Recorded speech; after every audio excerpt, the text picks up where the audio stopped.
Hello? Are we live? Is this thing on?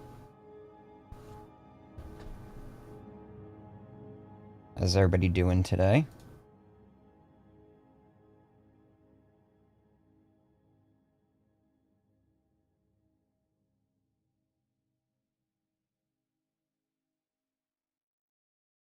So I'm already seeing an interesting idea here in chat about bound bow. I'm gonna have to test that. I've been going through the past few days just testing a bunch of different things, trying to come up with some unique cheese methods. And yeah, so we're gonna have Patrician coming out in like 5 minutes or so, and just figured give you guys a chance to ask anything you want to ask. Give us a few minutes on one-on-one, you know?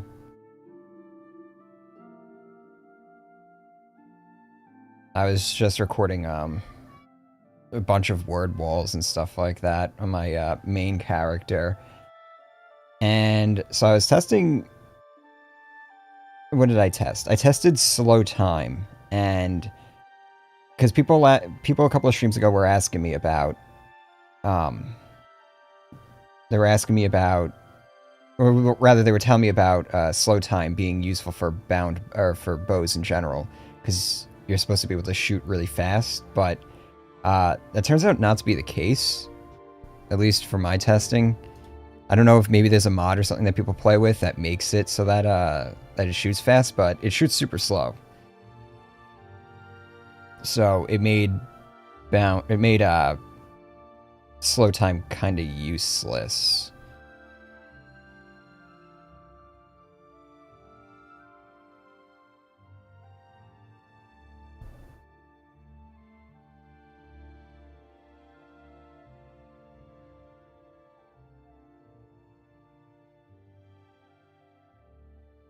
Isn't the bound bow the fastest bow? So there's a bow in CC that I've been using right now called Shadow, the Bow of Shadows or something like that, Shadow Bow. And it has, first off, it shoots really fast in general, and then it also has a 30% draw speed enchantment on it as well. Well, it's not even an enchantment, it's just like an active effect on it, so you don't even have to keep it topped up on charges.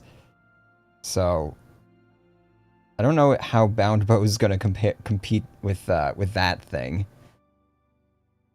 because that thing's basically a machine gun. And then there's also all the crossbows that I've been using from CC as well that it's got to compete against.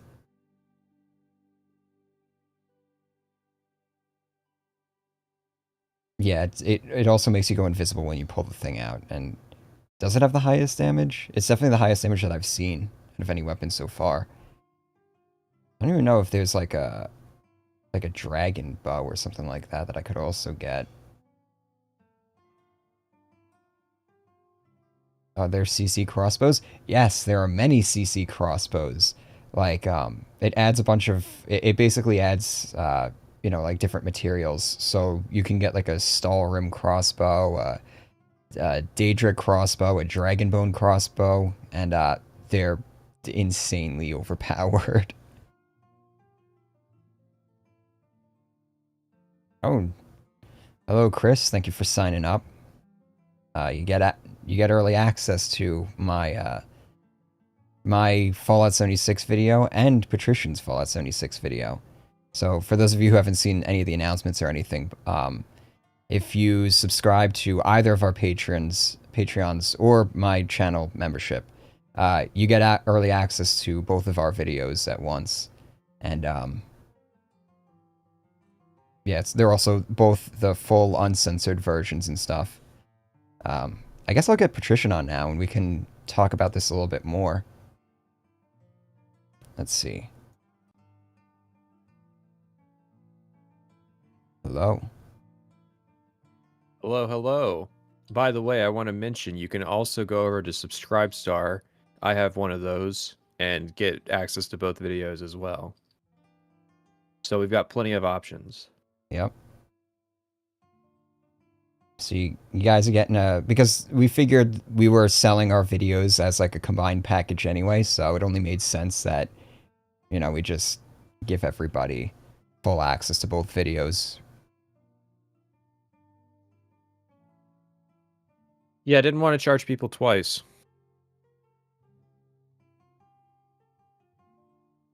But it's good to have the Fallout 76 video out and watchable now. And then this Friday we'll be doing if you don't have the money or you don't want to pay for access to a video. This Friday the videos will be premiering, the first parts of our videos anyway. My video is only gonna be split into two parts, so those are 2-hour parts each. So it's the first premiere will be this Friday. What do you say? 4 p.m. I think it was 4 p.m. EST for mine, and it's 3 p.m. and EST for yours. 3 p.m. EST is mine, and then right after we'll be starting private sessions. It'll be 3 hours total. Yeah, and then the following week it will just be your video. And then the Friday after that, the 26th, I Yeah. think is the day. Yeah. It'll be my stream or my video part 3, and the other 2 hours of yours, and then part 4 comes out on the 2nd. Yep. Now, somebody asked, who has the better deal? I do right now, but I may be decommissioning the $1 tier this week. Oh no, inflation. Inflation has taken a bite. So $1 was like not recommended in 2021 when I set it up. Yeah. And let's just say what $1 could buy in 2021, half a dollar might be able to buy now. So when you guys gonna get Tetramore to divorce his wife? I am soon. not a home wrecker. Yeah. From what I understand, he is very happily married. They do collab videos, styling on the rest of the analysis community by being married. There's few that pull it off. Can you send a link to the 76 video? Yes, I will be posting a link to the uncensored 4-hour 76 video. All you got to do is head over to patreon.com/private sessions.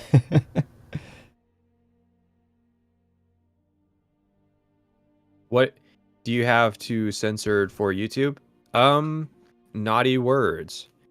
YouTube's flip-flopped on their community guidelines like multiple times in just the time that we were making this video. Honestly, in just 2 months, they've switched their policy like 3 times. And they would go back and forth on like, well, you can't say any naughty words. Okay, you can say some naughty words. No, yeah. It's really silly. But I already gave private session money. Then you have access to my videos, silly. No, he doesn't. Read your notifications. No. I gave him early access. Are you just a donor? Yeah. He gave me like $20 a few weeks ago, so I gave him early access to my video. Hold on a sec. Oh, I always tell people, like, if you donate, you're not obliged to the patron services just because it's a hassle and a half to keep track of that stuff. Yeah. If you want to be on the membership platforms, go to the membership platforms. Like, even if you donate, like, I've had like crazy $100, $500 donations, and people wanted entitlements, and it's like, well, you could have given me that $500 over the course of the year. I know it's a bit cold to say, but like, I really can't be bothered to keep track of that kind of stuff. Yeah, going forward, I'll have that as a policy. What happens when you end the $1 tier? So basically what'll happen is everybody who's already at the $1 tier gets to keep it, because I can't edit a tier. I think I have the option to end it if I wanted to, but I was just going to keep it active for those who are subbed, and then just the $3 tier was going to be the lowest one for new subs.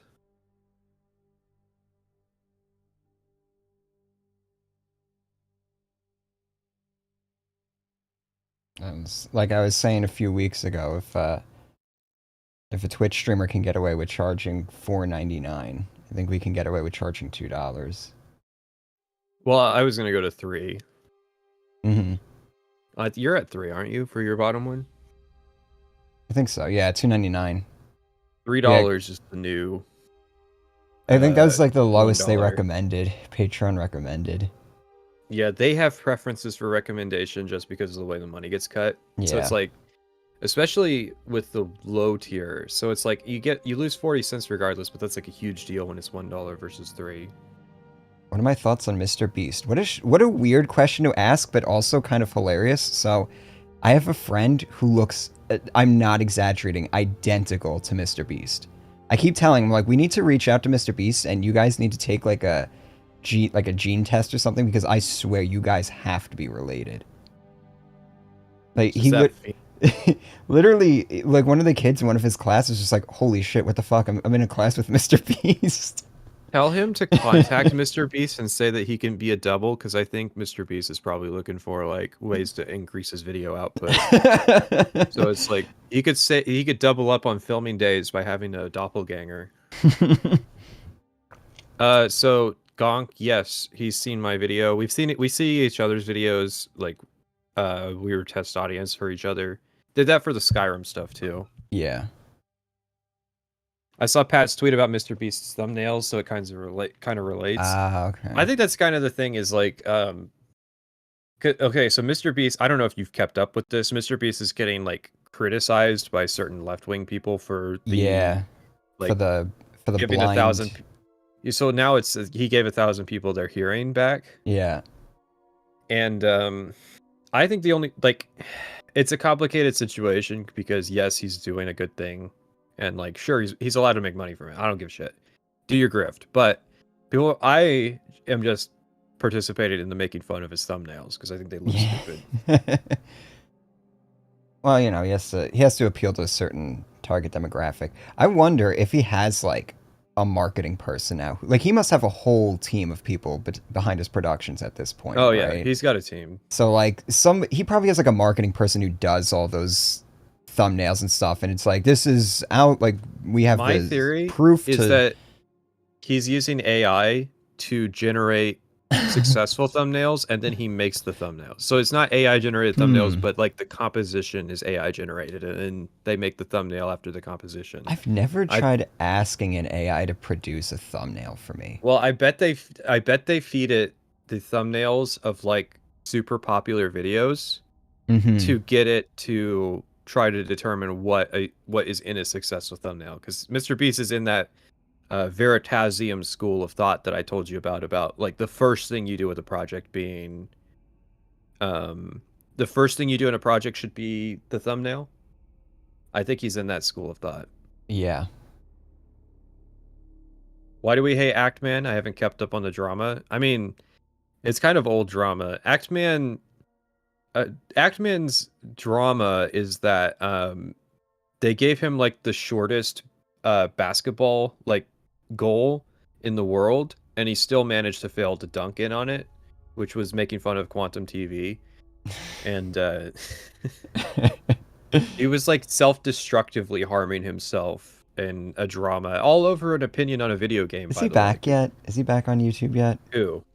Actman. Oh yeah, he's been back for a while. Oh, okay. People were making fun of him a few weeks ago for having a shit take on arena shooters. Because I don't know if you know Oh, this, right. Actman hasn't mentally progressed since like 2018. So like he still thinks that pop opinions like arena shooters are dead. Yeah, that was big in 2018, but like some indie games are bringing it back, so it's not really that relevant anymore. So So he just has outdated takes. yeah, and that was kind of part of the drama too, was that funnily enough, his approach to like a drama video is to just copy iDubbbz, even though like there's been multiple years of developments in the genre, and then his like perspective is, well, I'm going to show that you're a hypocrite. And it's like, wow, you proved that Quantum TV is a hypocrite. Once again, I will state this: Quantum TV is the easiest person to dunk on. You can literally have no subscribers and do it. Well, I guess I should start booting up the game, right? Yeah, kick What, on Skyrim. what was your suggestion again? It was Okay, you're gonna do the Creation Club content with the Fists character to get the Boots of Blinding speed on Solstheim. right. And then you're gonna do Dragonborn's like quest line with the Boots of Blinding Speed. Thoughts on the iDubbbz Sam Hyde Froggy Fresh drama? Well, that is why I brought up iDubbbz. Let's see if this is gonna... It's really disappointing that iDubbbz turned out that way, but ultimately unsurprising. So iDubbbz cut a video that was like explaining why Froggy Fresh was cut from the Creator Clash 2. And the reasoning was basically Sam Hyde did some stuff and so he got cut. And it's like, yeah, but you didn't cut Sam Hyde, you cut Froggy Fresh. It's a very unconvincing argument, and there was a lot of stuff in it that was like, oh, you're just intentionally manipulating things. Like, I've said this a lot about drama videos. The number one thing a drama video needs is when you post evidence of something, put the fucking date on screen that thing happened, because there's a lot of like really developed speculation that he is presenting reasons why he cut Froggy Fresh as being things that Froggy Fresh did after he got cut. So in other words, like he cut him and then made up reasons why after the fact. So what does Calselma want to buy off of me? Don't you buy the Dwarven Mud Crab from Calselmo? Oh crap, I read the wrong one. Yeah, you do, but I just got a note from him. Yeah, I see that. Alright, what's my Dwarven Helmet of Major Magicka? So, funny thing, on my other character, I was buying a crap ton of, like, Dwarven arrows for a while. So, like, every time I would go to buy Dwarven arrows, I would get a letter from him asking if I would sell him one. I don't remember the last time I got a letter from Calselmo, but... It happened 2 times in a row. It was something else. I think what happened was my heavy armor character for the Skyrim video skipped Dwarven as a tier, and so... Hold on, do I even... Where am I? In... Is buying Dwarven stuff still illegal during the events of Skyrim? Oh, okay, I do have Not in Stormcloak territory.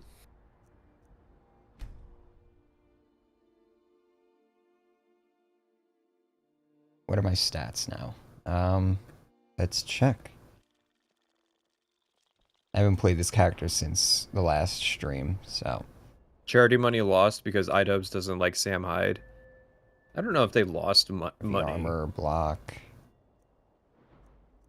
This has been one of the easiest characters to level up. It's been The great. thing is, their plan with Creator Clash was that they weren't gonna do they weren't, and they might not do a third one. So any money that would be lost would be from the third one when people decide to not watch it because of the way of the conduct that they've been doing. Because I don't know if you kept up with this. So Froggy Fresh was supposed to fight Chris Raygun, and the deal with that is that they're both short guys. And the thing with short guys boxing is it's really hard to find good matchups for them. And you can't just throw a tall guy in there like they did. Who's like, the guy that they had fight Chris Raygun was like half a foot taller than him. It was like watching a man fight a child. Oh, shit. And like, no offense to Chris Raygun, but like, there's a reason why they have short people fight short people, because that's what's fair. Yeah. And so it's like, and then iDubbbz tried to throw that in his face, like, oh, Froggy Fresh doesn't want to join the other celebrity boxing match event because he's a pussy and the skill gap. And it's like, no, the other fucking celebrity boxing match probably can't fucking find another short person like him to fill the card. You can't just join the event. That's why like cutting people is such a big deal. But of course, Creator Clash seems to have no qualms about having like huge height discrepancies between fighters, because that's not even the first time it's happened.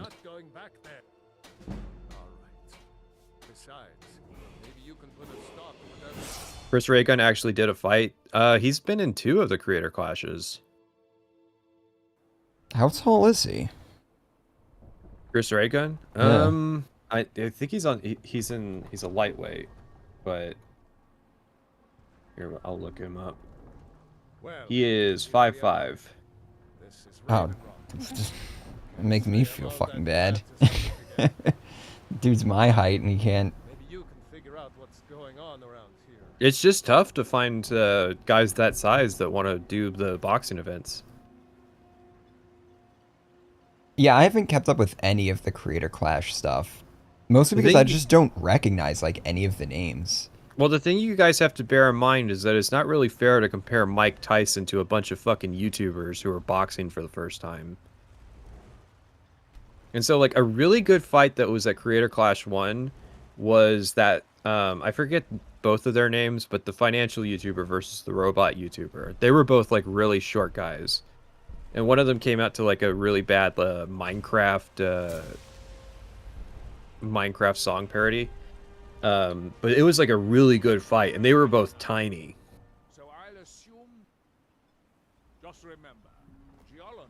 Chris donated €20 asking us to split it. Unfortunately, that's probably not going to happen, but thank you. I'd rather the money go to private sessions anyways, because he was like, I've got payments to make, and you're holding me up. As a guy who's 5'5" and into boxing, even in the professional boxing ring, it's hard to get into boxing because not enough people are this height. You basically have to go to Asia or fighting South Americans.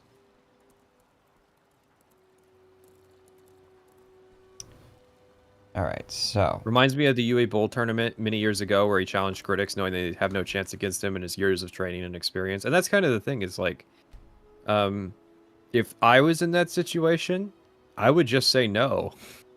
what's the Boots of Blinding Speed attached to? Okay, let me look this up for you. It's convoluted. I didn't find it on my own either. Is it part of the cause? No. Oh wait, no. What is it the cause? You have to okay, Is that no, the because you have Morrowind one? you have to find the that's- body of a dark elf north of the Skull Village. So it's literally like on a corpse in a place that you would never go otherwise. Oh, okay. I don't even fucking know where the Scald Village is. I think it's like around here somewhere. Speaking of celebrity YouTuber fights, what are your opinions on Wings of Redemption versus Boogie2988? So I definitely don't know about what their conditions are. I love that they are organizing that fight. It's probably the closest we'll ever get to Keemstar versus Ethan Klein. Thank you for the €10, Travis. Pat's the first person to pass the YouTuber have enough self-respect to say no challenge. It's not even that I'm averse to fighting. It's that I would just like look at if there was a skill difference and say, look, you've got fucking years of experience on me and I've never boxed before. I don't think it's a good idea. Northeast of the Temple of Mirak, in the middle of the map. I'm with private sessions. I don't know who these people are fighting. It's true. It's true. I love talking about Creator Clash because it's like there's so much drama Oh, is around it it. back up here, I think? Oh, you know what? I know what I'll do. Sam Hyde versus Hassan would be legendary, honestly. And the thing is, like, See, I just Hassan don't has want Hassan has a better chance of winning than he thinks. He just doesn't want to do it because he's lazy. Like, the only thing that makes Hassan get up off of his couch is when, like, there's a fucking East. WGA union strike in his neighborhood. That shit that he showed up to is literally near where he lives. So that's the only reason he showed up. He's not going to show up to union action that's, like, more than 15 minutes away from him. Okay, so Skull Village is like over here. The only Creator Clash people I know are the hosts and Sam Hyde. Dude, there were so many people on the Creator Clash fight card that were like just some guy. Like one of them was a writer for a games journal publication. Another was like a writer for fucking what? God of War. And then one of them was like not a YouTuber. It was just somebody's editor. What? There's so many people, and the weird part is like there were too many fucking fights at Creator Clash. There were like 5 more fights than there needed to be, and so it ran for like 2 hours longer than it was supposed to. How long is this? How long was it? It was like fucking dude. I was there all night. It started at like 5 p.m. and by the time I left, it was like fucking 10 or 11.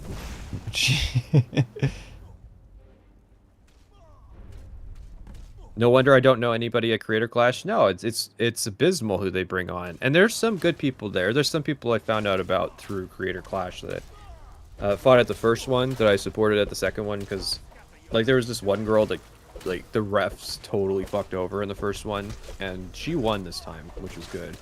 You went to Creator Clash? No. Oh wait, I'm on master difficulty, I think. Come on. I've seen JoJo's. I'm not going to fucking Florida. Dad was pretty insane in the first one, so he got lucky in the first one in that he fought somebody who couldn't fight back. And that's why he did that. So when he had the same thing happen this year, and he tried to do the same thing. He got gassed almost immediately because the other person could actually fight him.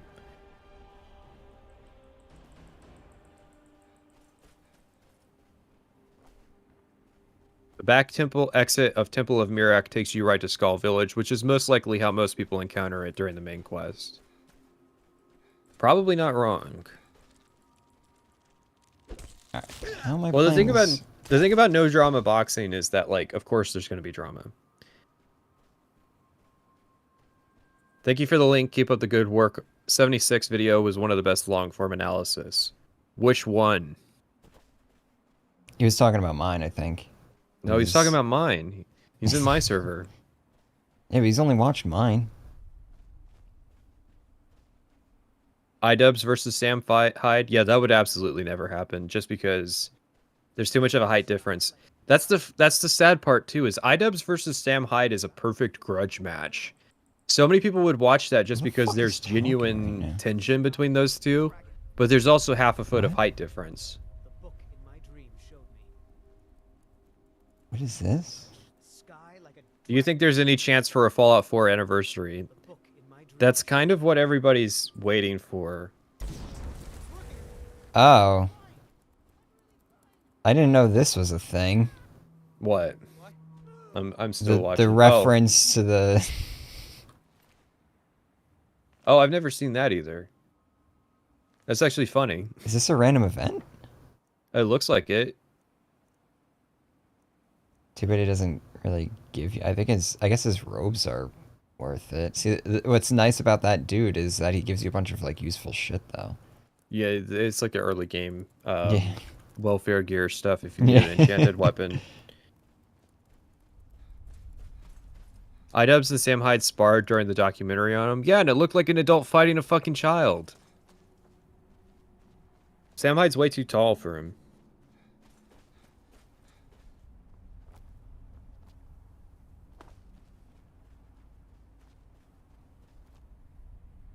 Funny Morrowind reference. Is that CC? No. I can totally believe that that's in the original game. And, like, it's fucking... Don't put too much stock into it. Like, it's a random event that it's a cheeky reference to something that happened in Morrowind. Oh no, Like, it's a who random gives a shit? Argonian.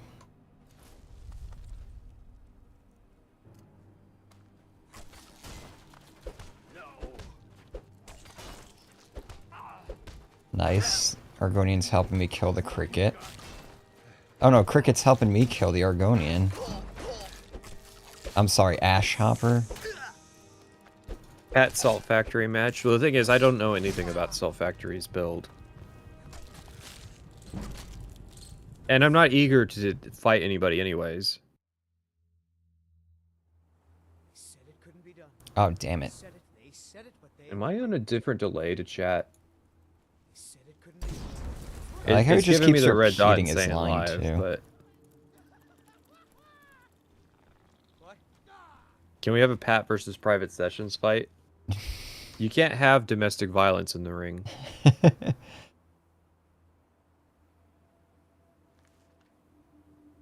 Oh wait, he's talking about... is that a fucking Hermaeus Moore reference in there too? Well, yeah, that's why I think it's base game, is it looks like it's a Hermamora thing.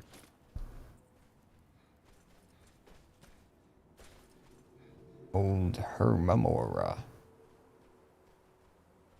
How many Daedric princes is Hermaeus Mora, like, cock blocking in this? Now you got a madman.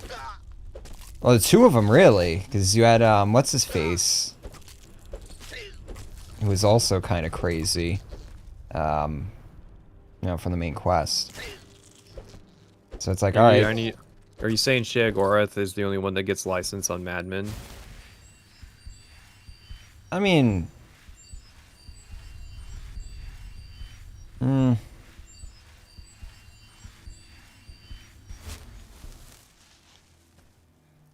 Surprised Pat didn't mention the Charleston visit outside of joking. That's where the marriage is going to be.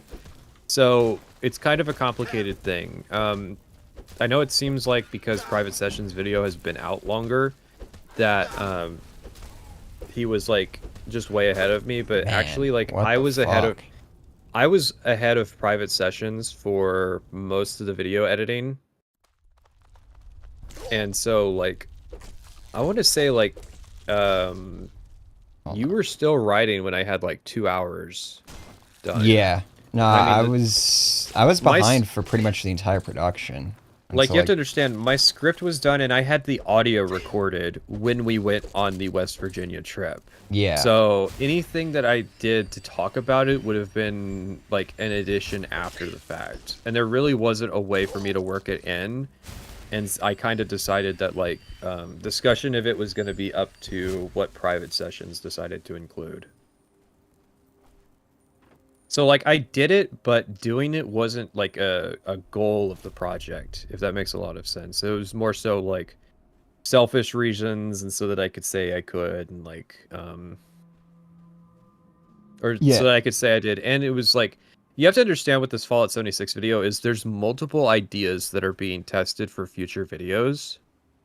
And one of those ideas is if I do Fallout 3 in New Vegas, going to DC and the Mojave IRL as part of the video. So not like just something I do and then mention for 5 minutes. No, like centrally focused, going to all the quest locations and stuff. And so I was testing that idea out. Yeah, and the section that I worked in, I had to rewrite anyway. So for me it was just I might as well like do a whole thing on it. Like they're still fucking detecting me. So yeah, but like I said, it seems like private sessions got it done before me, but the reality is that like private sessions is now like just now starting his next project, whereas like Oh, no, I'm I don't have already enough. done with the script for the Outer Worlds and like recording audio for it. Like before the video is even public on Fallout 76 is even public on YouTube, I'm already like into the guts of the Outer World video. So just different ways that we approach making content that like from the outside can be kind of deceptive just because we have different approaches.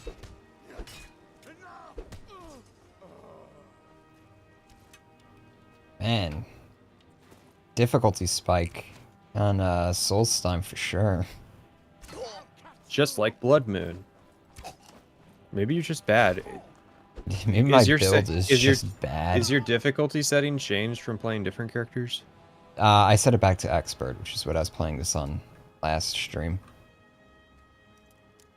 So you're really going to go to outer space and other planets before finishing your Outer Worlds video and in preparation for your Starfield video? The thing is, if it was an option, yes. Where's Virgin Galactic with its what was it, like low orbit flights that they were planning on doing? Mm-hmm. Did people expect Redfall to be good? The Discord around it suggests people are super surprised it's ass, but like what the hell was genuinely expecting Arcane to put out Dishonored 3? I mean, you have to understand that Bethesda is surrounded by like an asteroid field of orbiters who anything that says Bethesda on it, they assume is going to be quality, and they've somehow missed the last like decade of discourse, or they think that like the company is finally turning around and they finally learned all their lessons and what have you. And so it's like, yeah, there are people out there who thought Redfall was going to be good, and they might not have even heard of Deathloop. I can't blame you if you haven't heard of Deathloop. Yeah. Talk about a game that like Arcane made a whole ass game between Prey and Redfall that nobody knows about because they didn't market it, and it went on sale like half off like within 3 months. No, they marketed it. There was a lot of marketing behind that game. It just for made Deathloop? Yeah. Oh yeah. Fucking I was seeing where? that. Dude, I was seeing that game for like a full year. Where? It's everywhere. No, I don't believe you. What's Redfall about? The name makes me think it's about dealing with angry women. Well, there you go. There's part of the fucking problem right there. The name doesn't mean anything. Well, I mean, you look at the game and it's... And it doesn't look like it means anything. That's kind of the thing, is like, it is one of the most generic fucking trend-chasing games I've seen in a long time. It's like, sorry, fucking Arcane's over. Party's been over since Prey. Everybody's like, I can't believe Arcane would release something like this. And it's like, you do realize like most of the people who worked on Prey and stuff left after that game, right? Even Dishonored 2 was mostly a new studio, like a Oh, new but listen, team. there's two Arcane studios, and one of them worked Yeah, on Redfall, and the other, you have that stuff, and yeah, you have that too. red equals blood equals vampires. The funny thing about Redfall was that people thought it was the Elder Scrolls 6. Oh, right. So that was a funny thing I saw on Twitter when Redfall came out.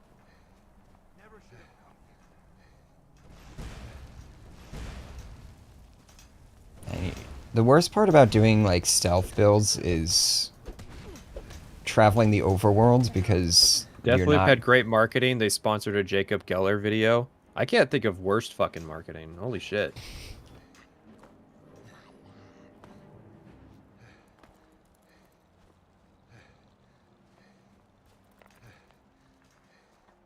Exploring the overworld as a stealth character is really annoying because you're not going to crouch the entire time moving through the overworld. So, like your biggest combat benefit is just removed from you. No wonder people just grind dungeons. Why do as people play stealth Skyrim? archers. I don't know. That's a good question. I wish I could figure that one out. I think this is a Skull Village over here. Skull friend.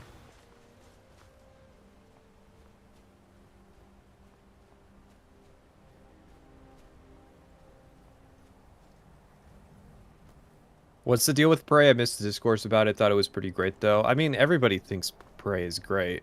It wasn't It had a a little, commercial like, success at launch. it had like a smidgen of launch controversy, and so that gives people license to go, "Oh, the game was popularly hated when it came out," and it's like, no, it just didn't do that well. Yeah. Was there controversy behind it aside from it just not selling that well? There was the name thing because it uses the Prey name, but Right. it has nothing to do with Yeah, Prey yeah, yeah. 2006. Is it bad that Pat's video made me want to play 76 just like how Private Sessions video did? Yes. Yeah, don't play it. Like, seriously, don't. It's literally one of those games where If you're you, best off just watching a video or two on it and then leaving it at that. if you've seen both our videos, you've gotten more out of the game than we did. 'Cause we played 150 hours, and I think like maybe 4 or 5 of those hours were actually like Fun. anything to write home about. Like if you want a session based like a lobby based open world game that's multiplayer that you can kind of do co-op in and kind of do PvP in and all that, go play Red Dead Online. Like straight up, if you think Fallout 76 sounds like a good idea, just go play Red Dead Online. It doesn't have like the numbers progression system, so if that's what you're looking for in a game, you're probably more into an MMO. But like if you just want to explore an open world and like run into players occasionally and do missions, Red Dead Online is way better at delivering that vision. Yep, there he is.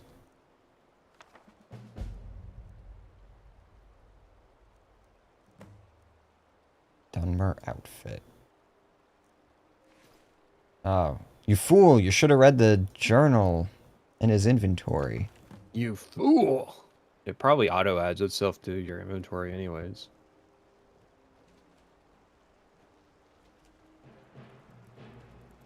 Somebody's attacking me.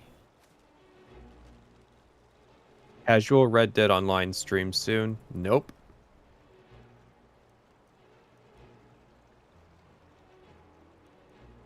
So, well, the only thing with Ghost Recon Wildlands is that it doesn't have a random person encounter kind of idea to it.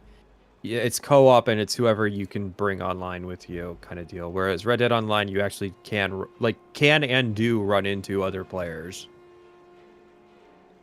You guys have any multiplayer games you really love? I mean, are we That talking are same, still relevant? yeah, are we talking same genre? Are we talking still around? Are we talking have more than 100 players? Yeah. I might cover movie battles too at some point, just as the stream of consciousness for the other Jedi Knight games.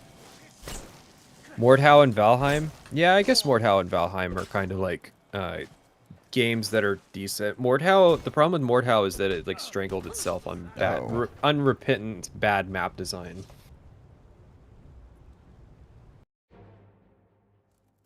Have you guys tried multiplayer Skyrim? It's too much of a pain in the ass. OpenMW is like way simpler to do. And also, I just don't think it would be very fun. Yeah, that's kind of the problem is I don't see anything about Skyrim's gameplay design that would be fun with friends. Morrowind's gameplay design, though, Yeah. actually has, like, co-op elements for a fucking single-player game, so... Okay. Test 3MP video win. I don't know if I'll ever do a dedicated, like, Test 3MP video. That might get rolled into, like, what Private Sessions does with the game. Ark Survival Evolved. I played Ark Survival Evolved. I got a refund on it when it came out.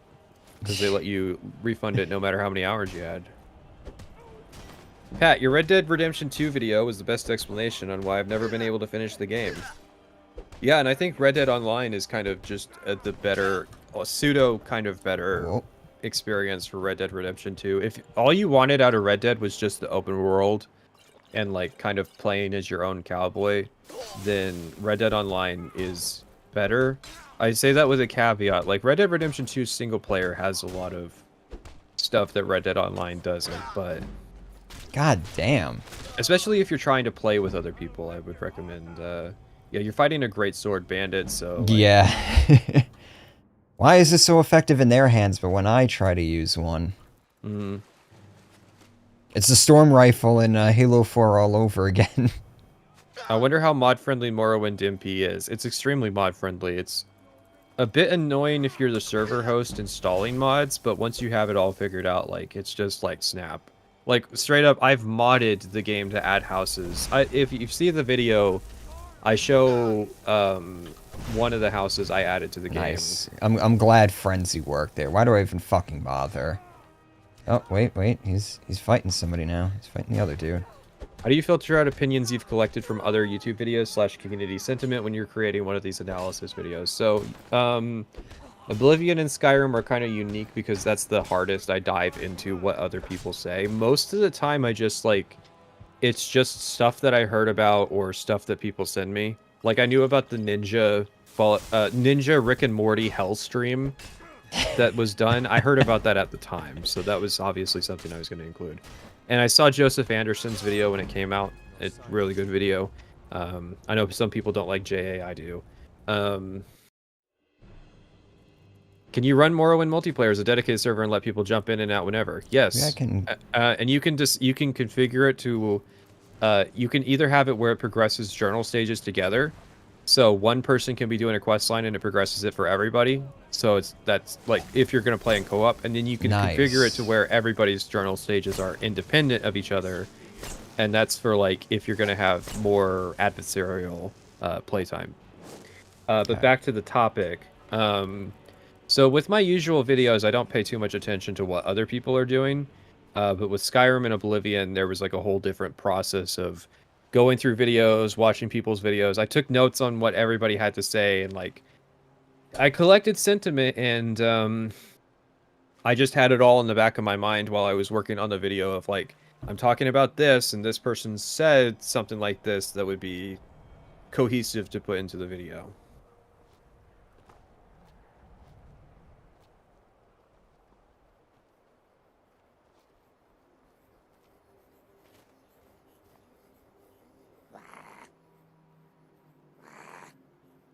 Man, this is a character for CC, alright. They don't even have to bother with the generic dialogue lines. Just speak in grunts and somehow my character can understand.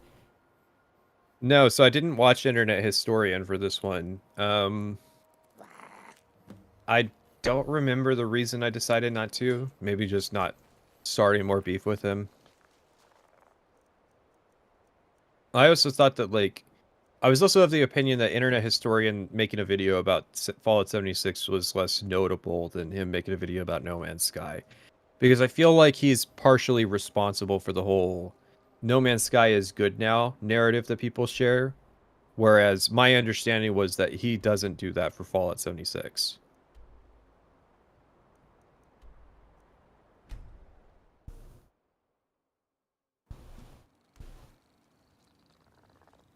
Don't get me wrong, of course, the Fallout 76 video does touch on the topic of the people who are delusional and think it's good now. I saw another game journalist saying that today. That was disheartening. No, He was talking about Redfall, and he's just like, well, you know, some games can sometimes get updated to be good, like Fallout 76. And the thing is, I think that they've heard that. I don't think Yeah, they think that. I think don't that think they've so. heard that. Because there is, like, the Fallout 76 community has straight up spread misinformation about the game being better. And then it's like, to actually know if it's better or not. Oh, by the way, this is a reference to a Morrowind quest, so I hope you enjoy that. Oh, no, wait, you're not doing the horror palatian one. Never mind. But, yeah. Oh, God. Oh, God. Private sessions. Do you like Fallout 4 or New Vegas or Skyrim?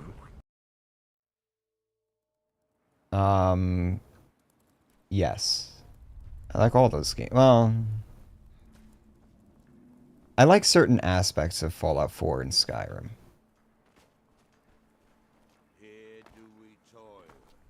With that said, I doubt I'll ever play Skyrim again once I'm done with these videos, because I am really, just getting my fill at this point.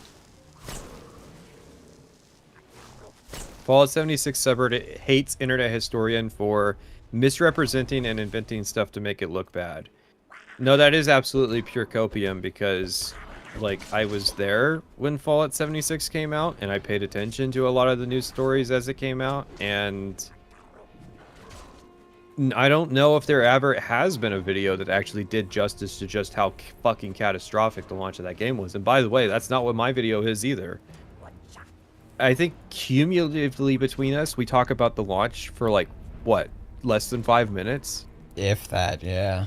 Yeah, in 8 hours of material, cumulatively less than 5 minutes. Because one of the things that I established up front when I was writing my script was that I really wasn't going to talk about the launch.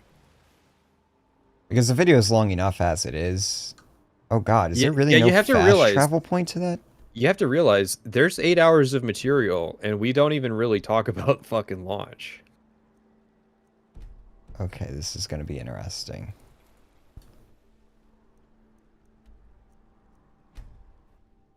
Is there seriously no fast travel location there, or did I just not pick it up? No, there's not one there. I remember this being a thing too. Because it's Creation Club, so why would there be? This is regarding the Delpher and Esbern playthrough. Yes, this is regarding our playthrough of Fallout 76.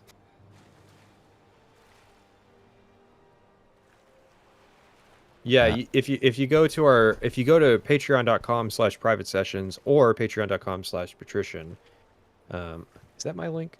But yeah, if you go, our Fallout 76 videos, mine's Patrician TV, but our Fallout 76 video is a playthrough of us role playing as Delphine and Esbern. And you might think that's kind of stupid, but it bore so much fruit. Okay. I like not being able to tell if I passed the persuasion check or not, so it just closes out the... I love CC. It really is beautiful content. Am I doing the right quest? Private, so why on earth are you playing the game if you don't like it? Stop playing the game and do something else with your time. I don't like Skyrim. I've fucking played it for a long time. Not liking something is not a basis to not talk about it. Was I doing the wrong quest the entire time? I wonder how much Pat and Private Sessions listened to Country Road during their West Virginia trip. So we only heard it when we were in Virginia. Once. Yeah, only once. Only once, and we were in Virginia, and I think it was the John Denver version, or was it from the soundtrack? It was a soundtrack version. Yeah. And then somebody will be like, actually, it was written by somebody else, and it's like, yeah, John Denver bought the rights though, so they were gonna sell it to Johnny Cash, and then he decided against it because he got in a car wreck. Yes, I did read the Wikipedia page.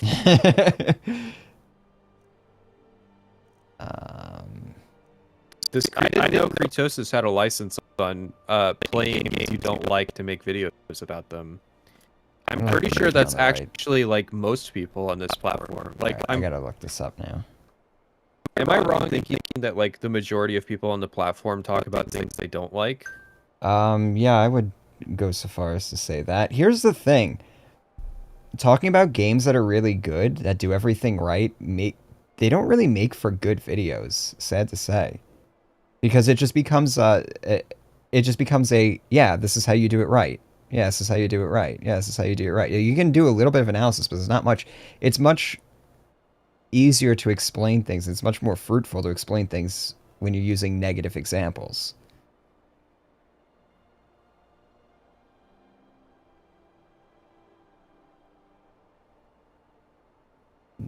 Okay. I may have missed a bit of the dialogue. You mentioned internet historian being the center point of the narrative that No Man's Sky is good now. Do you disagree with that opinion, or is there some other context? No, I absolutely disagree with that context.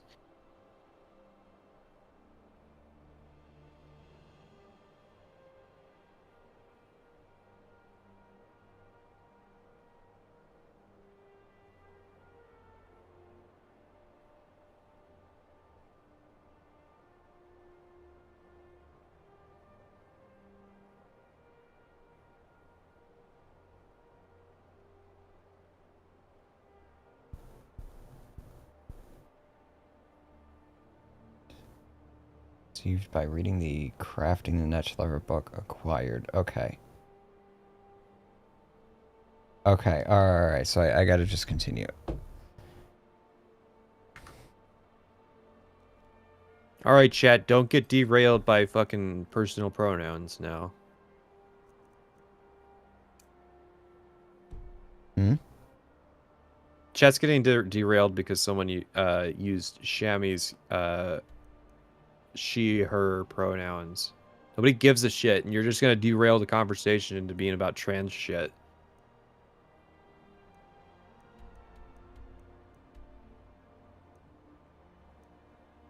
Wait, what? Where is... Oh, do I not have my miscellaneous thing? No, I do.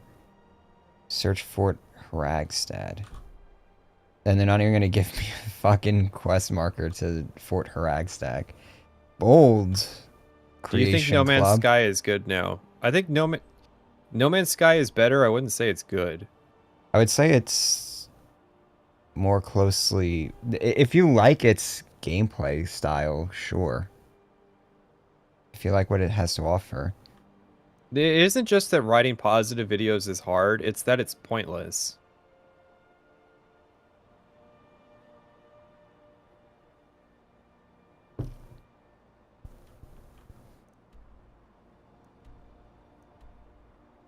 Alright, so we're gonna do that thing again. Which video is coming first, Hogwarts Legacy or Outer Worlds? It's gonna be Outer Worlds. Hogwarts Legacy is in kind of a complicated place where I haven't written the script for it yet, and it's been a few months at this point since I've played the game. So I'm in a position where either I have to do like an extensive footage review of what happened with Hogwarts Legacy, or I have to play it again. And I'm half and half on which one I should do. That's what has to happen in order for me to write a script and make the video. So in my view, and because like Outer Worlds is more conducive to what I'm going to be doing with Starfield later this year, and I already have a script for Outer Worlds, and I already delayed Outer Worlds once, it only makes sense to do Outer Worlds next, and then... Is this in Skyrim's overworld? And then there's H-Bomber guy who said that No Man's Sky was better because it was boring and depressing because he liked the atmosphere. Yeah, I'm gonna have to agree with chat thinking that the fucking H-Bomber guy is just a contrarian who says shit to stir the pot. Because, like, it's the same fucking boring and depressing atmosphere as it was at launch. It's just less broken. Hogwarts Legacy had development hell. Kind of. But not really.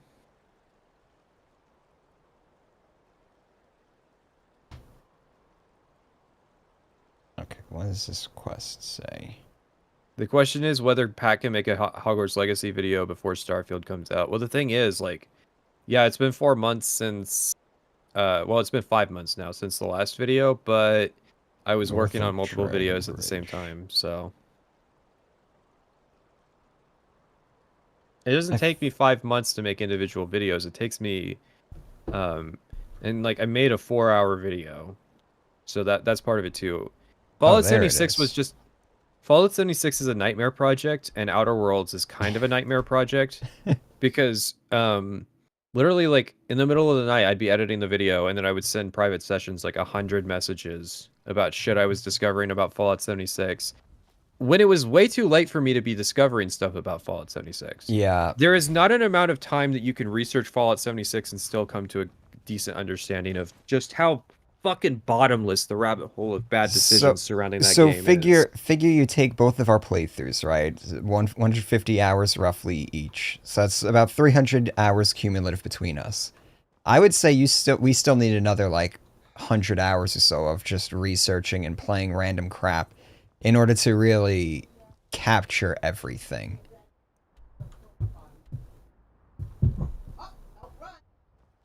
That game was bottomless. And that's to reach a state where when you're editing the video, you aren't still learning stuff about the game. Yeah. I've not seen the 4-hour review of Hogwarts Legacy. It's not even that big a game. I'm not sure what merits a 4-hour review. And yes, that's the 20-hour fucking Skyrim video person saying that. Like, Hogwarts Legacy is like a 35-hour game where, like, stuff happens, but not that much stuff happens. So maybe if you, I guess maybe if you spent an hour talking about like the context between the J.K. Rowling thing, but my mentality was that you don't have to talk about the J.K. Rowling thing or the boycott because fucking she had nothing to do with making the game. She's just the person who gets paid for the license. And so like that was like my perfect excuse to go, well, I don't have to talk about anything fucking controversial. I don't got to talk about turfs or trans issues or anything like that because it has nothing to fucking do with what's in the game. I can just say that, like, I don't give a shit. Fucking. Well, it was a big deal, so you don't have to talk about it, though. You don't have to talk about it. We made a Fallout 76 video where we didn't talk about the launch controversy. You get to decide what is and isn't in the video. And, again, the boycott had nothing to do with what was in the game. It was about the person who owns the rights to the property that the game is made in. Yeah, so it depends on the video that you want to make. If you want to make a video that's about like the historical and the events surrounding the game, then sure, you can get into like the issues with Fallout 76's launch, all that stuff. But if you're just like the videos that we like to make is pretty much exclusively focused on is this game good or not? What does the games do? Like how can they improve it? Blah blah blah. You don't have to get into controversies like 90% of the time. It's at your discretion on whether or not you're going to include it. But there's nothing that dictates that you have to include it unless like Oh, you got if the kidding me. if the boycott was specifically about something that was going on with the game, then yeah, it would be more conducive to include it, but it's not. It's literally just the context surrounding the IP. Oh, this is Luke was bad. the guy who made the Ask Creed Valhalla video. What a terrible 3-hour video. I think he had a Skyrim video that we didn't watch. Ultimate Skyrim review.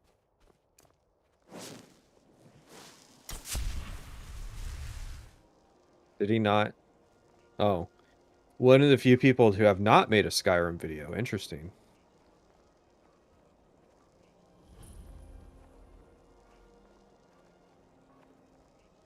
I love the detection system. What's detecting me right now? Literally nothing. Nobody in No. there's. Okay, so as to the theory that the developers turned bad because the OGs move out, Bethesda's a studio that turned bad, and they still have most of their OGs. What happens, it really has more to do with like corporate management.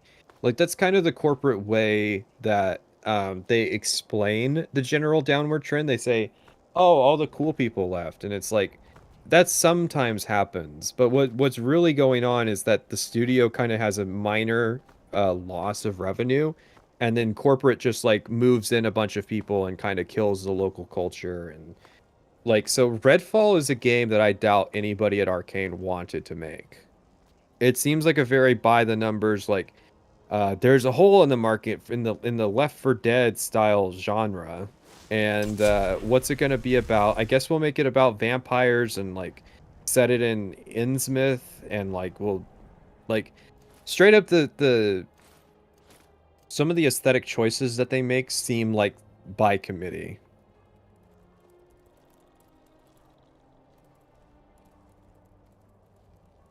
What I found How do you interesting was Phil Spencer was like, yeah, Redfall was in development before we, like, long before we acquired them, so we just didn't want to get involved with, like, making any creative decisions, but maybe we should have. He literally said that in a podcast recently. Which, by the way, that doesn't mean that there wasn't corporate meddling. It was just that Yeah. Cinemax was doing the meddling. Yeah, maybe we didn't meddle enough. They're just trying to spin it any way they can. Because Do you think the main Bethesda studio is still largely left to their own devices? Oh yeah, well they're a moneymaker. yeah. As long as they're profitable, and as long as they're profitable, they're not going to see any kind of top-down interference, especially with Todd in there. If Starfield failed, you would expect Bethesda, that to happen to Bethesda. But the thing is, Bethesda willingly did it to themselves anyways. Why not favorite veggie soup? It doesn't work if it can't be favored, right? No, it does. I thought I did. Where is it? Maybe that's a different character. I don't know. I feel like I did. If you want to see a game made by committee, check out Hyenas by Creative Assembly. What? They made a different game? Okay. Yeah, let's see if Frenzy's actually going to do anything. Naming something as ultimate is really pretentious, even sans context. Yes. And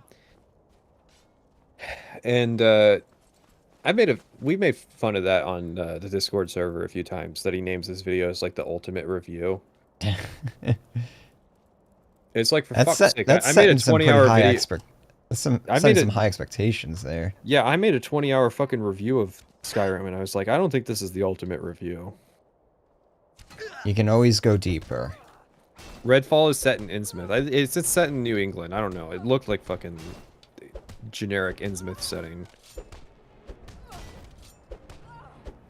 What's your opinion on Elder Scrolls Online being the best TES game to be released in the past decade? Blades?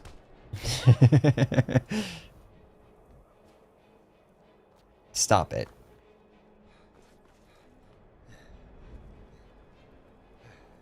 Robert Altman and ZeniMax management were the worst thing to happen to Bethesda. No, Bethesda fucking shot themselves in the foot all of those times.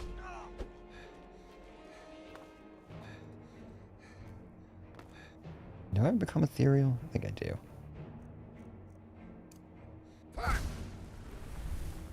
Look, I hate to break it to you, but the people who made Daggerfall weren't getting a TES 3.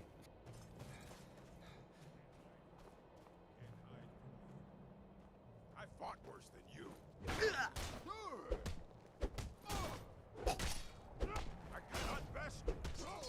This character has some interesting gameplay going on. That's all I gotta say about it. I want you to jump off a mountain. If you do, I will sign up for a membership. So I dare you to jump off a big mountain in the game. Alright, you have your challenge set out for you. Aren't the Daggerfall people making their own RPG? Yep, but it's not called TES 3.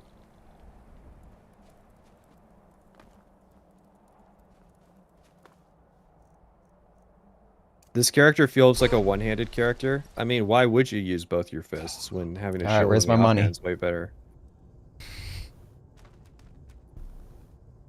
All right, Shatter, you've been challenged. Oh, nice. I respawned right here, too. So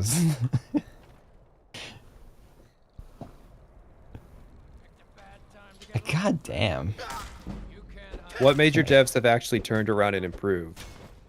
The Hitman devs seem like the best example to immediately come to mind. That's kind of the thing, is that like, the only people that are improving in the industry are on the indie side. Mm-hmm. Like the AAA space is literally just a race to the bottom, and it has been a race to the bottom since the golden age ended like a decade and a half ago. The Games budgets cost have too much gotten money. the budgets have gotten bigger, but that doesn't mean that the studios are improving. And so it's just like it's a race to the bottom as like Microsoft goes to buy everybody because fucking everybody's been circling the drain. And COVID and the recession are like just the last nail that are going to Yeah. determine about whether or not you can survive in the AAA space with your current mindset.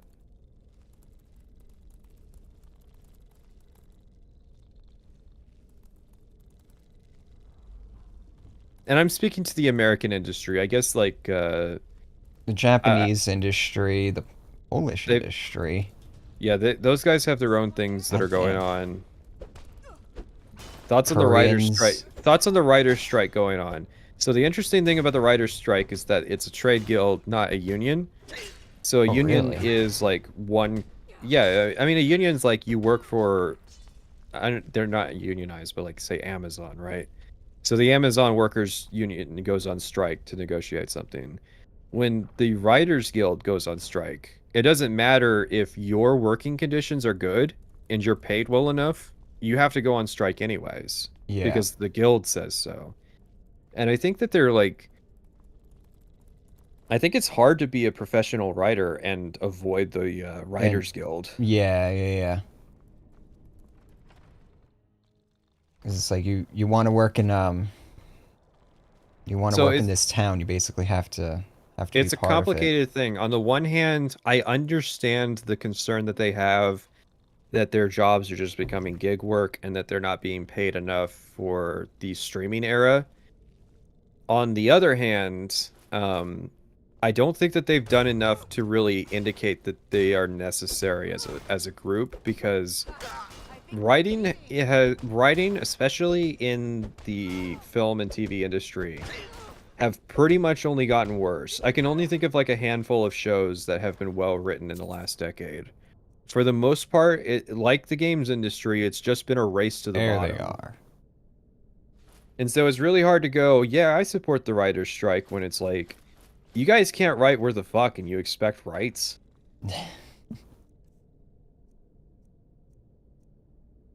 Is that why literally every movie suffered in writing during the last writer's strike? Because they have to strike? Yeah, I mean, like, I'm not saying they do nothing. I'm saying they do next to nothing.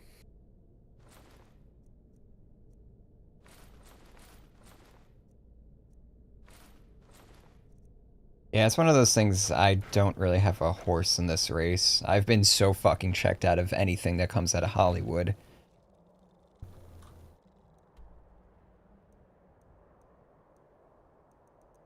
Crazy to think that's gonna Nearly happen to video 98%, games.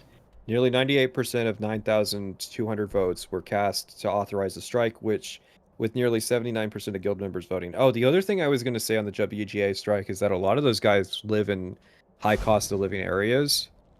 And Oh so no, I'm blind. like they're advocating to try to get paid more because yeah, living in fucking LA is expensive. Is it? Yeah, here it is. And then you use Night Eye. Oh god. You don't even move that much faster. Yeah, it's definitely not Morrowind. Remember when I got the boots in Morrowind and I was really fast? Yeah. Was that our playthrough or Yeah, it was that was. the other one I did? All right, so we'll Maybe see they should how... move out of LA and NYC. Well, that's the thing is if the writers' strike was advocating that they could do work from home, that would be one thing. Of course, the main thing the writers' side is our job doesn't end when the script is done, which it's like, I don't really know about the part that they do during the production. Like, what? Do they just sit on scene and like what the director goes, I'm not clear on this. Can you explain this? Because like I feel like that could be done by text message. But Oh god. All right, so I'm definitely I'm not not going to be wearing these all the time. like I said, I'm not. Well, I didn't say this, but I'm not surprised that that the writers approved the strike. And I'm not saying that like good conditions are universal. I just think that it's kind of messed up that you could have good conditions and then you have to like you have to tell your boss that like you're not coming to work because the guild that you're in is on strike. Yeah, I mean, that's... Certain unions are the same deal.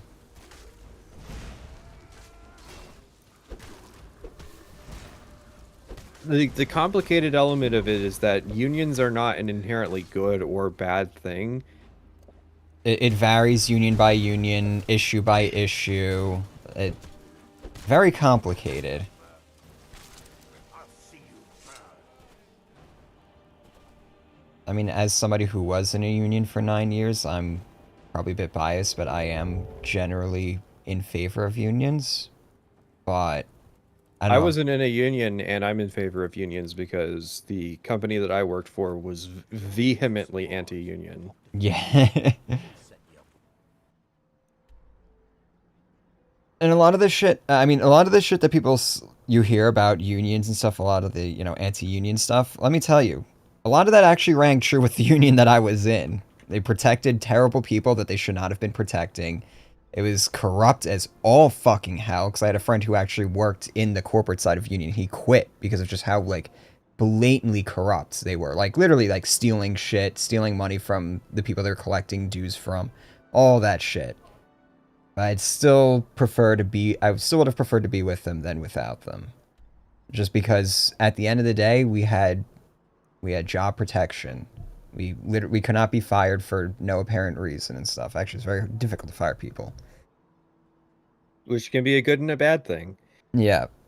Job security can encourage worker productivity, but it can also just protect people who are pieces of shit and want to game the system. Yeah. So that's always the funny thing is, like, job security it cuts both ways, and it depends on the company. So, like, in my company, job security made people lazier because we were completely unmotivated because we were all poorly paid and our company was ran like complete shit. But in a company where, like, job security needs to come with investment in the workers, like, ample benefits and everything like that. It has to be everything. You either give employees everything or you basically give them nothing. I don't really believe that there's a workable middle ground there. You either are a company with actual values and you care about people, or you don't.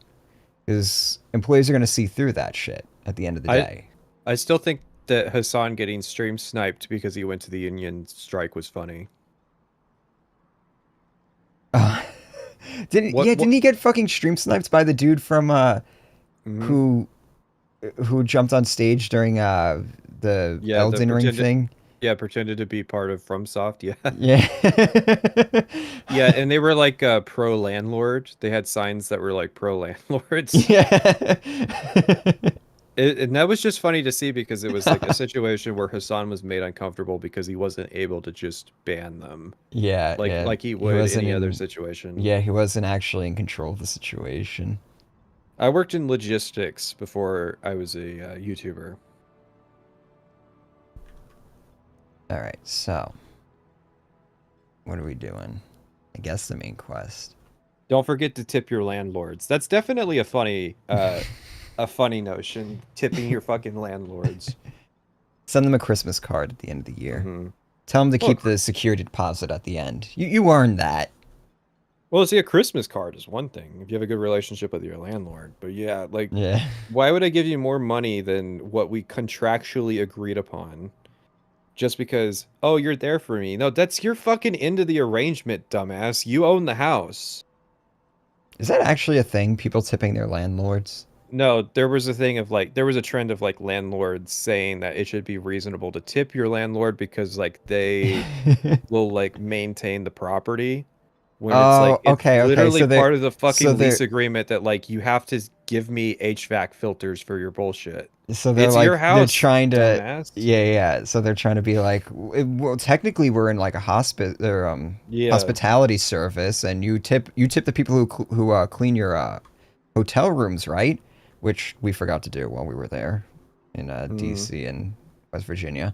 I remember that when I got home. No, you're supposed to. You tip the people who clean the room. You leave like $10-20 for them. Oh my god, the rooms that like we didn't see the benefit. One, we didn't see the benefit of them them cleaning the room, and two, we barely touched the room. Yeah. I kept that place clean, but yeah, technically it's good etiquette. Living in a country where you're expected to tip workers. Well, the thing with tips is that like it was like a cultural hospitality thing that became like That expected. and it's also like kind of ingrained in certain industries for like people to actually make a livable wage. So I mean, like I live near the South, and like tipping is a huge thing for Southerners. Um, Oh yeah, you guys got it big over there. yeah, we love tipping, but like, um, yeah, it got taken like out of like, old people will tip you for fucking anything here that you do to help them. I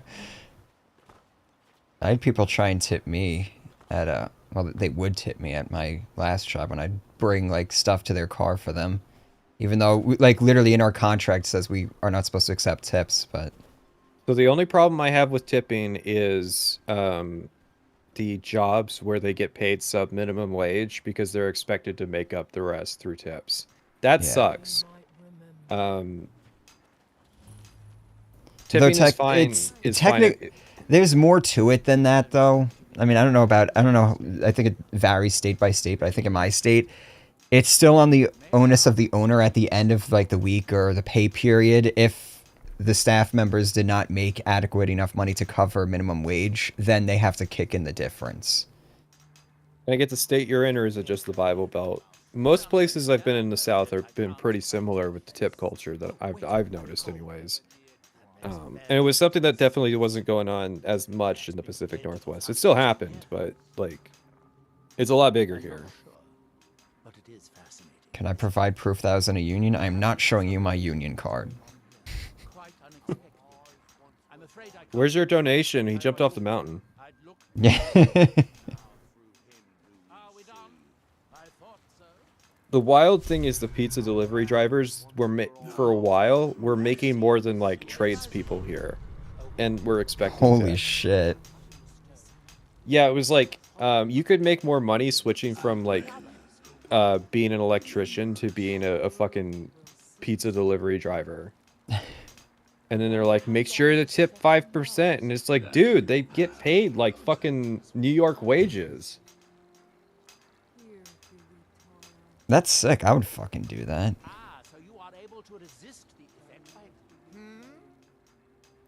What it was that they had like a company-wide rate that they set. And so because I live in a low cost of living area, like it was insane compared to what people were used to making.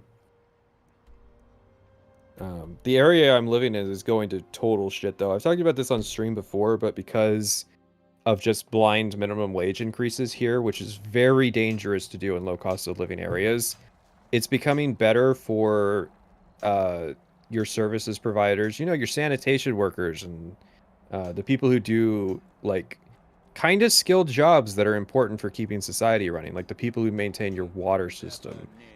Those people are looking at like retail as a better alternative to the jobs that they have because it pays more Uh, now. yeah. Because those services providers, they the way that they keep those workers for long periods of time is that they pay above the minimum wage. But it's not like they just know that they need to up their wages now to keep their employees. And so you have this period where it's like really unsettled, and that's just like throwing a wrench into it. And that's how you end up with like a Flint, Michigan situation. Making tips mandatory is an insult to our intelligence. I can't think of a situation where a tip is mandatory. It's definitely more expected in some situations than others. I'm sure there's somebody that can go, oh yeah, this thing, it's like mandatory tips, but yeah.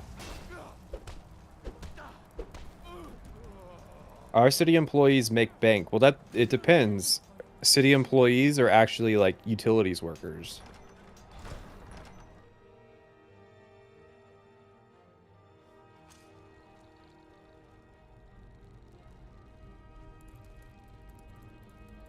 Are you ready to help me now? I'm a genetics lab manager. I'm getting paid 21 an hour. The lab techs are getting 18 an hour. A lot of them are legitimately considering going into retail. Well, that's the thing is like the people I know that have higher skilled jobs are looking at how much easier retail is by comparison. It's like even if they got hit $1 an hour, having a significantly easier job is worth it to them, and they will take that kind of pay cut if it means stepping down. And so I think it's causing an unnecessary level of havoc in the market, especially in like vulnerable low cost of living areas. That's kind of my problem. Like I think Bernie Sanders was talking about like we need to nationally switch to the 32-hour work week, and it's like, dude, no more of these fucking national policies where we decide that blanket across the board that every area everywhere needs to do the exact same thing, because like every area has a different labor market and different housing market, and so they have these individual conditions that determine what should and shouldn't be. Retail is like the 10th layer of hell, though, absolutely. But that's kind of what I'm saying is like, look, if you're taking only $1 an hour a hit and you don't have to climb fucking telephone poles anymore or go into sewers or like do real intensive labor, yeah, people are gonna favor doing that. That's what's going on in my area. I'm not pulling this shit out of my ass. This is literally the people I know that are leaving these skilled labor positions to go to retail.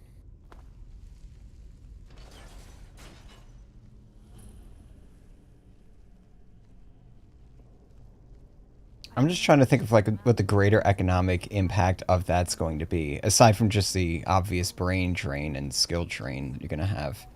What he But it's wants like- is the same pay, but for 32 hours a week. It's kind of like a shadow minimum wage increase. Mm-hmm.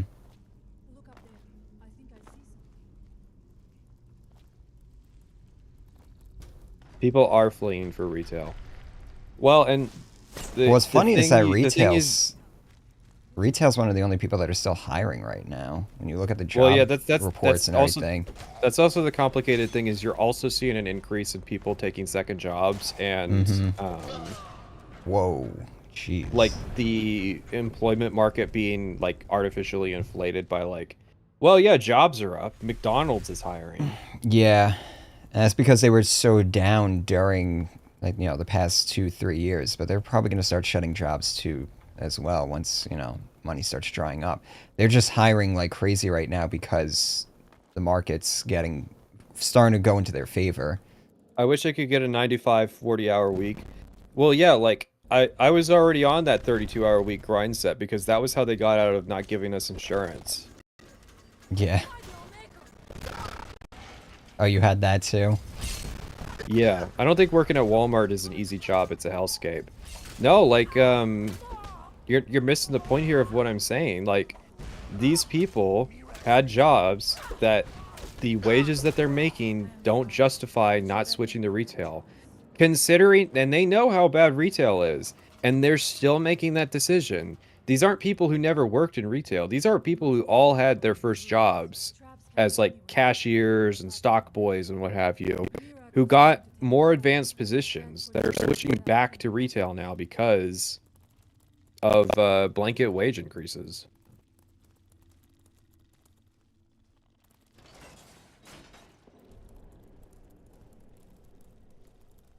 Yeah, so the idea is that if you increase minimum wages, then higher skilled wages will increase with them.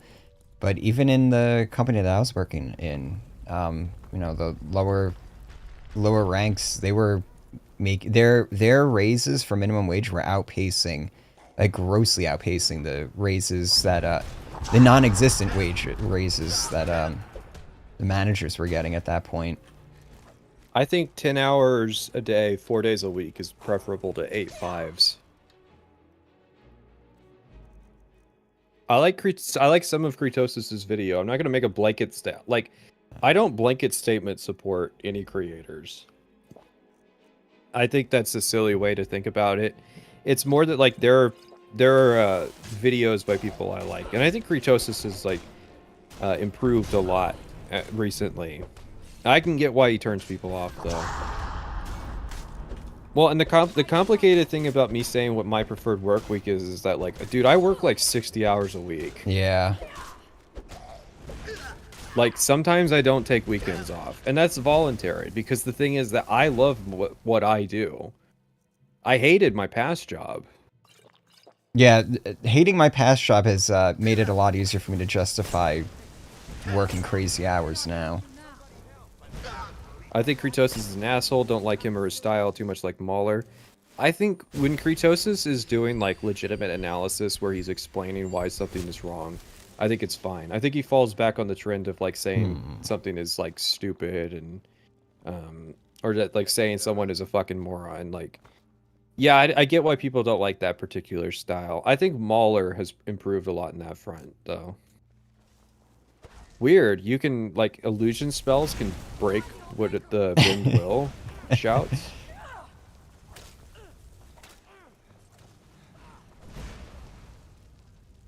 Don't attack me. No, go attack your Disney paying friends. $22 an hour for customer support. Yeah, is it still the case that Disneyland employees are having trouble with their housing because rich people, or not even like rich people, like just middle-class people, flooded to Florida during the pandemic and raised the housing market to the point that Disneyland employees can't afford to live near Disneyland anymore? Because a bunch of fucking people bought all the, like, raised the prices in those areas. Mauler makes it really hard to like him in EFAP no matter how hard you want to like them. I think an opinion on Mauler versus an opinion on EFAP are two distinct things, is the deal. I like Mauler videos. I don't care for EFAP. That's kind of the distinction. I'd go on EFAP, but that doesn't mean I care for it. I don't watch it. I've seen some of it. There's episodes that I do like, but...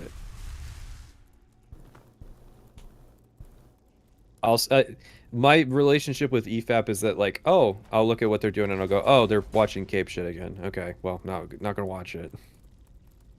What's that? Another Marvel movie? Cool, I'm not interested.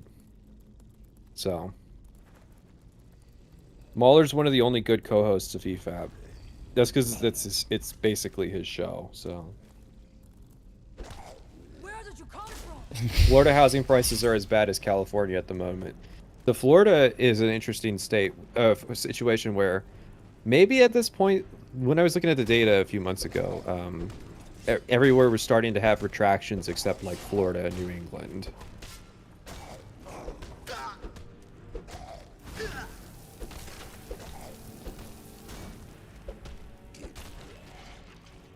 I was so disappointed with my first EFAP. I saw a 12-hour video on Cyberpunk and half of it was them playing Smash.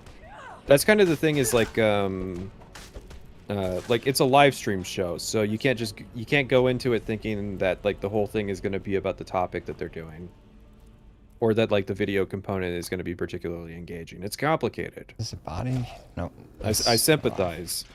It's a weekly live stream show where they make a lot of material, so it's going to be lazy in some aspects. And I think the problem with EFAP is that, like, he says it doesn't affect his video output, but totally affects his video output. So. Oh God. Show your LARP, because I've seriously forgot the podcast name. I don't do LARP frequently enough to shill it. The thing is, it's not a big source of income for me. So, like, I do LARP more so for the podcast format than because it's just getting to hang out and chat. And that's what I prefer. I prefer that it doesn't make a whole lot of money because it incentivizes me not to switch to just doing podcasts. What was it called, though? You know the name. It's literally called LARP. I do like when EFAP dunks on Movie Bob. That will never get old. That's because he makes it too easy. Real quick, what's the goal for this stream? We are shilling. The goal, the challenge I set for private sessions was to get the Boots of Blinding Speed and then do Dragonborn main quest. I guess, yeah, I'll put those on and see if it makes me any better in combat. I doubt it, though. Honestly, the main way to use it is to just speedrun the black books.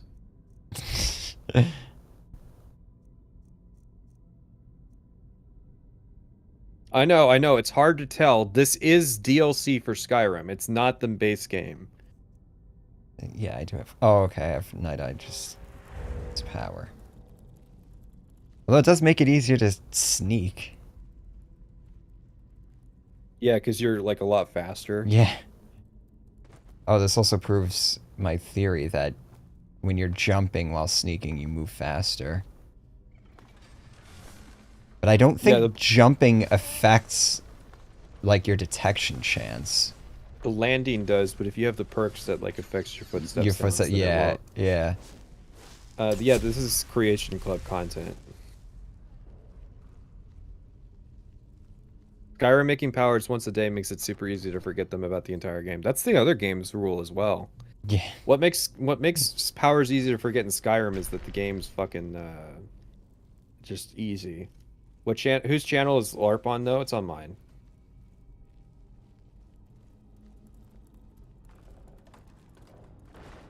How am I supposed to sneak past this thing? Is Oh. it that hard to find? YouTube has a podcasts panel now, by the way. Oh. So if you go to the podcasts tab on my channel page, you will see a playlist of all 4 of them. I will say once again, the goal was to do Oh, God. 1 per month, and then like we keep saying we're gonna do a LARP episode, and then it never happens. Okay. What was the so that's a decision-making cultist. process into including Creation Club content for Pat and private? So I'll go first since I did it first. My decision to include Creation Club content dated back to when I was making the Oblivion video, and I wanted my Skyrim video to be unique. And I noticed that like not a lot of people had done CC. I think the game is louder. What was your reason for including Creation Club content? I mean, it's available now. So just ease of access. Yeah, it just seems like something that a lot of people are going to be playing now, and there's a lot of stuff worth talking about in it, I guess. Hey, you say that private Easy- sessions is going to be done with easy Elder jokes. Scrolls soon. That's a funny joke. Yeah. With Elder Scrolls? Yeah. No. Not yet. Just joined. Why is the game so dark? He's wearing the boots of blinding speed. As it goes away. Oh, that's interesting. I can pickpocket him. Part of it Wow, was that he's it was calm. interesting and that the Creation Club content was like fascinatingly garbage. And when I made the decision, Anniversary Edition hadn't been released yet. I think I mentioned this in the Skyrim video. Anniversary Edition hadn't been released yet, so I dropped like $80 on Creation Club stuff before they announced the Anniversary Edition. And that was another reason was just that it was obscure. So not a lot of people really knew about Oops. like what was in the box when it came to Creation Club. Yeah. And so that was going to be part of the Skyrim video. And then they announced the Anniversary Edition like a few months after I made the decision to include it and had dropped money on it. Everybody asks about CC. They never ask about Skyrim VR. Skyrim VR was like, is there another Skyrim video that includes VR? I don't know. I don't think there is. None of them come to mind. I mean, We didn't do any of them during the stream series. for not sure. many analysis channels even talk about VR games to begin with. So Mhm. I think you're already getting into a niche market just talking about that. Yeah, I loved the VR clips in the Skyrim video are honestly some of the best. I don't think people realize that like I'm the full package. I do physical comedy too. It's just that you can't see it. And so like that's why I do the VTuber stuff and that's why I did Skyrim VR.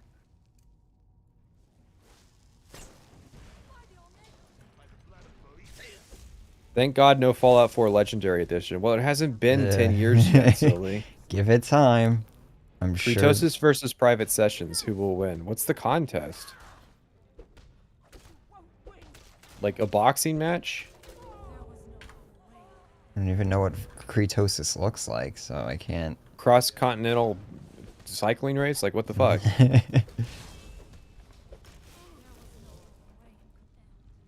All right, let's ditch the boots for a bit. Does life detection work through the blind effect? You have a aura whisper, don't Yeah. Well, I have to wait for. you? Yeah, you have to find somebody. Private sessions versus Kratosis sword duel win. So I was thinking like they were talking about doing some people were talking about doing a sword duel recently. No, you can't. You can't detect life. When is that event? When is there going to be an event where a bunch of like YouTubers do sword fighting? I feel like you People know should what. still be able to detect life even if you're blind. Come on now, everybody knows what Acer Thorn looks like.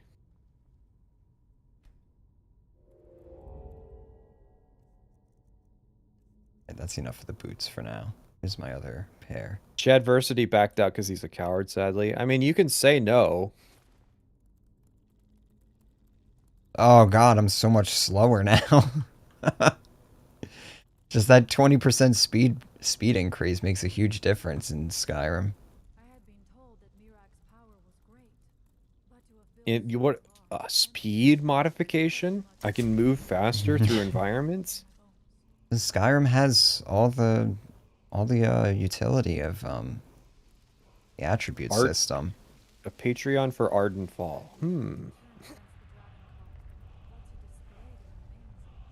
Patreons for game dev can be a bit of a mixed bag. something feels wrong. Brace yourself. Omega, protect me. By the Omega.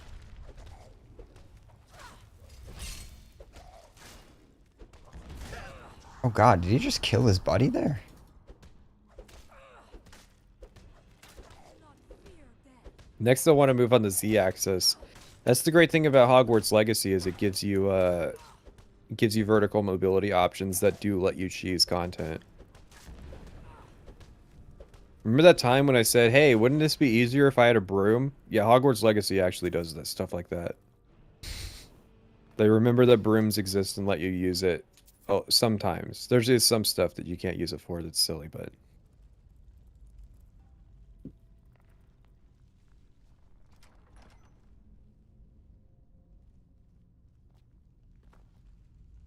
I'm not talking about VR from a consumer perspective. I'm talking about using VR to make videos. Like, I'm fully expecting there to have been just I analyzed Skyrim, but I did it entirely in VR, which is basically what I did. I didn't intend to do that, and I kind of wish, like, it's complicated, but I do kind of like, well, no, it's not that complicated. I think it was included to the right degree.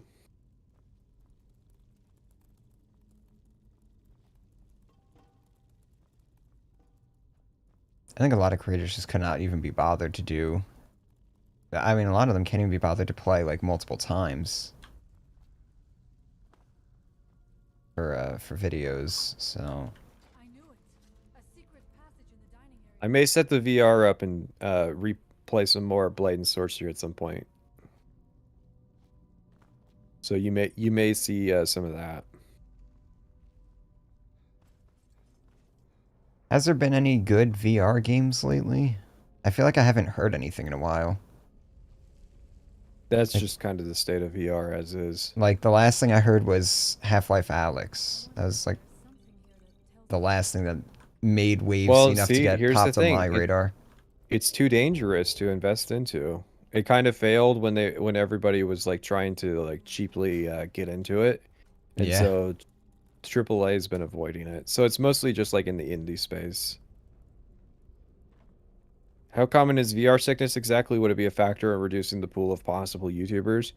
Dude, YouTubers are grifters. They would absolutely endure motion sickness just so that they could say, I have a Skyrim VR exclusive Skyrim analysis. Just so that they could have an inch of a gimmick that could maybe get them recommended. So the question is, why hasn't anybody done it then? That's what I'm wondering is like, what's stopping people? Of course, in the Fallout 76 video, I talk about the real reason why people make analysis videos, which is that they just do binge playthroughs, and then making the analysis video is like justification that they weren't just wasting all their time playing a video game. It's like, no, no, mom, I'm making a video.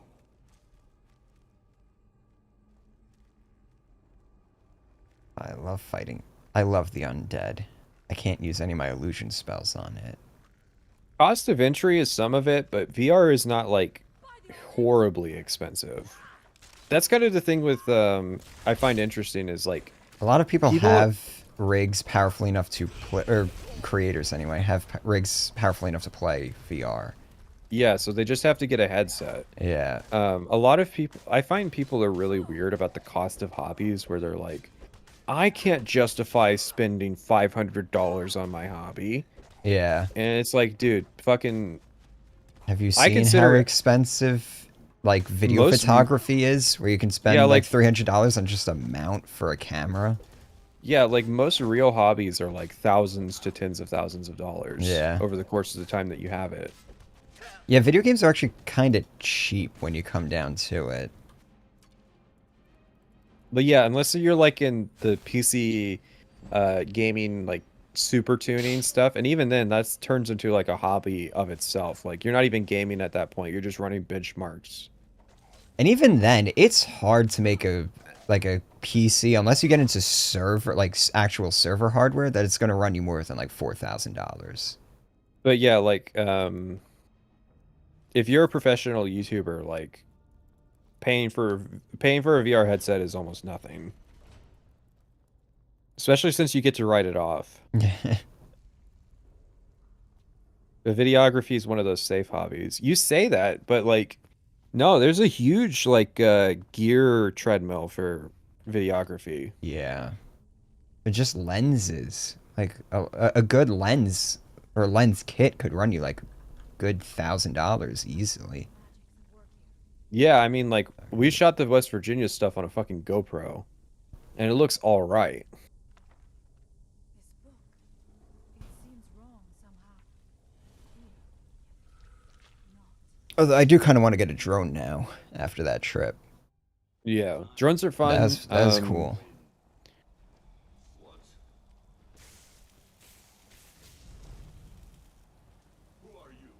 If I go to the Mojave, I'll be taking the drone with me. If I go to DC, I will not be taking the drone with me. Yeah, I won't be able to fly that anywhere. Yeah, sorry, Fallout fans. I don't know if you know this, but DC is restricted airspace. For some reason, they don't want hobbyists flying drones around. I've seen the argument that gaming as a hobby is pretty cheap, but as entertainment, that gaming is expensive as hell.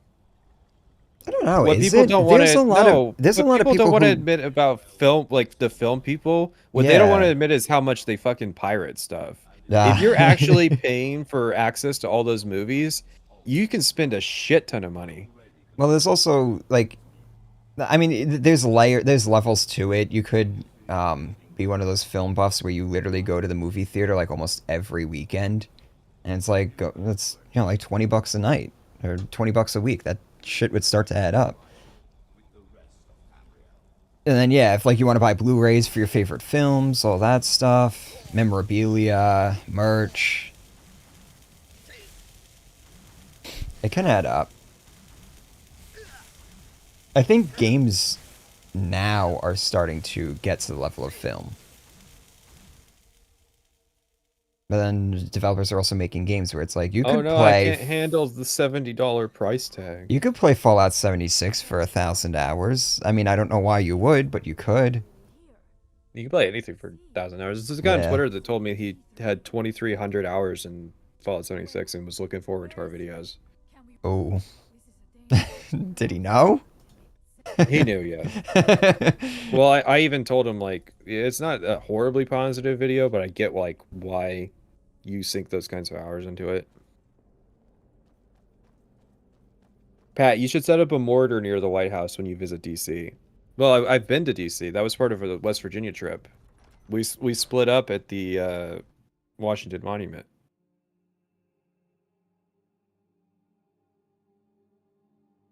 I don't know how much of DC you got to saw on your way back. I went around the I literally beelined it back to that. Back I went to around the that mall. like that harbor area Mhm. and the cherry blossoms were starting to go when we were there. You see that green So you missed a very pretty scenic Where am I? thing. I went to all the monuments. Oh 'Cause yeah, I was just like, I should have just went to the bathroom in the Smithsonian. The bathroom that I went to, that was kind of sketchy. Let's put it that way. how much are you gonna spend at a casino in Vegas? So I'll get a sponsorship on a video before I do New Vegas, and then I'll spend all the money from the sponsorship, like to play blackjack at a casino. And then I'll review. I'll be part of the analysis so I can write it off when I lose all the money. Pat, are you gonna How get kicked out of a realistic? casino for the New Vegas video? Yes, I'm going to play at a casino until I clear it out and get kicked out for the New Vegas video. And then I'm gonna find like a doctor in a cyberneticist in New Vegas or in Las Vegas to pay. I'm sure you could pay somebody to pretend to do that for you. It's like you tell somebody, I'll pay you $2,000 to install some cybernetics into my head. They'll be like, oh, okay, I can do that. How long would a video on blackjack be? I'm thinking like 90 minutes would be pretty thorough. Am I gonna get shot in the head for the video? Yes, but it's gonna be by 9mm, so it won't be lethal.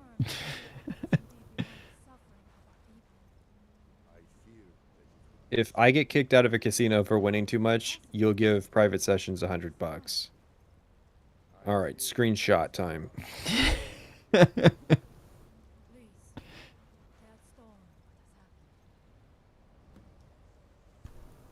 you have seen. Really? The ledge? It means if you could go to this, then perhaps you are connected. But you Wait, you guys split up? Well, there goes my slash fic. No, we went back to New York together. That was actually my ploy to move in with private sessions. That's why I've been streaming with him so often recently. He lives in my basement now. Yeah, we're on call together. Like we're literally like next to each other. Like I've got my mic plugged into his setup. We're not calling each other, and that's why the robot voice thing's not happening, obviously.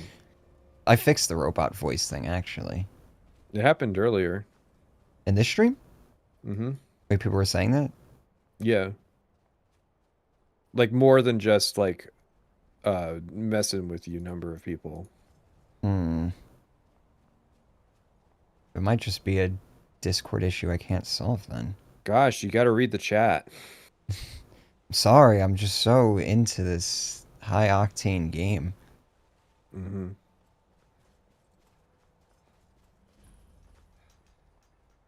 If each of the 50 states in the U.S. were to become sentient and fight each other, which state would win? Florida? The contenders are definitely Florida, Texas, and Alaska. Oh god. Oh god, I can't see anything. Why can't I see anything with Night Eye out here? Yeah, it's a bit weird. Play Halo 3. I mean, Halo videos are on the table, guys. I was half joking about doing a 100% achievements video on Halo CE as a pretense to talk about it.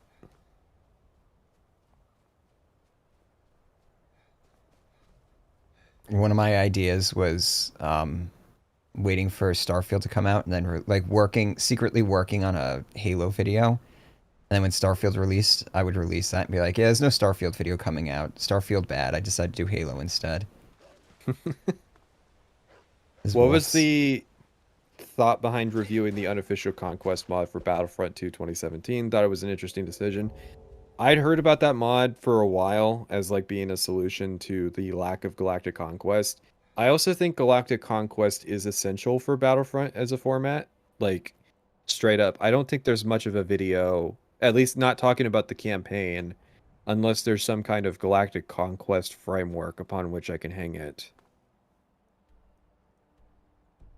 Play Cursed Halo for a stream in co-op. The problem with Cursed Halo is that there's a chance a dick is going to be on screen, so that's going to be a no. The MCC achievements or CE remaster for 360 achievements?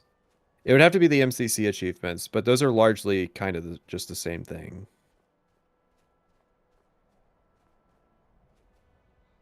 Dick was removed 2 updates ago. Well, the problem is you play the new Cursed Edition, it's worse than the old ones, so...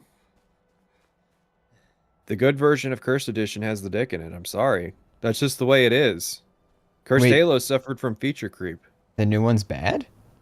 I don't know, the new one's not bad, it just suffers from feature creep. There's too much going on. Oh.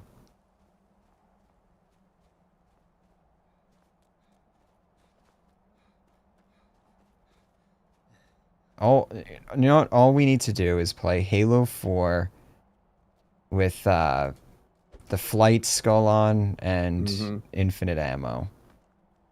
That was such a fucking nutty experience. So if you play on Legendary All Skulls On now in Halo, that includes a flight ability and infinite ammo, in addition to being blind and having no user interface elements and This is all the difficulty skulls enabled. this character is not equipped to fight dragons. Private sessions, Patrician and let's see. Kritosis were on my Discord server. All of you were harassing my friends. Roleplay with me, and then you get banned, and you destroy my paradise. Yes, I will destroy your Discord server. Damn, you reloaded so fast. Holy shit.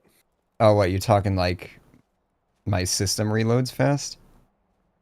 No, like, as soon as you died, you were reloading. Oh, yeah, I mean, just, why am I going to wait for the thing? Just F6. I know where I saved. Alright, so we're going to do some shady shit because I don't feel like fighting a dragon. Like, that's just... this character literally just cannot fight dragons. And that's why hand-to-hand was cut from the game. Yeah. Damn it, Because why can't it's all about the dragons. Why can't I suplex a dragon? Someone mentioned there's a glitch you can do to skip straight to the part of the main quest, the embassy. If whoever said that like 2 weeks ago in a stream chat is here, can you elaborate on what that glitch is? Thank you. You can skip straight to the embassy? Yeah, there's some glitch you can do with a plate. Oh, yeah. You can phase through, like, phase through a wall or something like that. This is speedrunners do it all the time. Think Starfield will have any interesting lore? I don't know who's writing Starfield. Wasn't there something that everybody was saying Starfield was based about because they used the name of something? I'm legitimately not remembering what it was, but like people were saying they were based because they called it I think it had something to do with the Confederacy.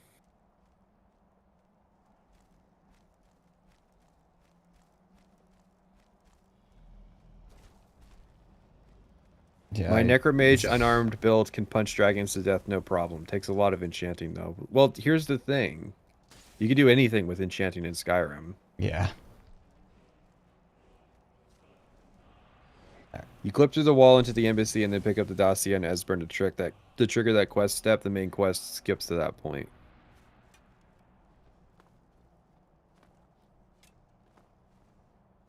What a fascinating game.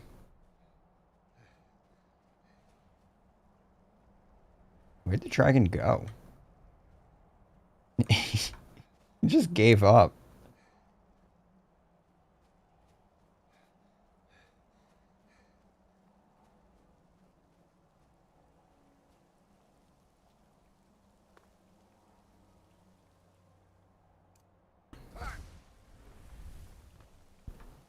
Generic sci-fi is really starting to bore me. Just go full space fantasy like John Carter. I mean, that's a skill issue on your part if generic sci-fi is bothering you.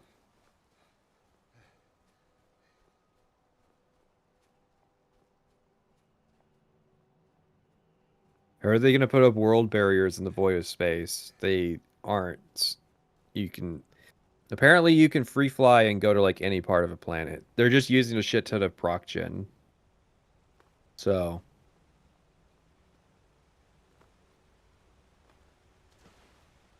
I wonder how they're going to handle flying within a star system. So there's gonna have to be limitations on that, I imagine. Why? What, you're just What would gonna the be able problem be? to just fly off into the void forever then? Probably. I mean, fuck, it's empty.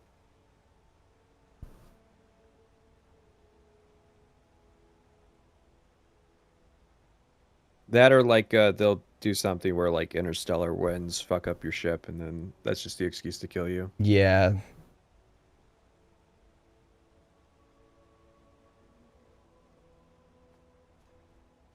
There's Oh, no way right. they'll give you that much freedom. Why not? As I understand it, it's going to be like kind of No Man's Sky-ish.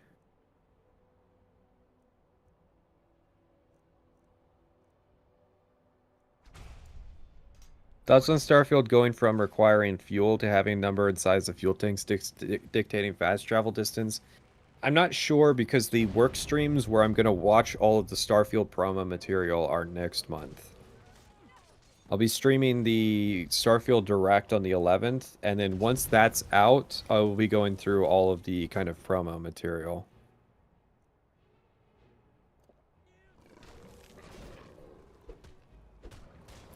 What do you think the likelihood of them delaying Starfield again is?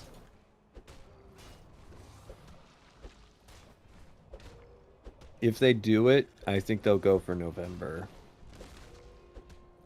I don't think they would delay it just for a couple more months. I think they would delay I it. mean, like, no,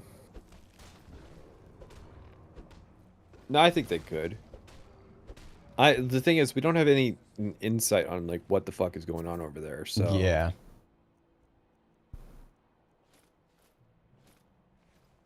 Starfield delay is 80% because they got burned by a stinky Redfall launch. Not really. Like, literally within a month, people are going to stop talking about Redfall. And then, like, in 6 months, you're going to start seeing videos that are like, actually, guys, Redfall wasn't as bad as people think it is. Tears of the Kingdom comes out tomorrow, right? I don't think they'll delay. It'll kill the game. Why would it kill the game? You realize that like Bethesda fans eat shit, like literally. If it says Bethesda on it, they will eat shit. Oh, And the I expect the professional game's gonna be a commercial success, especially the at professional launch. Bethesda shills are so fucking horny for this fucking game that like Todd Howard could go to like Mr. Matty Play's house and murder his fucking family, and he would probably like still go. I don't know. I'm pretty excited for Starfield.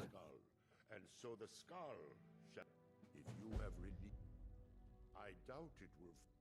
I cannot help with. Stop talking about it. When did they start talking about Redfall? When the game came out broken and the usual fucking vultures swooped down to get their pickings at the broken game. So the dragons have returned. Have you been checking out Fish Tank? Fish Tank seems like something that I would rather hear about the post-mortem on when somebody dies. Mr. Matty Plays is better than Kretosis. I think that's a bold stance. I can actually stand the odd Kretosis video.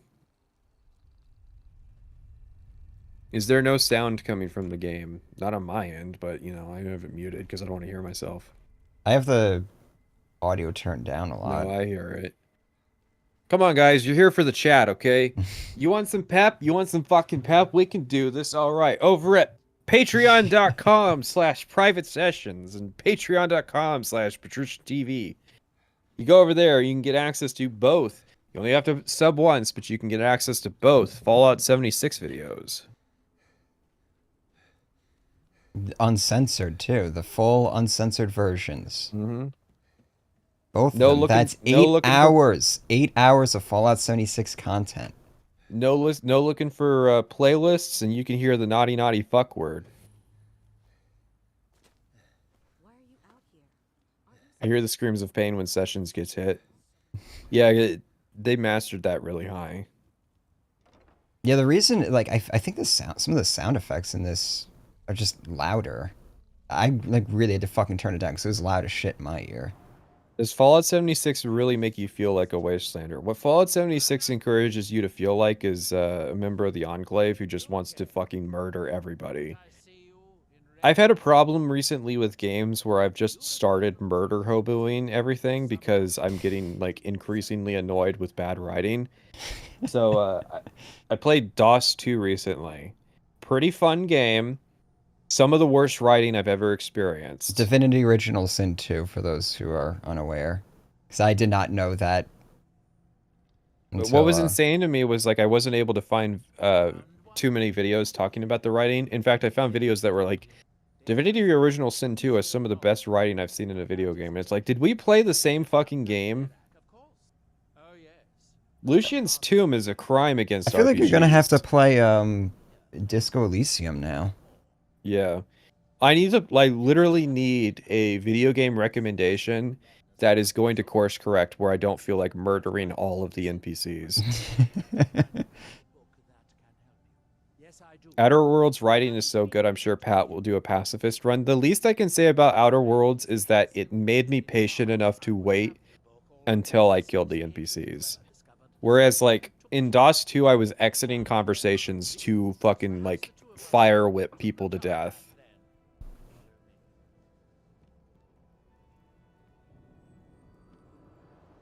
Oh, that's cute. You have to use a levitation thing. I'll just become ethereal down. Now that's gameplay. I always hear praise for Divinity Original Sin, how they do the gameplay, not really the story. That seems to be the popular consensus, but there were certainly some YouTubers that I was absolutely surprised that they were praising the story. Why can't I we think get a it's more shout of that increases our jump height? I think that's more a consequence of how enjoyable it is to be a murder hobo in DOS 2. I didn't find murder hoboing enjoyable. That was just like, I was just looking for more combat encounters, for one, and for two. I found the writing to be so fucking abysmal that if I wasn't allowed to kill people, I would have just skipped entire sections.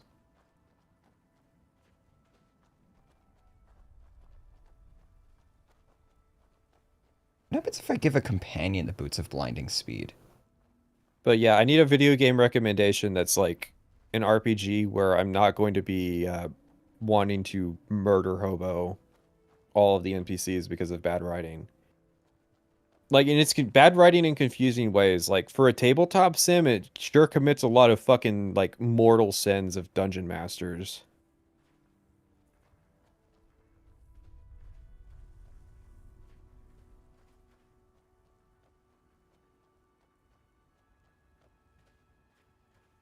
I think he's lost. Yeah, just because DOS 2 is a CRPG doesn't mean I actually want to play more CRPGs. Like, I couldn't get into Pathfinder. Like, part of the reason I was only able to get into DOS 2 was because I was playing it with someone else.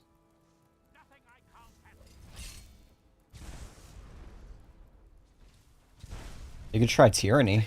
That is a fun magic system. No, I can't do another Obsidian game.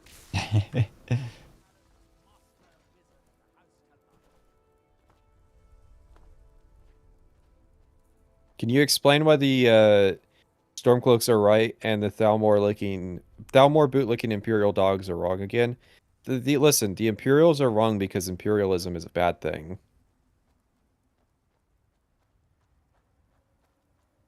The Imperials are wrong because the writers are setting them up to fail. Just look at the the Mede Dynasty's family tree.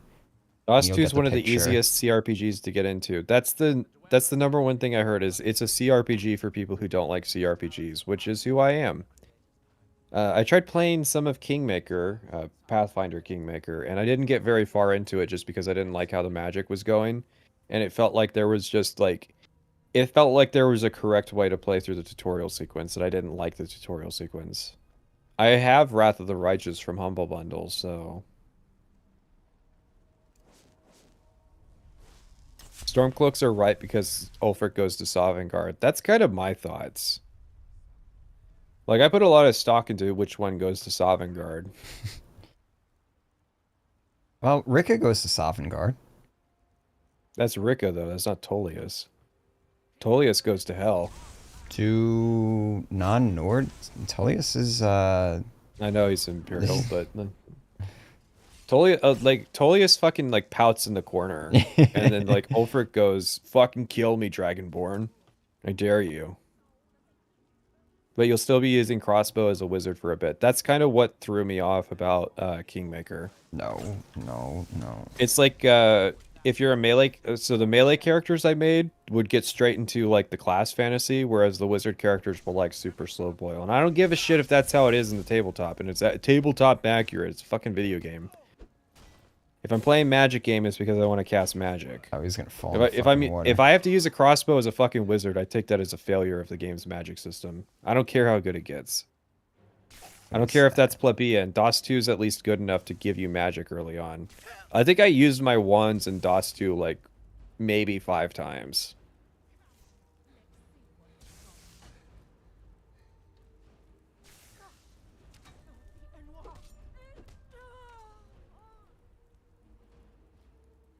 Is there any good ESO lore? I wouldn't know. ESO's fucking boring.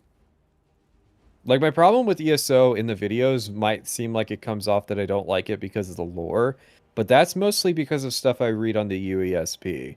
My actual problem with ESO is that it's fucking boring. Hot take, the Pathfinder video games would be better if 3E and Pathfinder were good systems. Oh. I feel like those tabletop volume accurate games kind of really do suffer from being compliant with tabletop just because the circumstances are different. Like there's a video by Plague of Gripes that explains why like digital dungeon masters aren't really good. So like Baldur's Gate 3 looks like a healthy heaping of shit to me because of how much like rolling there is, because I know full well that the way I'm going to engage with Baldur's Gate 3 is I'm going to reload 25 times just to re-roll some like the DC checks so that I pass all the ones that I want to pass. Because I'm going to think like a lot of them are unnecessary or stupid. And I might not necessarily think that in a tabletop space because like, I don't know, a human DM is way better at getting me to agree, you know what, I failed the roll, but I'm fine. If you fail a roll in a video game, it just feels like you're a moron.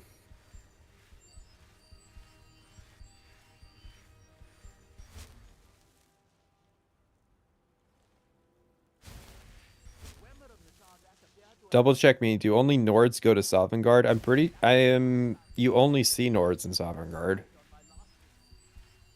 Imperials don't go to the same heaven. Like, I actually don't even know what the Imperial afterlife is supposed to be. Yeah.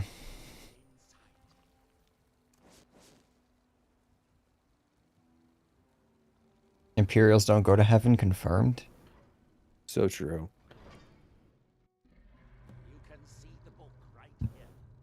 One thing I don't see people mention about tabletop systems and games is that the increased number of combat encounters to pad out the time and content to show off the flaws of the systems.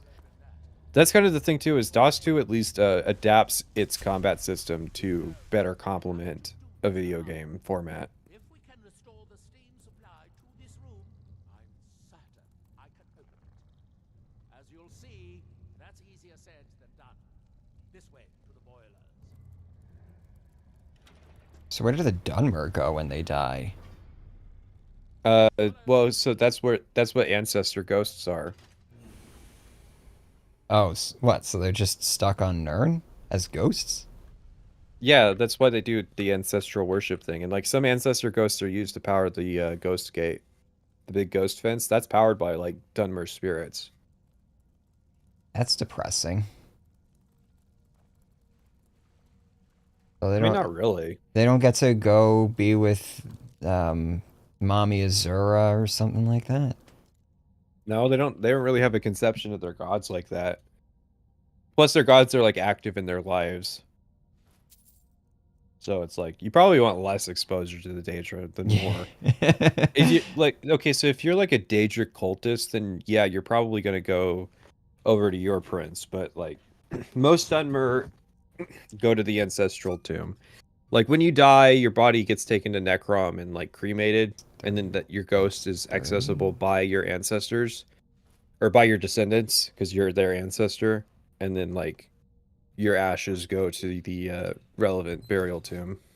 So yeah, we know stuff about the Dunmer afterlife. We don't really know, as far as I know, Oblivion didn't establish anything about the Imperial afterlife. Well, that's kind of the thing is like going to Aetherius is the default afterlife in Elder Scrolls for all the races that don't have pinned in afterlives. So saying that the Imperials go to Aetherius, it's like, yeah, no shit, everybody goes to Aetherius. It said that Dwemer submerged the entire city beneath the sea until the invaders gave up. I have my doubts, but the city was a marvel. Does worshipping the Tribunal matter? No, the Tribunal maintained the same system of ancestral worship, so... Most of the lower levels of the city are flooded, but it isn't hopeless. The old Dwemer pumps still seem to work. Watch. I'm committing to no save scumming in Baldur's Gate 3 because otherwise I'd go feral from reloading. Well, that's kind of my problem looking at it from the outside. My other problem is that it's written by the same people who wrote DOS 2, and like even casual glances at what the story is in Baldur's Gate 3 makes me go, oh Jesus, they're repeating the source story. No.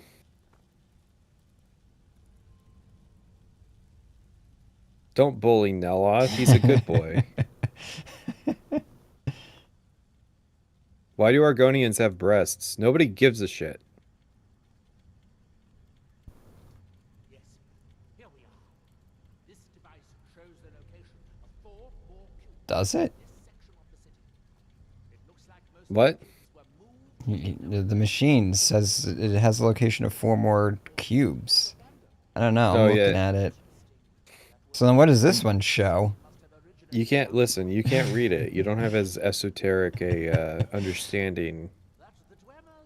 Pat, thoughts on the new Daedric Prince leak? I said it last time. It sounds dumb. It's not impossible. The people who get bothered by it are the people who are just upset because they're the 8 and the 16 is now the 8 and the 17. It doesn't make sense, and it's like, yeah, nobody gives a shit. But like, no, they're just inventing shit that doesn't make sense in the setting. And they're because Oh, it's right, I was supposed it's to keep just the fucking jigalag. cube. It's jigalag, but canonically possible. So again, I don't give a shit. ESO is boring. ESO has to be a fun game for me to care about what happens in it. Otherwise, it's just not canon. I feel like people don't quite get, like, people put way too much stock into what is and isn't canon. That was actually a video idea I had, was like talking about canon and how it actually works. People give too much shit. So it's like, it's canon that Bubsy is a drug addict. The reason that's canon is because the IP was sold to just some person, and some person said that Bubsy is a drug addict. That doesn't mean that, like, the themes of the Didn't Bubsy games Atari- changes to be about how Bubsy was eventually going to relapse into being a drug addict. Didn't Atari just acquire the rights to that, like a bunch of other things recently? I have no clue. Nobody gives a shit about Bubsy. The most useful part of Bubsy is demonstrating why canon doesn't fucking matter. Like, literally, the law does not care about canon. Canon is just an agreement between the writer and the audience about what is and isn't true to kind of establish the world building of the setting. Otherwise, it doesn't matter. Yeah, it's like suspension of disbelief. It's an unwritten contract. And if the audience doesn't really care, then it doesn't really matter then, does it? Yeah, so it's like, new Star Wars is establishing a bunch of stupid shit that I don't care about and I don't consider canon because literally it's just dumb. So I can take it at face value and accept that, like, yeah, the stuff I like, you know, it plays by different rules, but I don't care.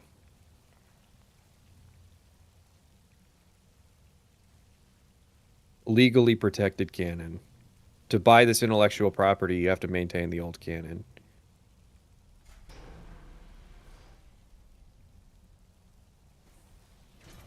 Can I? No. And so it's like, because people will say with the ESO thing that, like, ESO is canon because the rights holders say it's canon, and it's like, well, the rights holder for Bubsy says that he's a drug addict. Hate to break it to you, that's not how it works.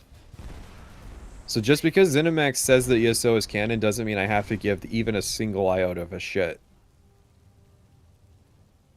The social contract for the Skyrim writing is between the people who wrote Skyrim and you. It does not involve ESO in the slightest. Now, Tev 6 might be a little more complicated. If they're smart, they're not going to include... If they include anything from ESO in Tev 6, let it be something that's, like, good or useful. But otherwise, just...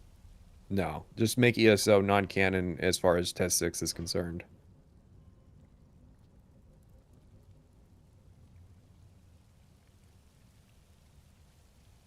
Is there a person you'd consider an authority on ESO lore? There's supposed to be a lore master for ESO.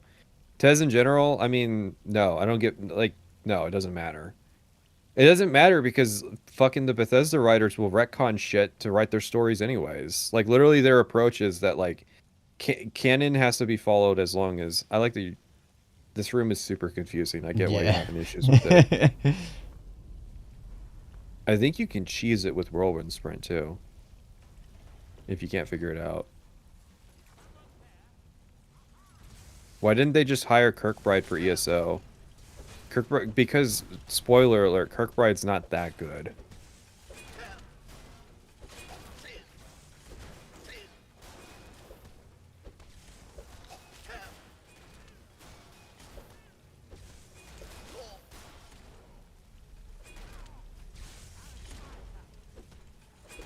Okay, so the thing is, the Disney and the original, like, Legends canon for Luke Skywalker, yes, both of them ended as exiles. There was a very different context in each story for why that happened. And there's a reason why fans say it's, like, fine with one and are bothered by the other one.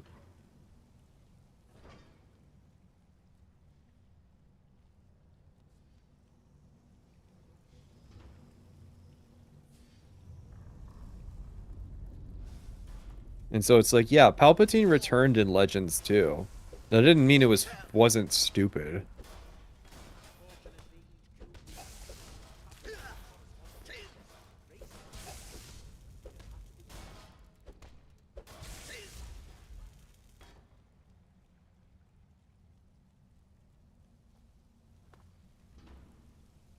Did it at least explain why Palpatine returned? It was the same general rules. There was like a clone and he mind transferred into it. I think that I never read the story, but that as far as I understand, that was the explanation.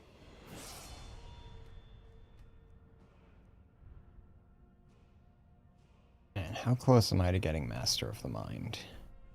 The thing is with the Star Wars people, like the Star Wars, the new Star Wars defenders, is that they will take whatever they can out of context in order to justify their arguments. And so they'll be like, well, it happened in, like, simultaneously they'll say, well, it happened in Legends and nobody cares about Legends. So they'll just use it if it fits their narrative, or they'll be like, yeah, they'll say like, well, Emperor Palpatine returned in Legends, and it's like, yeah, people thought that was stupid then.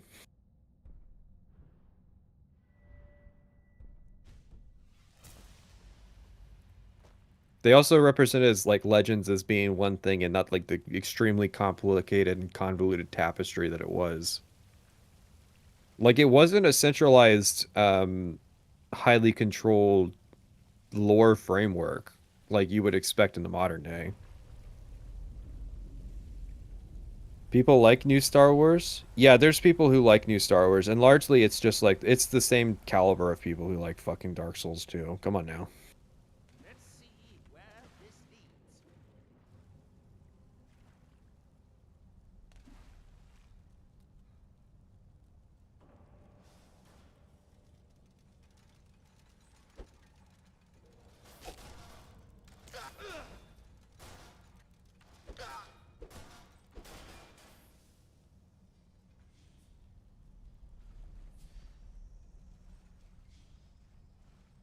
I know.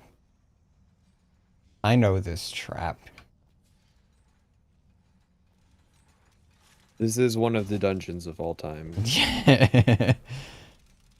I love fighting Dwemer. I love my illusion spells just will not What work. I hate about Dragonborn is that it doesn't change the visual style enough between Skyrim and Dragonborn. Like we were noting, it's like kind of the opposite problem that Halo 4 has, where Halo 4 needlessly changes shit and makes it ugly.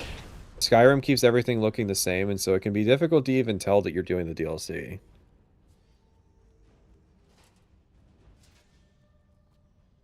Pat, if you do ODST video, you're gonna travel to Mombasa. That's a tempting idea. Do they speak English in Kenya? I know they do in Somaliland. Whoops, that's not how you speak English.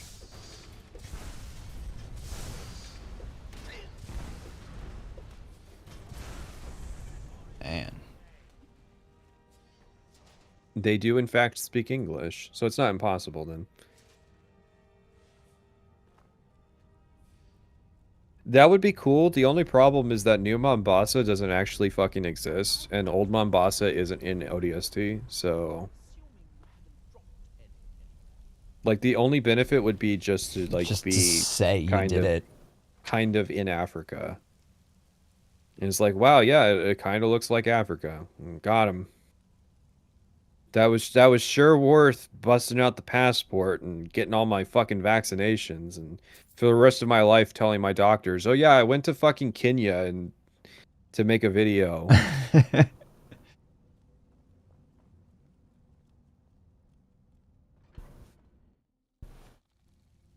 To prove your point, I literally didn't know you weren't playing Dragonborn until you said so. Yeah, I mean that's literally the case. It's like my biggest complaint with Dragonborn is that they didn't make new assets for the Dwemer and Nordic ruins. Like Dragonborn would be so much better for me if it was visually distinct. Like Remember all the visual, like all the tile sets that they made for Shivering Isles? You've been to a Dwemer ruin in Morrowind now, right? Yeah. So you know what they look like in that game. Yeah. And like I'm not gonna say that they're better. Like color choice wise, it's the Dwemer ruins in Morrowind are boring compared to Skyrim. But it would be interesting to have a stylistic switch up with Dragonborn for how Dwemer ruins are built, just to show that it is like a different region. Yeah. So it's like it's similar, but it's different. That would be nice. Well, Instead, it's just, but you know, it's easy to reuse these assets. There's a lot of bronze here, you know. It's doing something. See, it's a big open area. Jedi Survivor has some of the best dungeons I've played in a recent game. Good stuff. That's good to hear. Hmm. I am I've like been actually hearing that, good things about Jedi Survivor. That's tempting only because I'm like kind of hankering for a game that doesn't have dog shit level design.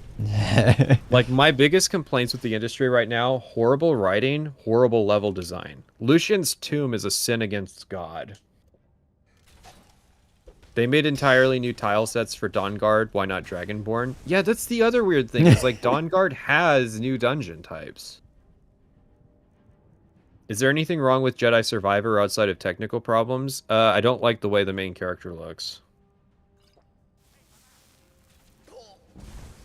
It's a third-person game too, so can't even like really ignore it.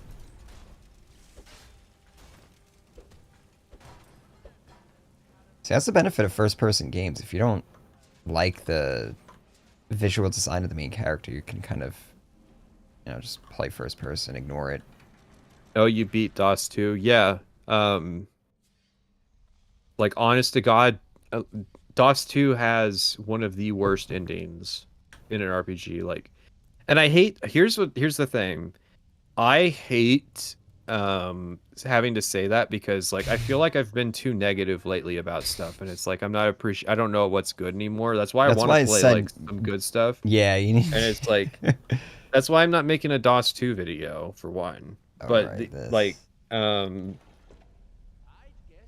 yeah, it feels like these days I'm just saying this is the worst writing ever when it's like literally everything just seems to be like a downward slope.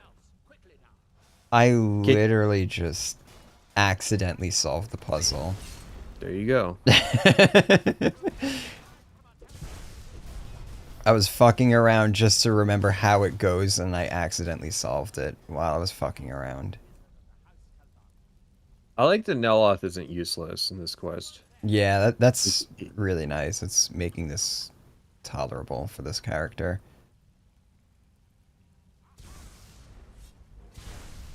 It's funny. It's kind of funny that you can customize your look in Cyberpunk 2077 when you can never see it outside of menus or junky mirror. You have to manually turn on. Well, Cyberpunk would be kind of crazy if you couldn't customize the way that your character looks. Like, I get that you don't really see it. You can see it in cars. I usually use the motorcycle, and you can see what your character looks like in that. But like, character customization is a huge part of Cyberpunk 2020, so it would be kind of inaccurate to the source material to not have any kind of like character customization and like ways to help distinguish what your character looks like. I played about 90% of DOS 2 only because I was playing it with a friend. Neither of us could make it to complete it. The riding and dragging on is so intolerable. No, so like the mortal sin that I'm talking about is character teleports in, immediately interrupts you, so they have like 1,000 initiative, and then they can do like 20 things while you're interrupted, so they have like 100 action points, and like this happens multiple times where Dallas just teleports in, does a bunch of shit that you can't stop her from doing, and just to facilitate the next act of the story happening. And then like the end point is that Dallas, like there's not even really a good reason that Dallas survives. Like in the Fallout 76 video, I have this part where I like go to writing 101 where it's like, hey, so if you have a character and the character should serve a role, the character should not be just connective tissue between one lead and another. Like I get into so like with the fucking Fallout 76 video, I get into like writing 101 because like some of the DLC fails even that. But yeah. Oh.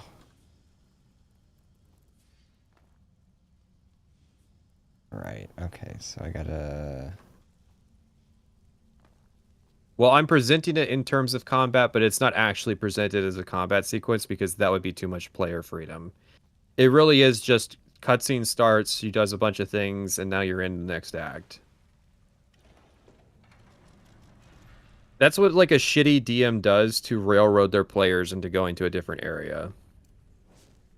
Let's see, can I actually get some stealth action here? Both of your Fallout 76 videos make it seem like that game broke you two. Yeah, we literally had to have like a support group.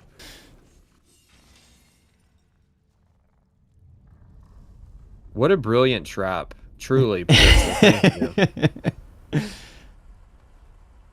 Yeah, Fallout 70. I think it was the pit that really just did me in.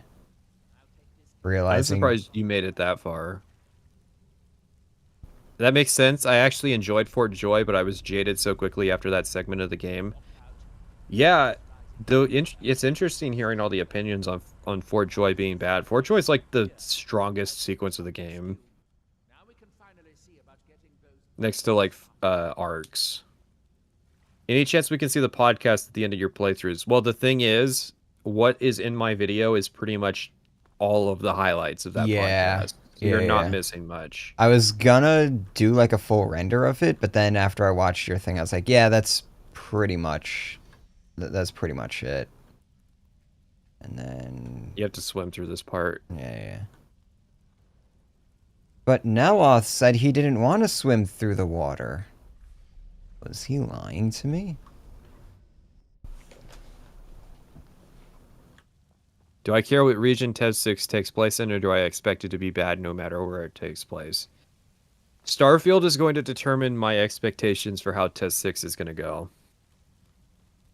And I know that that's like kind of a weak response. I like to make predictions where I actually have predictions to make. I'm not going to make one just because of just because it's the good thing to do. So like, I have no idea how what level of quality TES 6 will be because like I don't know what lessons they learned from Fallout 76. After playing Fallout 76, I'm even more confused. Yeah, the way they handled factions in Fallout 76 makes me very concerned with what they were talking about with what they want to do with Starfield's factions. Fallout 4 can't set your expectation. That depends, because I don't know if you've played Fallout 76. And you might say, what? You didn't expect Fallout 76 to be bad by playing Fallout 4? Dude, you have no idea. You have no idea. It is worse than you know. You think that you know how Fallout 76 is, but you don't. And the weird thing is, like, there's parts where I'm, like, explaining why I think the game is good. And then I'm explaining, like, all the ways that Fallout 76 immediately took the good thing that it had and shot itself in the foot, like, 6 times.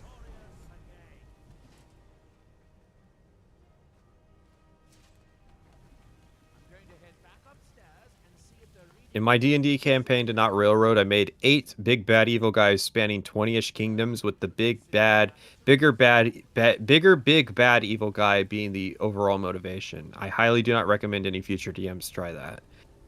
Yeah, okay, so like there's some level of railroading that you're going to have to do.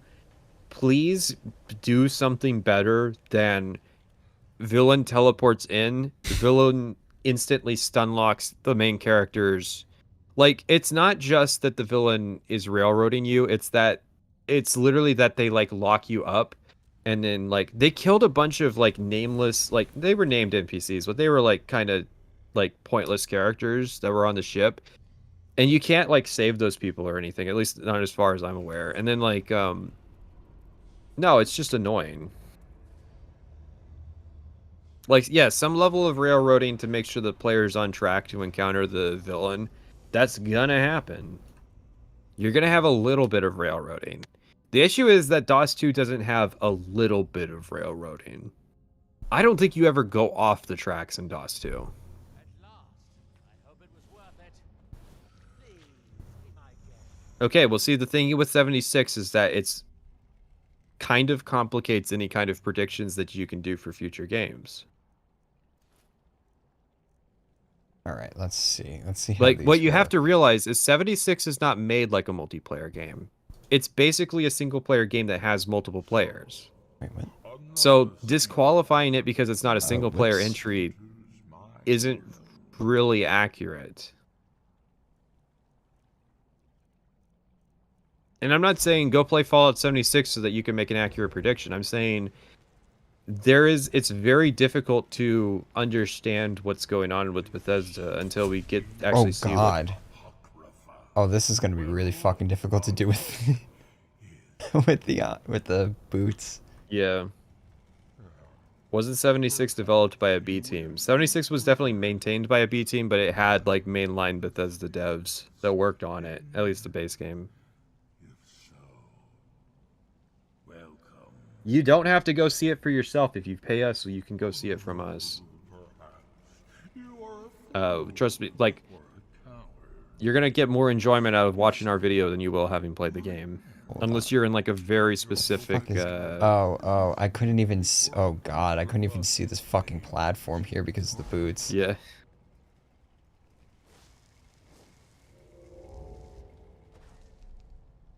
So you don't have a province preference for Elder Scrolls 6? Here's the thing. Look at that. Jesus.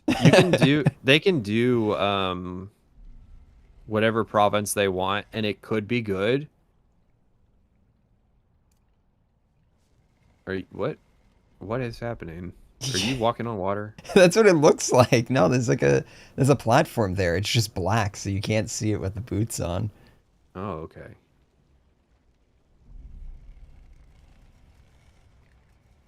Can you bind the boots to a keybind?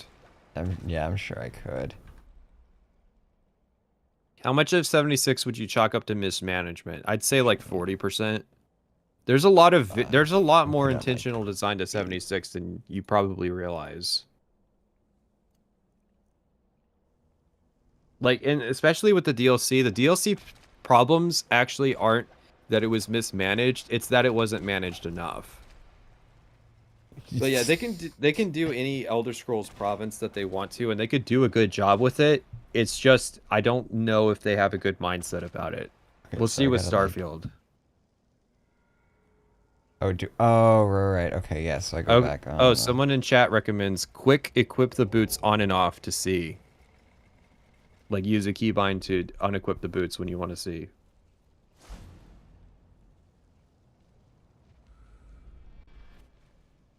I'm sure there's like something that I could do to like cheese it.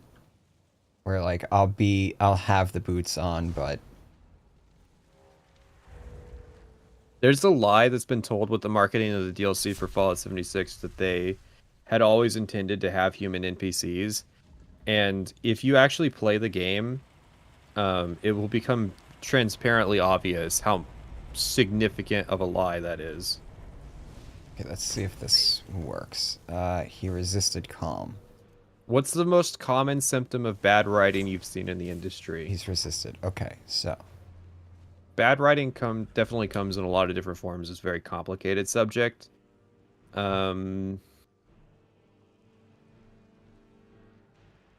can I even like sneak past anything in Apocrypha? Or are they all scripted to like automatically detect me? I'm pretty sure Seekers have like insane detection.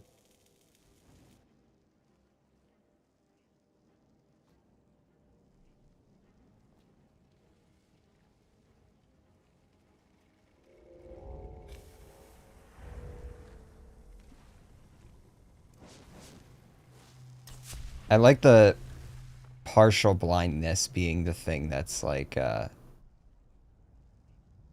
stymieing my progress here.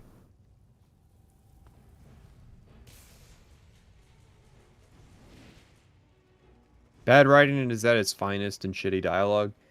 I Alright, we mean, got it. that's where most people are going to kind of notice that it's going on. A lot of people really don't pay close attention to the broader structure of something so much as like a lot of people can't see past like the scene that they're actively watching.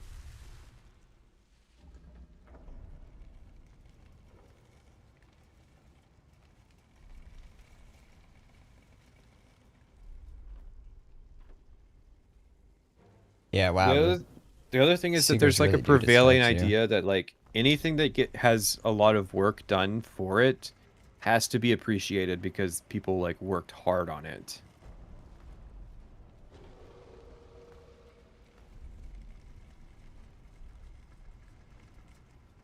You have to at least give credit for all the effort that went into it.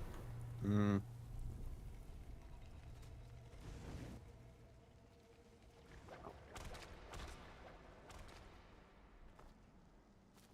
What is it called when you suspend disbelief but for shitty writing? So bad it's good.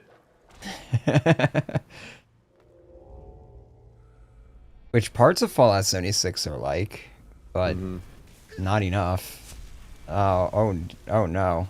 Yeah, I don't know if I can recommend Fallout 76 as like a so bad it's good thing. But the thing with so bad it's good is that like you think that gonna be like interested in actually checking it out until you like are forced to engage with it. It's best leave it up to the experts. Okay, where did I last save here? Oh, oof. Okay.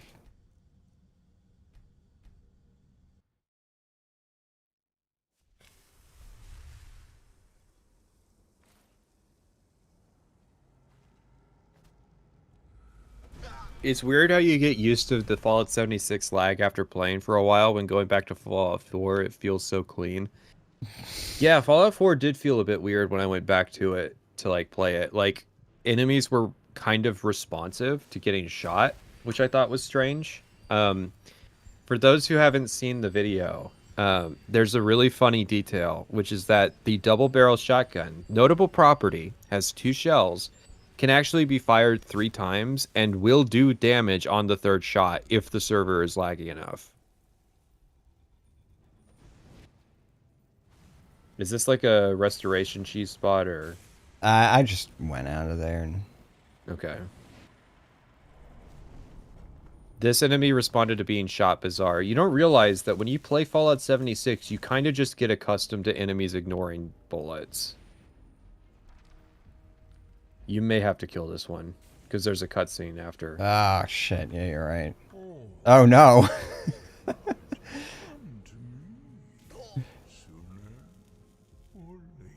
I can't even skip his dialogue either. Wait, okay, there we go. I never got to thanking private sessions for calling dungeons places where the sun don't shine. That is a pretty good metaphor. Will Tale of Two Wastelands be mentioned in the Fallout 3 New Vegas double feature? Probably not. I'll acknowledge that it exists, and I'll say that I'm not going to use it. Let's see. Do I have anything? I really should get like marked for death on this character. I definitely been thinking for a while if I do the Fallout 3 New Vegas thing that I'm gonna say up front, the color tinting sucks. I'm now installing Fallout on all of my playthroughs. Oh god. Oh no, they're all fucking coming in here now. Wait, they can use the books too? I guess so, unless he's summoned that one. I know they can do that. Yeah, they can They can, self-summon. yeah. They can't self-summon themselves. They can summon more though. Or if they can, Bethesda bunch for of some red- reason included code that they can't do nested summons, which I think would be fascinating. I told you in private about the Oblivion mod was supposed to have a Flame Atronach that could summon more Flame Atronachs that could summon more Flame Atronachs. Yeah. Alright, that was an interesting engagement. So that's one way to get through a black book.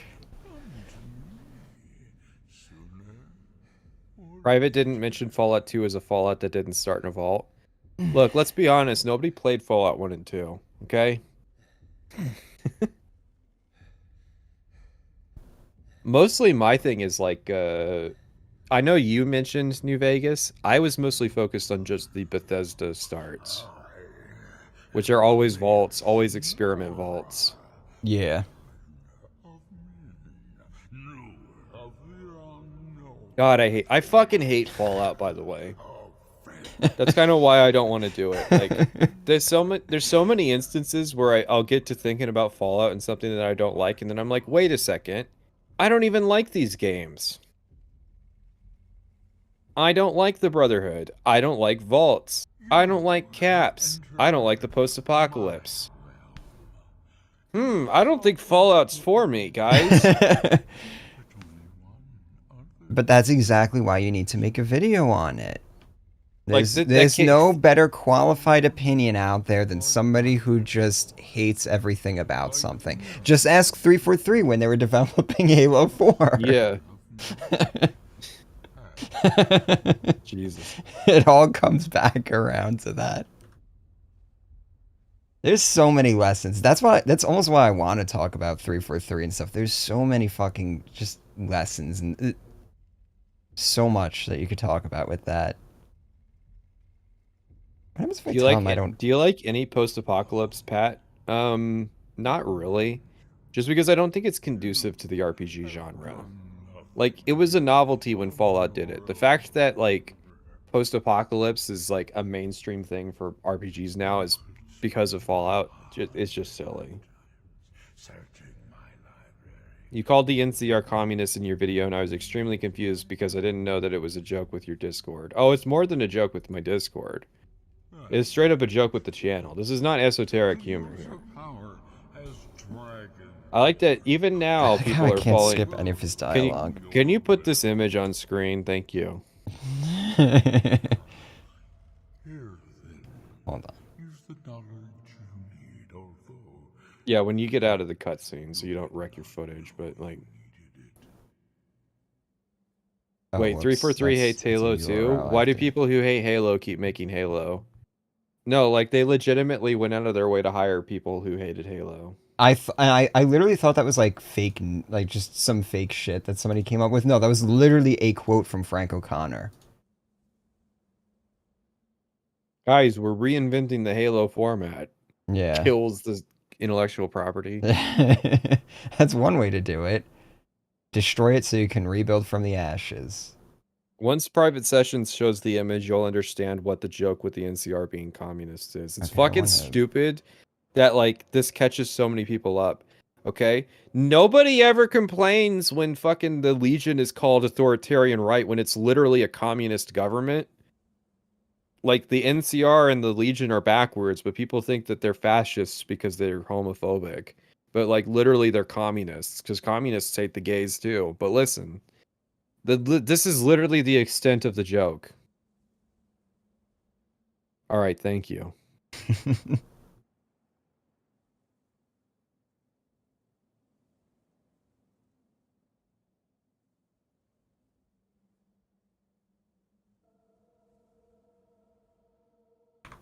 All right, you can continue, Herma.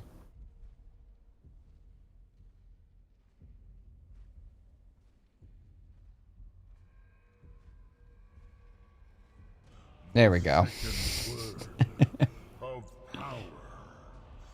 Use it to bend the wills of mortals to your purpose. If you want a deep analytical explanation of how the NCR are communists, you can head over to patreon.com/private sessions. You can get 2 Fallout 76 videos that are 4 hours apiece. Served me well. God damn. Why don't they let you skip his dialogue? It's It's not. it's the legend of Wes Johnson. Yeah, they didn't. It was written in his contract. We won't It's skip your. so We won't let the good. players skip your dialogue, No. This is so good. especially with how slow he reads it too. This dialogue is so good. Reminds me of Modus, actually. You can join our little enclave. The time has come for this knowledge to be added to my library. Wes Johnson is Mora. You didn't know that? Wes Johnson is everybody. I Literally doesn't know the Wes Johnson theory. and then I Reminds me of how Super Eye Patch Wolf speaks. Yeah, there's some YouTubers that speak super slowly. I don't know if like defend the scar. that was how they were suffering and with awful enunciation, and so their speech teachers like taught them to enunciate Yeah. one word at a time. That's on the YouTuber side. On the voice actor side, like it's he's probably being directed to speak like that. I bet like Hermaeus Mora's Rising voice reads in Force. Skyrim are way worse than his voice reads in Oblivion. There's some think? YouTubers that are only palatable at 1.25 times speed. There's some that are only palatable at 2 times speed. Yeah, we got used to the fucking speed command on the fucking Skyrim stream series. I don't like encouraging people to use those things, but there are some people that like you have to use them Yeah. on their videos because they're so fucking they speak so slowly. They either speak slowly or they're just so long-winded. Long-winded, or what they're saying is so substanceless. Yeah.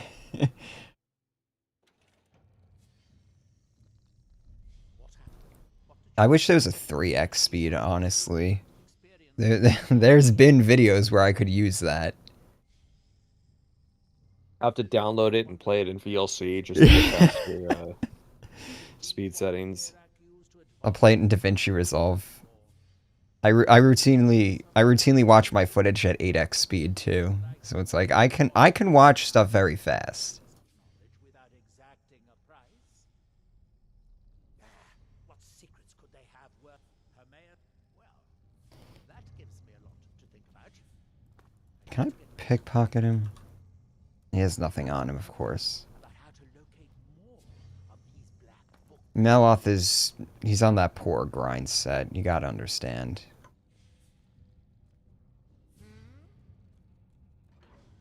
Speaking slowly is like increasing the line spacing on a report to lengthen the page count. So true. Our videos are long and we don't talk slowly. Oh no, not another dragon fight. Oh right, I need to kill him in order to get the unlock the shout. Alright, now this is gonna be on you. One of the proposals for the Skyrim video was to upload it at 2 times speed so that all 20 hours was one video, and then have people play it at half speed. I wonder if that would actually work. You would definitely. It would be like. distort the audio. Yeah. You'd probably lose a bunch of frames and stuff. Mm-hmm.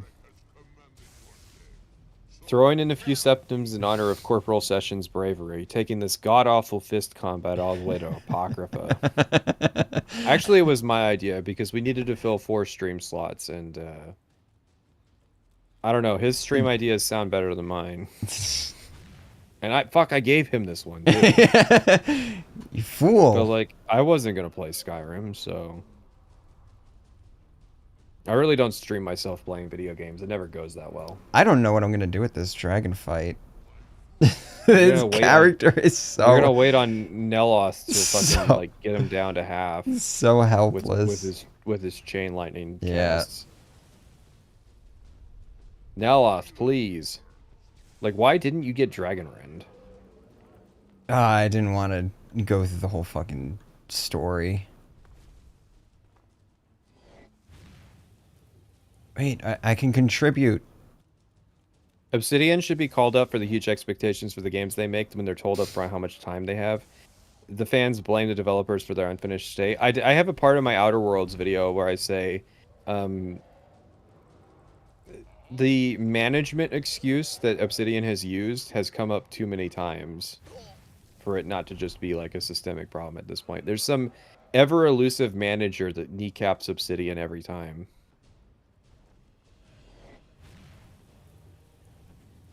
What a well-designed arena. Imagine fighting this guy as like a melee character here. You're supposed to have Dragon Rend. So true. That's why you are able to unlock Solstheim at level 2, I think.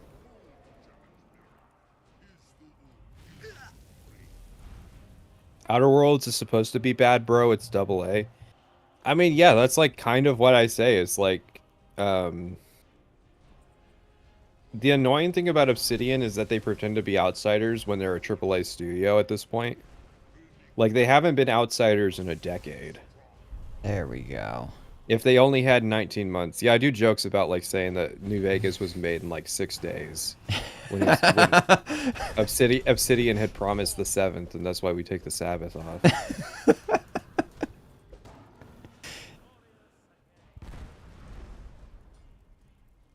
Just imagine if Obsidian was ever allowed to just finish a game. So true.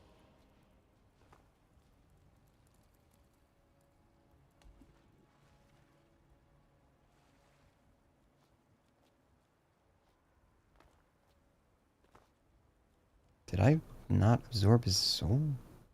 Isn't that the whole fucking point of this fight?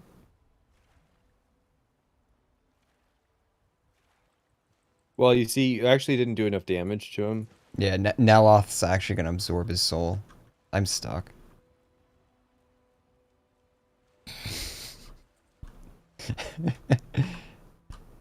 And this is why we are allowed to fast travel in interiors in Fallout 76.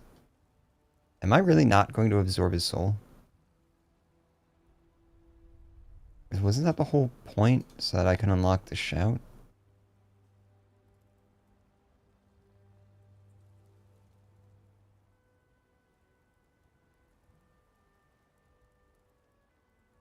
Maybe if I go inside and then come back outside.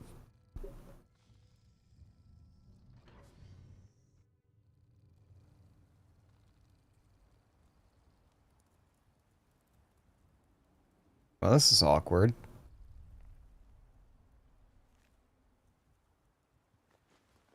Maybe if I take all of its items? Like, the sky is... I'm getting the camera effect that I'm going to be absorbing its soul, but... Sorry, bud. Have you reloaded? I don't know where my last save was. No, like, you can save here and I'll reload. just save reload.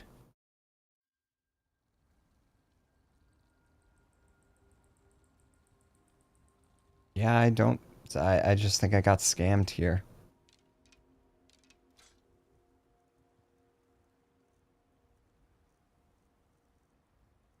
No, well, you see, Mirak was actually supposed to absorb this soul. Yeah.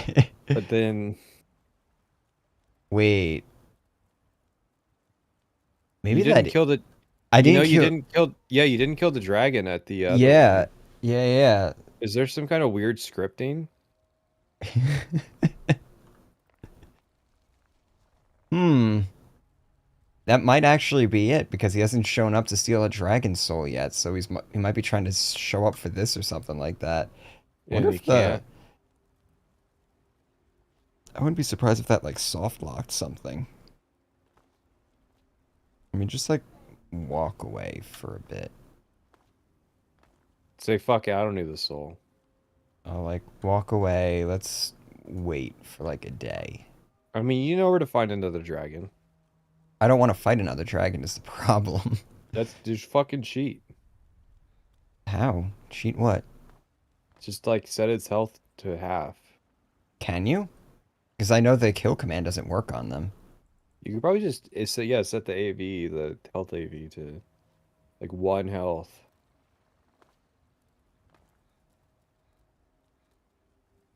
God, they look so bad too. Like, it's a neat design, but they just look bad. All right, let's go back to the one that I ran away from.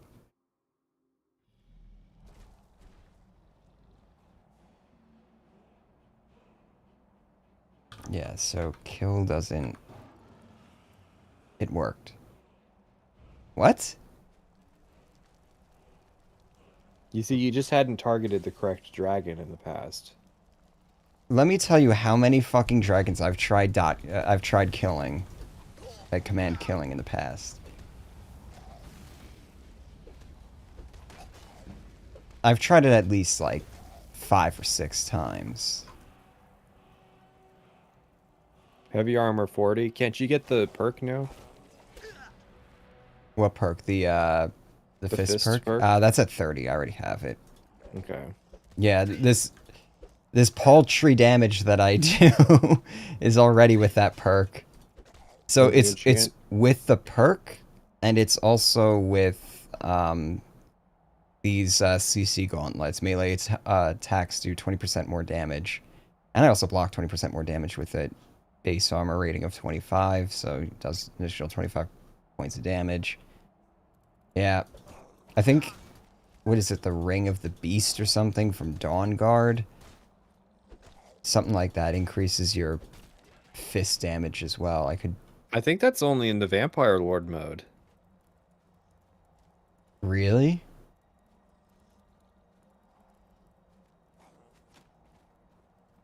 I mean, I wouldn't be surprised.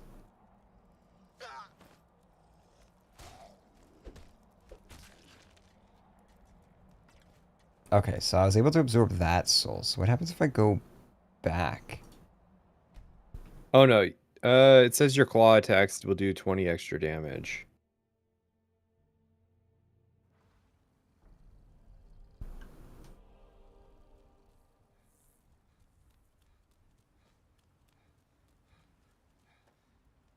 Oh, I don't have,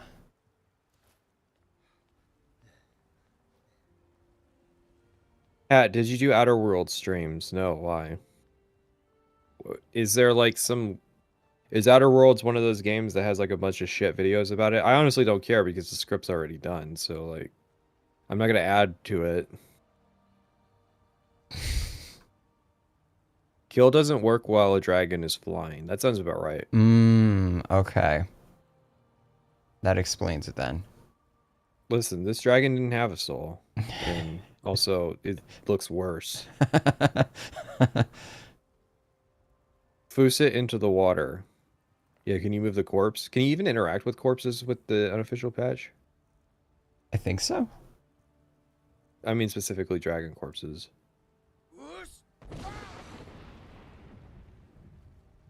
Its arms stuck in the geometry. Isn't it like... what is it? Like some of the illusion spells can like throw bodies around really easily. Soul Trap in Oldrim could. Like I was saying, he's still resisting. Yeah, that's because he's dead.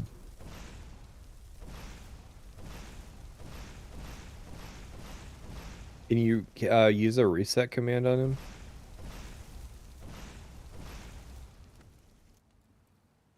I mean, I don't really need it because I got the other. I got a shout or a soul. No, sometimes corpses just resist your magic. Move to player. Move to space player. That's a command you could use.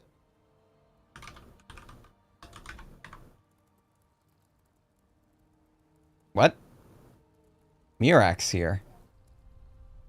Yeah, so it looks like Mirak was trying to Trying to take it, yeah.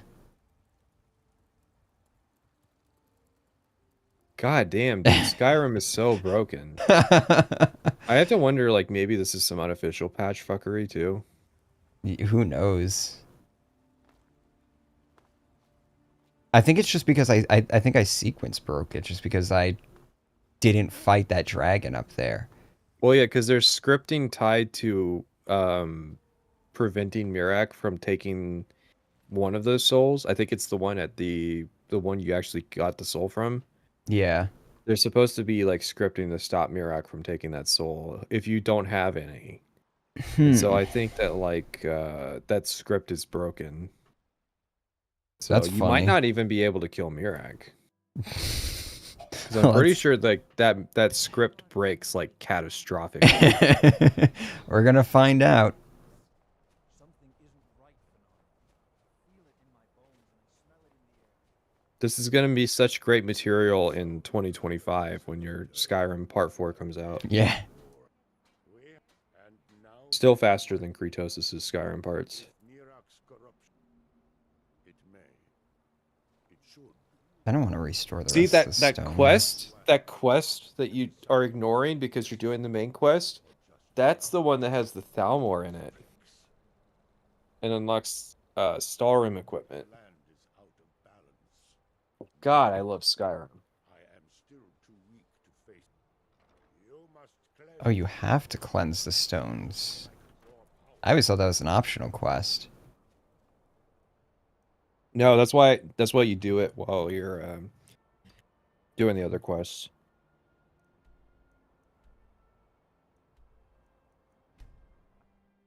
I've had Mirak become immortal during his boss fight so many times. I've had his body just like fall through the floor and then the scripting broke and I just had to restart the fight. I had that twice. Back to back. That was really cool. I've had him just stop doing anything in the fight many times. What a just well-designed fight, you know?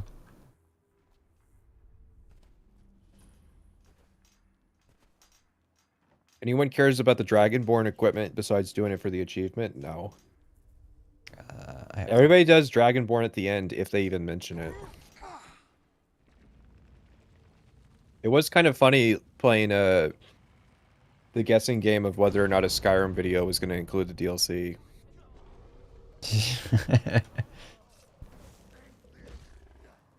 If only I had something to make these people fight for me. It's funny because that's literally what I'm casting right now. It's like courage doesn't actually do anything. Can I calm him? No, he resists it actually. Yeah, is this a mod? I've never seen this area in Skyrim. Yes, this is a mod that adds Soul Slime from Blood Moon to Skyrim. It's called the Dragonborn mod. I know it's not a very inspired name. Just wait until you see the dungeons. It's so lazy. But you know, it's a free downloadable content, so I can't complain. Well, the Or modders actually free mod. wanted to charge money for it, and there was a huge controversy when it came out at the time about the price point. Because it was like, you know, you didn't put that much work into it. Like, It come on, does you're have- fighting a it- giant. It does have full voice acting though. Yeah, that's like the only novelty is it has full voice acting, but a lot of it's kind of bad. Wait, you didn't like Neloth's voice acting? No. Oh yeah, and it weirdly reuses characters from Morrowind too, in ways that Bethesda never would. Bethesda's got too much respect for their source material to do what this mod did.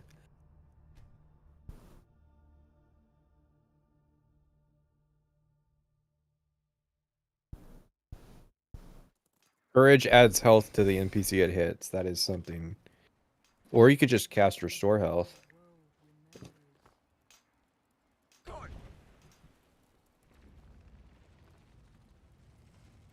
Oh, I forgot. I gotta show. I gotta show the stream the mod that I made for Throw Voice. So I don't know how Throw I gotta Voice hear it too. works for other races in this game. It seems like only some races actually have the funny lines, and the other ones just don't have anything.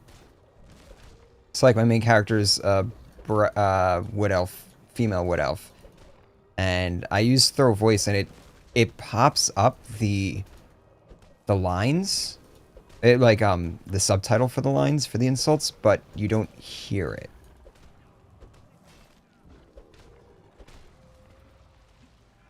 Oh god, we got 2 lurkers.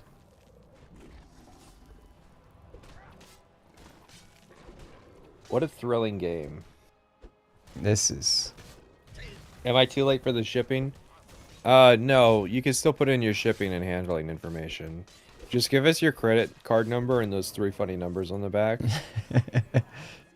Tell me when you're gonna throw voice so I can unmute the stream. What's going on?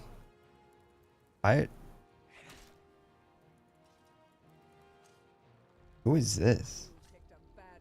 Oh. Part of the Creation Club, I think. Now I have this Reaver fighting me. Oh no, a Reaver!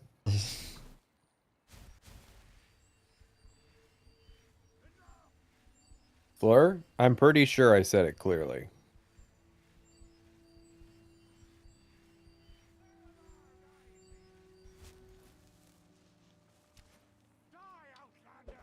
We're playing Halo Infinite after the stream, right? Oh yeah. I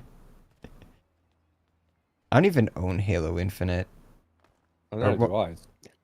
I don't own the campaign anyways. Halo Infinite. Yeah, the campaign's back to $60. Yeah, fuck the that. recent reviews are mostly negative now. What is it? What'd you say? The recent reviews for the Halo Infinite campaign are mostly negative. Really? Did they break something? Or is it just people realize that there's going to be no story DLC? And like that was it.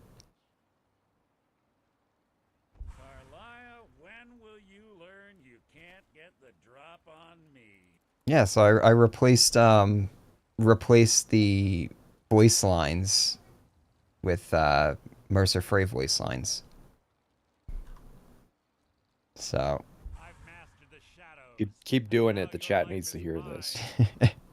here, I'll turn on God mode so I can do it faster. Oops, I made something God mode. Howard. Howard.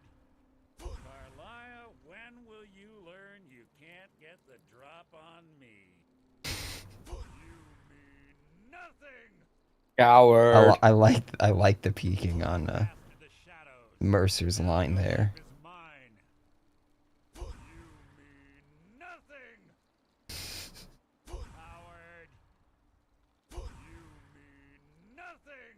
Yeah, so I gotta go through and edit the other races. This is just the Khajiit male voice that has these. Coward. You know, simple and sweet. I'll spit on your corpse. There it is. All right. I think that's all of them. There's only 6 lines that you can replace. It was very hard to decide.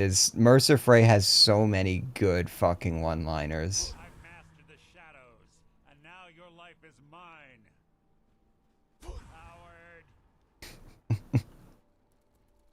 Alright, we can go finish cleansing the stones. Let me turn God. Actually, let me just reload.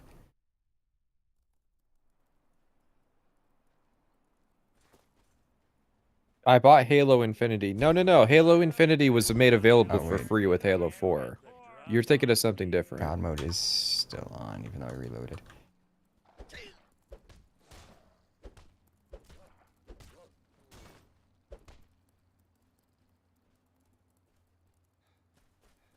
It's kind of sad that you can just insta-kill Mercer with Unrelenting Force. Well, you see, no, it's rewarding that you played other playthroughs. Thoughts on Far Harbor compared to base Fallout 4? I didn't get that far. I don't think I own Far Harbor. I played it once. I thought it was... My initial impressions was that it was actually pretty decent.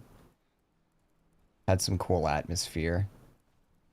The story was trying. It felt... I think it was a little bit better than the original. Carlia, when will you learn that you can't get the drop on me?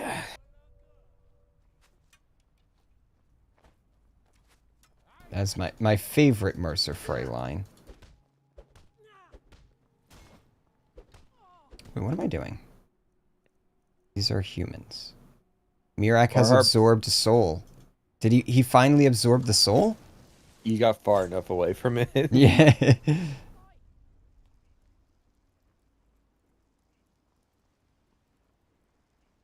Where's the last person? See, I solve problems. And by solving problems, I mean I make it somebody else's problem. I think Shen is the lead quest designer. On what? Far Harbor? Yes, Sarah? Isn't he a fucking programmer? It only took him going far enough away for the entire zone to unload. Didn't you go to the north of the map? I did, yeah. Or did you have to kill that dragon just to get the sequence to unfuck itself? Oh, maybe. I have no idea. I don't know what the fuck happened. But it looks like the scripting finally fixed itself. Deciphering Bethesda scripting is like cursed knowledge. Of like the stupid logic that the game has. All right, we're gonna stop the stream and we're gonna continue when you wake up, okay?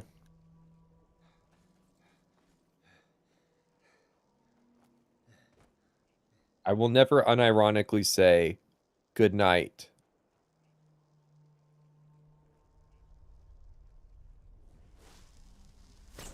Can I snipe them from here? I can.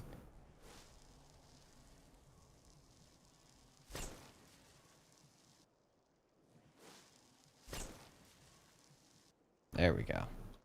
Now we can move on. What fascinating gameplay. Listen, gotta do something here. Oh, I don't have it favorited. Might as well.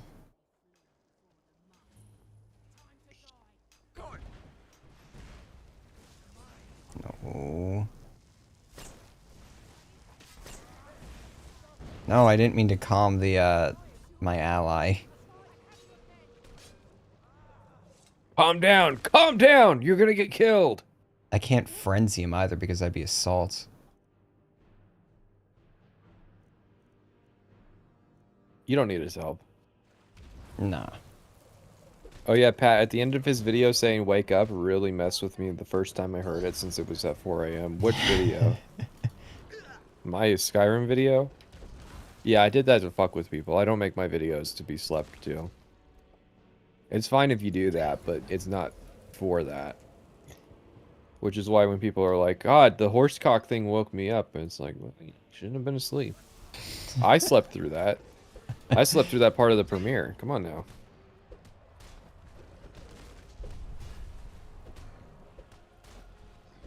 I've never not slept through a part of the long form premieres. There's only been 2, but come on now. I mean, you don't sit there the whole time? Reading chat? What's the best way to bring up Coda on a first date? Listen, if your girl's not willing to listen to you talk about Kirkbride lore, then, like, she ain't your girl. You can pretty much guarantee she's thinking about other guys. I feel So like if you head I've on over to... had... Is this dragon fight scripted? I feel like I've had this dragon fight like twice now. I don't think it's scripted. I just think that, like, the flags for it are just right. If you head on over to patreon.com/private sessions, you can actually get dating advice from private sessions. Absolutely. I'm a very qualified opinion on that.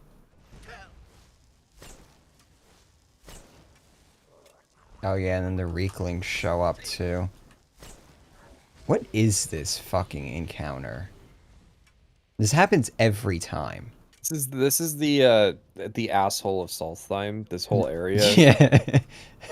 It was like that in Blood Moon, and it's like that in Dragonborn. It's fascinating.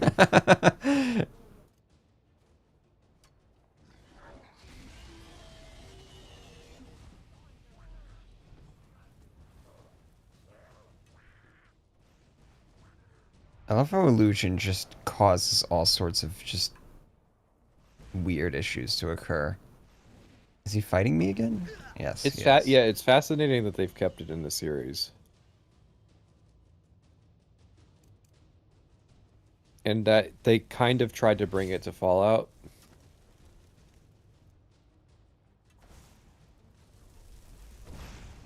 Okay, yeah, he's frenzied now. You belong to me. You tell me you actually watch these 3+ hour long video essays instead of listening to them several times just in case you missed something the first 6 times? Well, I mean, I typically play something while I watch the video, but yeah. I actually do actively watch almost everything. I'm not good at multitasking.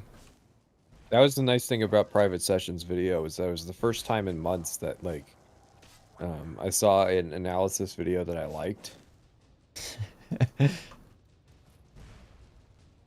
I like that this has gone from a hand-to-hand build to just an illusionist build. It's better than the last illusion build I tried doing. But listen, for a hand, like, you need something with hand-to-hand. You cannot do hand-to-hand and that's it. I mean, you can, but holy fuck, would that be boring. Illusion is just my opportunity to... Oh my god, this dragon has not even been... They haven't done anything to it.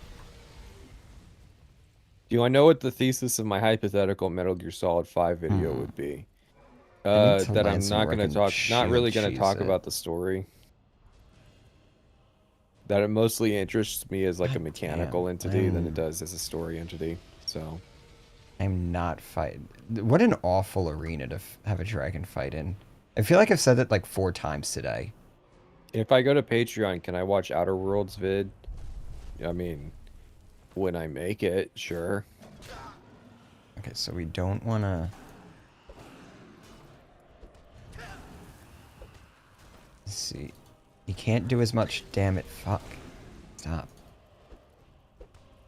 This is gameplay right here.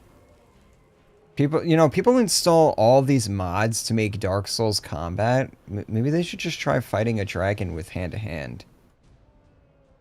Press tilde, click on dragon, type kill, press enter. No. Guys, hand-to-hand is a legitimate playstyle, okay? Look at these things that they added to it for the game. What's sad, too, is that they could make it a... they could make it a playstyle with, like, a tree if they just gave it some damage multiplier perks. Yeah. So can I ask for permission for that fanfiction to try to publish it? I'm glad Pat's video didn't change too much. Also, Pat, I used Cassius instead of Delphine to describe you. Why? Where are you going to publish it? Fanfiction.net? I mean, like, I literally don't care. I would have preferred that you write Delphine and Paladin Romani /fic.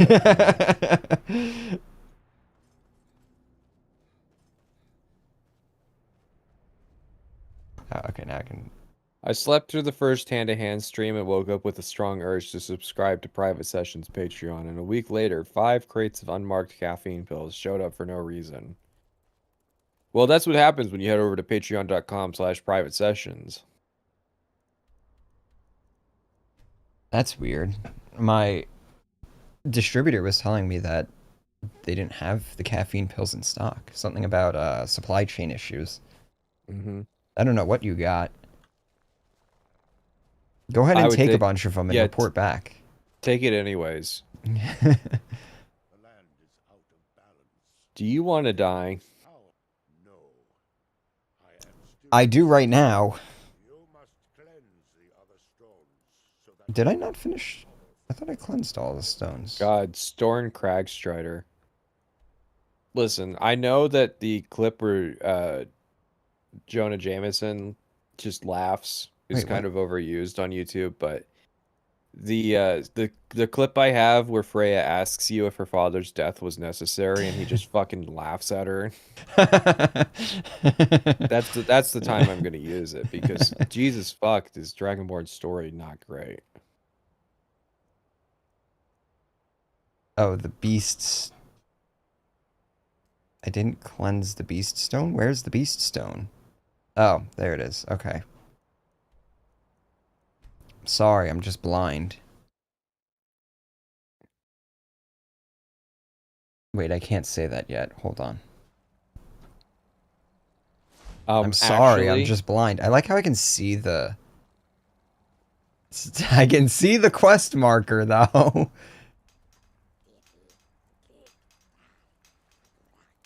the quest marker is powerful. Night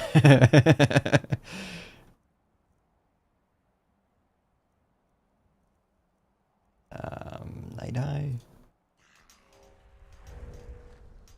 Oh god. Even with Night Eye, I still can't see anything. How does this even work? It's probably like tied to the weather or something like that. Like, or maybe the What? time of day. Oh yeah, no. It's weird. No, it's not the time of day. Jedi Survivors $70. Oof.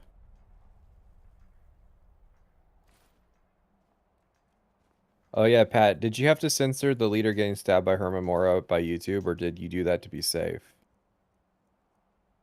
I censored it? Yeah, you censored. I thought that was a tentacle joke. Oh, that probably was.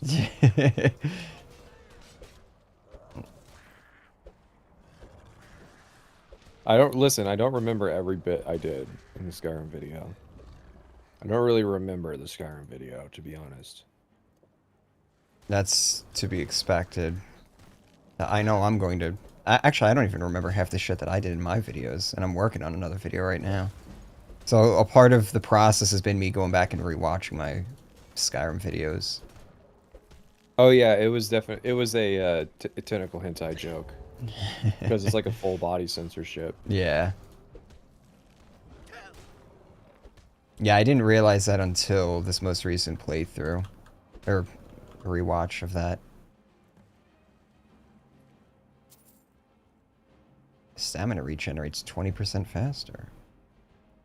Do I have any rings equipped? There's a question. I don't think I even do.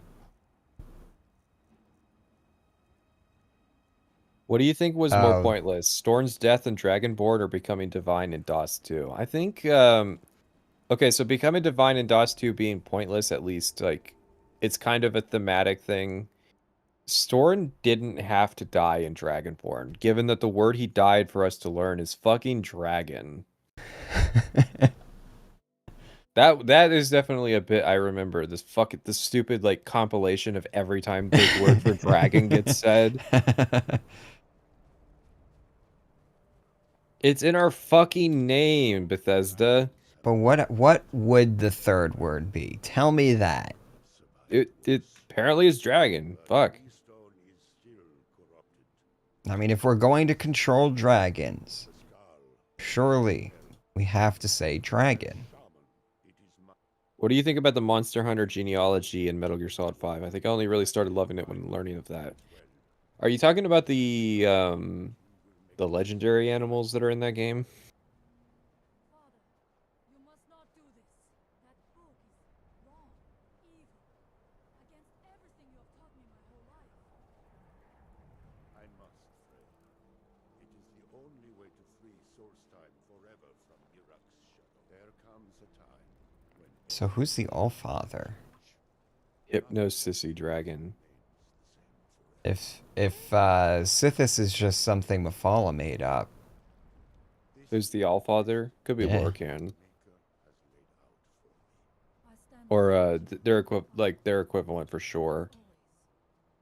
I am ready for whatever. Don't think too deep into it, okay? It's Blood Moon lore.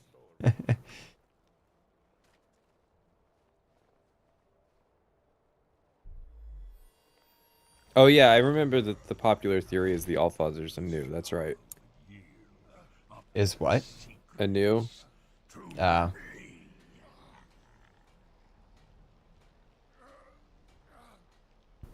I like Freya's animation there. Horrible animation. I like the other villagers not giving a shit and just like, no, this is a definitely on the daily kind of thing here.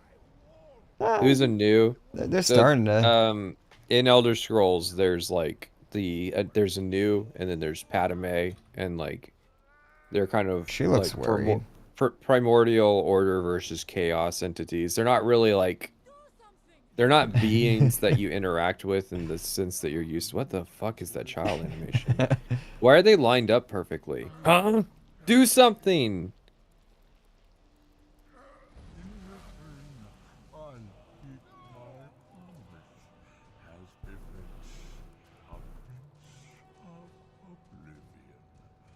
Sorry, Freya, you were never going to be a Serana stand-in.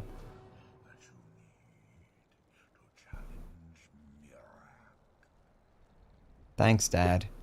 You will be either a worthy opponent, Take his shit, take his shit. successor. I like how I can take his boots and nothing else. Give you the word that you need to beat Mirak. Do you guys stream Elder Scrolls a lot? I've literally only ever streamed Elder Scrolls like with private sessions. I've streamed Skyrim videos.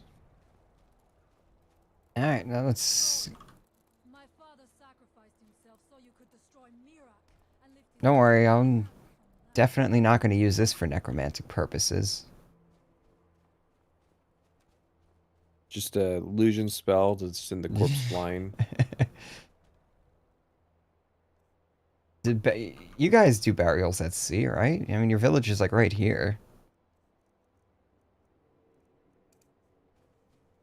You can't take his clothes because it would break the model Yeah. with the fleshy holes in it.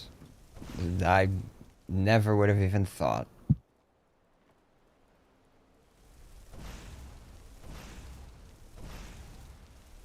Have you ever gotten the staff of Hakidoki? No, I haven't actually. The one that sends people flying. Doesn't that also have like a really high fire rate as well? Yeah. And then, like the NPC that you got to take it off of just shoots it insanely quick. Fun Alright, I gotta read fact the for book. Undead Thrall, a best option is high level Forsworn Briarhearts. No, the best option is the high level vampires. And they're I like actually better everybody than the just- Dremora. Everybody just sitting here staring at where the body went. The problem with the Undead Thralls is that they fucking suck. Like, it's just a pain in the ass to use them. There we go. This is better. Freya, I helped.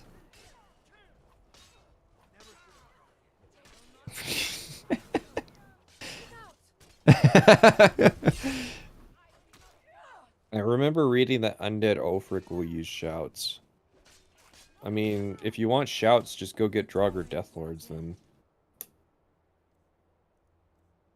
So I have the third word of power. The third word of power that you need to defeat Mirak.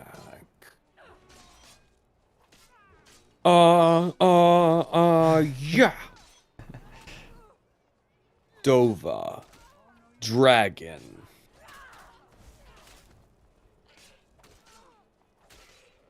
Win patrician next vid. I like how they're all Well, essential too. if you go to patreon.com/private sessions, you can actually get access to my next video. You can go to my Patreon too, if you want to pay me, and you get access to private sessions video that way. Oh god. I have to fight Mirak with my fists. Mm-hmm. It's gonna break too. How are you? Oh yeah, you could just skip the dragon sequence. That's right. You can just tell him to go straight to the tower. I was Yeah, like, how are yeah. you gonna do the dragon sequence? Dova. Dova Alright, Keen.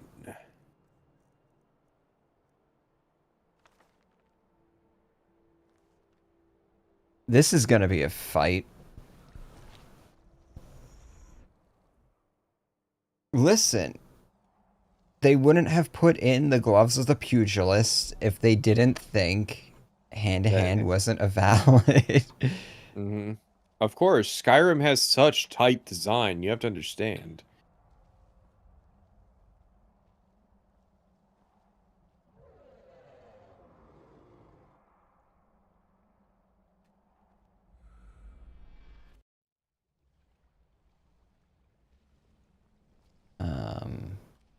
No.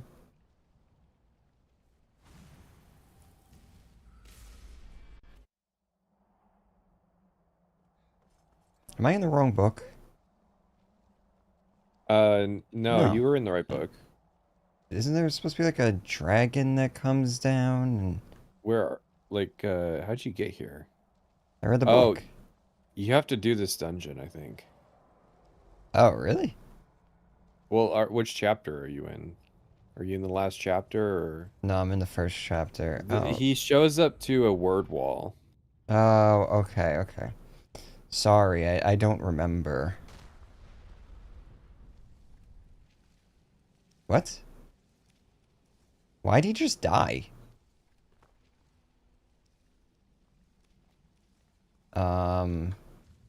He got by the environmental hazards. Esbern. What are you doing, Esbern? I like how you just straight up cannot even use illusion magic against these guys. It's not No, that there's the Seekers literally suck the oxygen out of the room when it comes to, like, most playstyles. yeah. Like, it really is amazing how bad Apocrypha is for how much people talk up how it's so creative, and Bethesda puts so much work into Apocrypha. Oh, I'm gonna come. Yeah, Apocrypha fucking sucks.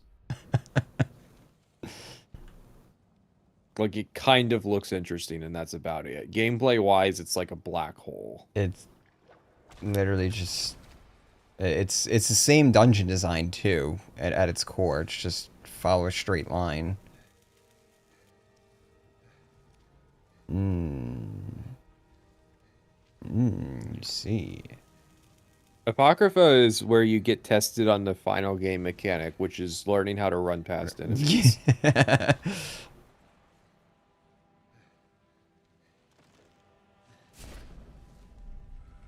It's really weird how the Apocrypha bookcase models look like they're made from fiberglass, like it's a theme park version of bookcase walls. Well, yeah, it's like kind of cheaply made. I mean, there's a lot of new assets to Apocrypha, and that's why it kind of looks like shit. That was nice. Nice fucking model, but like, yeah. It's essentially as samey as Oblivion Gates and the Deadlands. I think the Deadlands are better just because of the exterior sequences. It'd be like if you got into Koga Ruined, it was literally just 70 cliff racers and a reskinned Snowy Granius boss fight. Now I want to make that dungeon. that moment in RPGs where you start running past enemies is where it all goes downhill. Yep. I honestly can't think of that many RPGs where it became that for me. I actually have to like train myself to do that in like say Metal Gear Solid 5. Not an RPG obviously, but like I It literally have to that becomes a consciously point where not. you wonder why you're even playing the game anymore.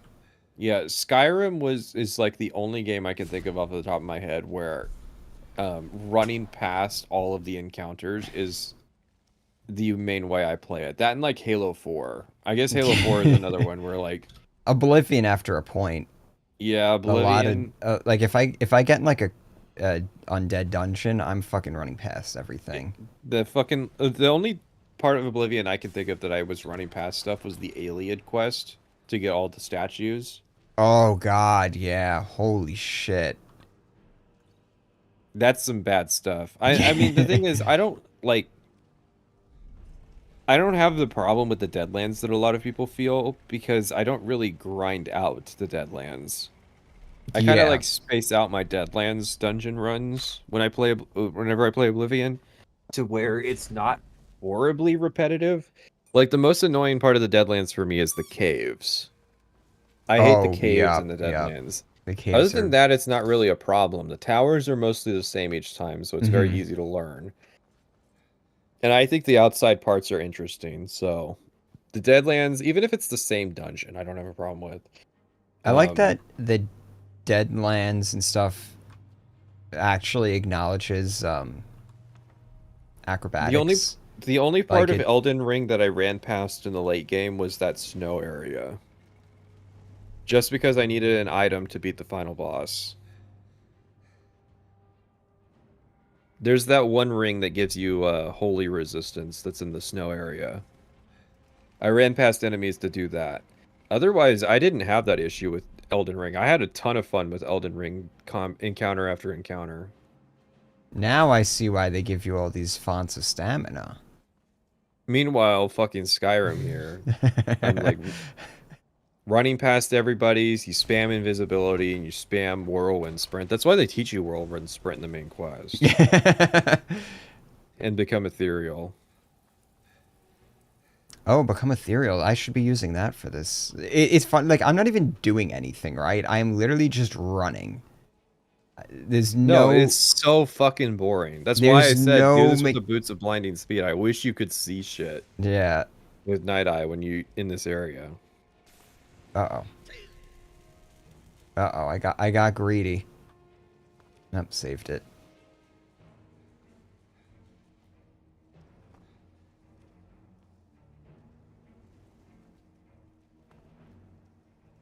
Where am I supposed to go? I'm literally not even fighting anything. It's not... They barely damaged me. I doubt 90% of people miss become ethereal and fucking Oost and Grav. Oh, no, there's no way. There's a super obvious like light indicator that shines from the ceiling at the bottom of the dungeon. So like casual exploration should turn up at least one of the words. Do I have to fight this dude?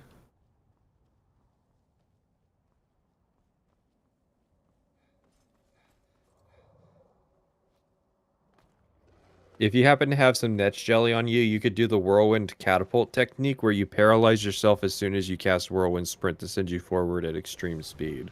Yeah. Yeah, but I mean like Apocrypha is not a straight shot. Yeah, It's very convoluted. you need to find like a good place to use that. I like that part of my Dragonborn section where I explained the fucking one room in Apocrypha that's literally just open door, pull lever, open door, pull lever, open door, pull lever.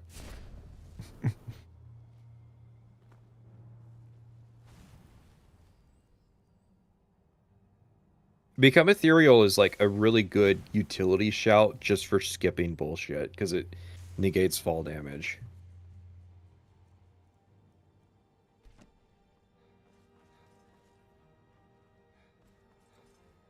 Listen, if people miss out on Deictheus because they don't find his cave, I don't even consider them finding Become Ethereal. What the fuck are you talking about? That cave's like in the corner of the map. If players can't find this fucking obscure thing, then obviously they can't find something that's very obvious in the main quest. I can't wait for all of these dudes to pop up behind me when I'm trying to do Yeah, whatever the fuck to I'm gonna be fight- doing with the dragon. Yeah, when you try to bend will the dragon. Yeah. Yeah, here's the place that I was thinking of. Don't you love Apocrypha? You gotta learn the dragon aspect shout, and then... Damn, I had it on 2x speed to catch up live, and now they sound drunk. No, please Yeah. understand. We can talk slower.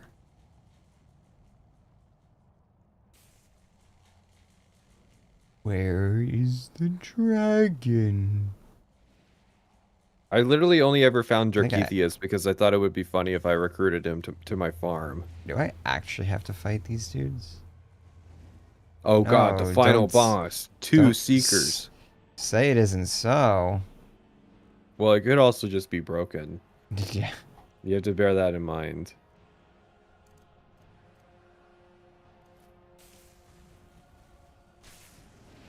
No, I need to warm up before the. I really Murak do fight. hate now that I know you sacrificed the Skull Elder's life to cross a gap. If only there was some kind of power of flights that the player could acquire. No, that's illegal. Can't have that. Better to do a deal with an obviously evil. Well, you see, Hermaeus Danger. Mora is fully compliant with Imperial law. Mm-hmm.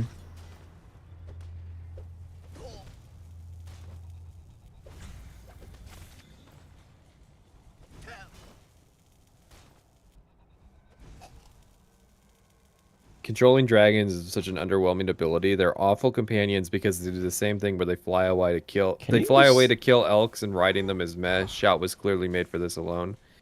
Yeah, Like of course. how bend will doesn't work on the seekers as well. Enough people ask like how they for, give of course. A shout that doesn't actually do anything in the You're arena. supposed to use fucking dragon aspect to kill seekers. So all right, so where is this dragon? Why are there stamina fonts and mana fonts, but no health fonts? They knew that was a bad idea from Oblivion. Where in Oblivion do you see health fonts? Deadlands. There's like fonts of blood that give you health. Oh, right. Yeah, yeah. Still no dragon, huh? Unlock your bend Maybe- will shout. Thought I What? did. Well, you see, you sequence broke it where you didn't use the right soul to learn the the first word of Bend Will. I would I not must be have oh, reloaded at some Okay. point.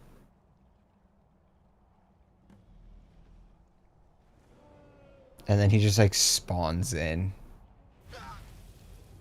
Okay, so I need you to chill for a second. There you go. Uh-oh. Uh-oh. My shit's still on cooldown. Hold on, timeout, buddy.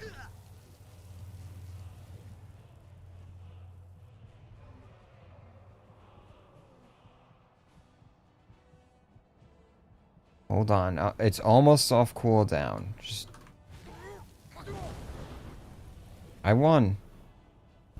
Okay. no, he's not done Dawn Guard. He's only doing Dragonborn because I told him to. Alright, so I gotta dodge him for a little bit. Don't know if it's been answered yet, but why aren't you using Sky UI already? It must be frustrating by now. Listen, if you use Skyrim's user interface for long enough, you get kind of Stockholm syndrome, and eventually, Well, the reason is, like I know I already did the video, like, at this point I probably could install it, like, people are probably not going to get too mad about it, but if there's something that's fundamentally wrong with the UI that will only be... Oh my god, I used the wrong fucking version. That would only manifest with a certain playstyle, like, say, Magic. How awful the fucking UI is as a Magic player. I won't notice that if, you know, I'm not actually playing without it.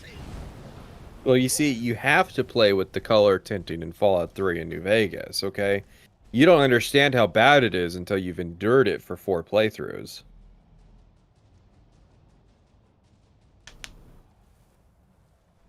Alright, so how do Has anyone told these guys about using Fusaro on a dragon yet? I've just found a comment. In private sessions mage analysis, apparently you can help ground them if I recall correctly. I mean, what do you mean by ground them? That it'll literally make them land or that it'll keep them on the ground? Because anything that stuns dragons keeps them on the ground. Yeah. Which, I mean, if you're a melee player, you can have Shield Bash to do that. If you're a mage, you can get Dual Impact to do that. And then if you're a archer, you can get a perk that also does that. New Vegas tinting isn't that bad. It's still something I turn off. Yes, it's not as bad as Fallout 3. Fallout 3 has a puke filter on it, but...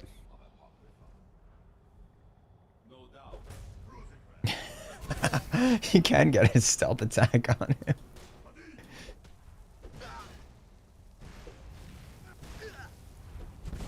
Yeah, that's cheating.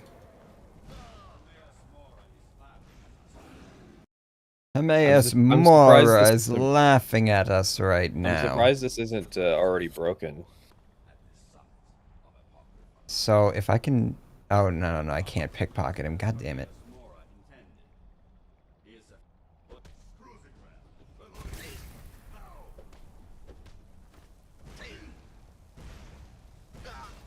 Playing a dragon's injured animation will force them to land if they're in the air, which for some reason includes the fortify health of the courage effect wearing off for non-Alduin dragons. Let's see if I can actually do this. Did you hear what I just said?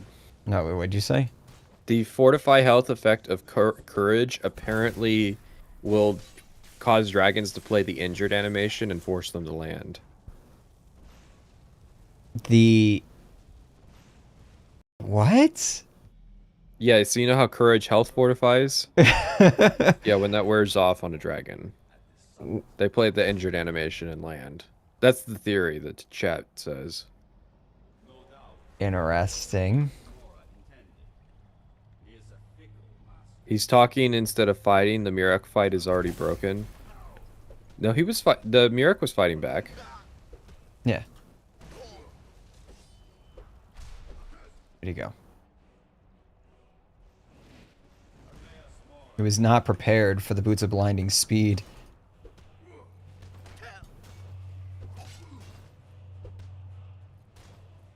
He really was not prepared for this. I hate how the game wasn't designed for it. I hate how effective some of these stupid cheese strats have actually been.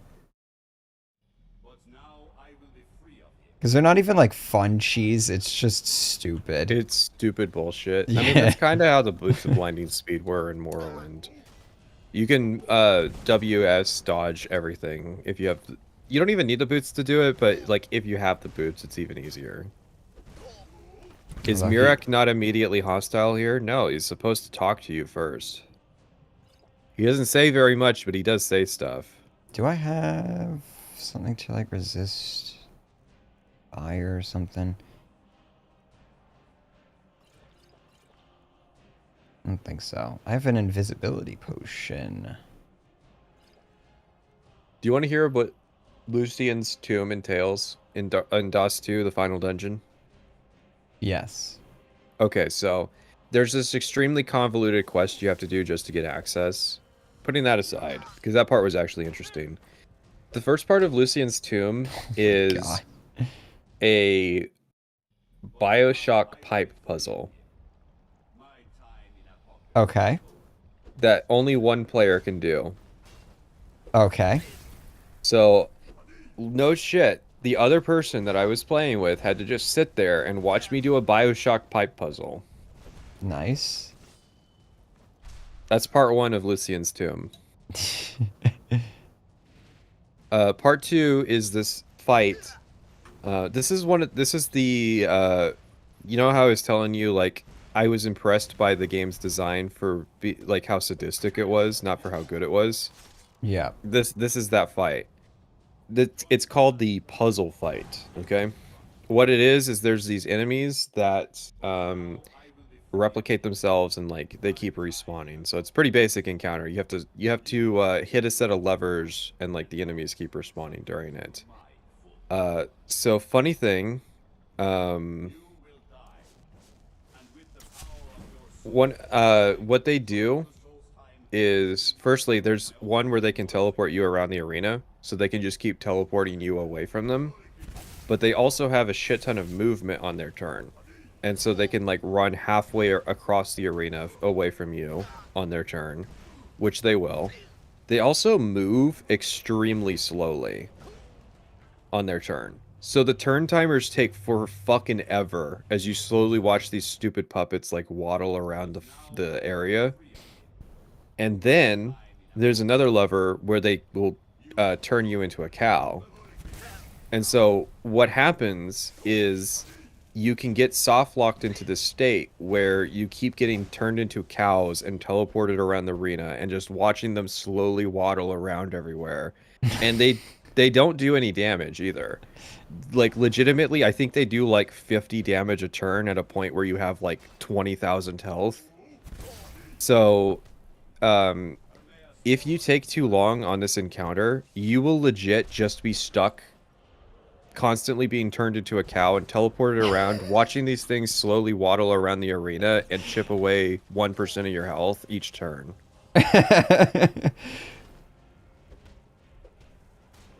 And the fans justify this by saying, well, there is a character that warns you that this arena exists, and here are the list of ways that you can cheese this encounter.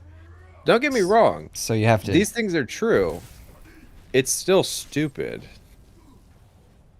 So you have to cheese... Did you have to cheese it, or is there, like, you can actually have a fair fight? No, there's no fair fight. What you have to do, basically... okay, so what you're recommended to do is... when you can break their magic armor and then use an ability called Source Vampirism on them to, like, shatter them instantly. There's no other enemy in the game that works on. Oh my god. Alright, I'm done with this. This is the second to final combat encounter in the game, and they expect you to do something that you've never done before. After that... AV set health? Here's actually what happened. So we're playing in co-op, and to solve this encounter, you have to spell out the word power with levers in the room. So you have to find all the words to do it. And what happened was we split up to do it, and the puppets happened to set themselves up in such a way that I exited the combat. Because if you go far enough away from the combat encounter, you exit the combat. And so what the other person did was just sit on a single turn while I snuck around the arena and hit all the levers to end the fight. Surely just turning down the difficulty would be easier than messing with the console commands. That's probably safer scripting-wise, too. Yeah.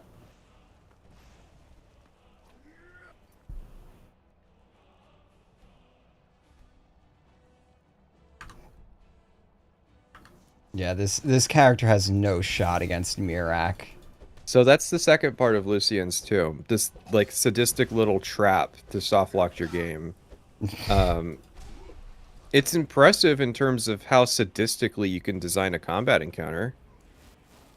I was really impressed. I think that, like, maybe the goal was to make you feel like what you've been doing to the NPCs, stun locking them the entire game, by just endlessly stun locking you.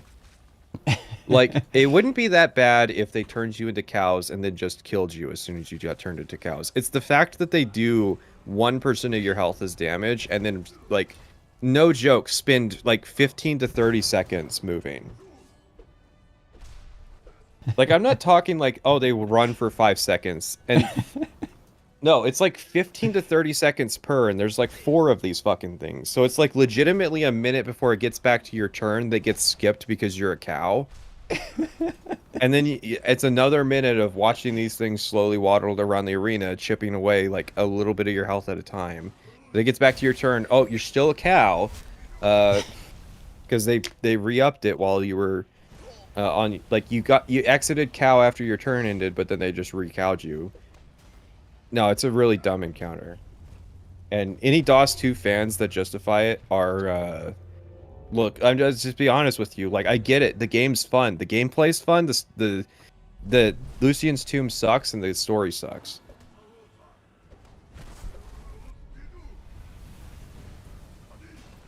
The final combat encounter, God, and Dallas, the NPC, the DMPC that railroads you into doing everything, and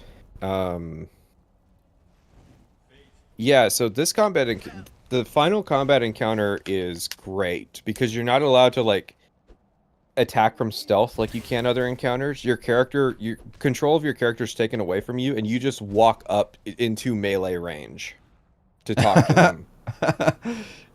So literally the first time we did it, I was getting like reduced to 50% health because God has more initiative than me.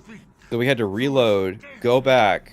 I had to cast a spell to give myself more initiative so that I would start at the turn. I would have the first turn so that I could then stunlock God so that he wouldn't instant kill me. God damn. All because my character demanded to get within fucking melee range of God before starting a fight.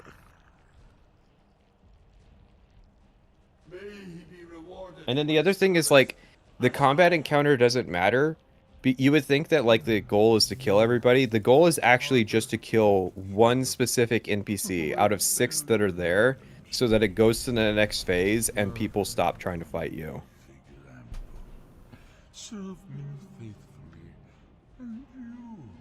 And then we choose the final encounter because half of the enemies that are brought into the final encounter don't have movement abilities, so I just teleported them to like floating islands and they literally couldn't get off them because they forgot to give like some of the most powerful beings in the game. They forgot to give them the ability to actually like teleport. There are fucking random NPCs that can do it, by the way. Like, townspeople know how to teleport.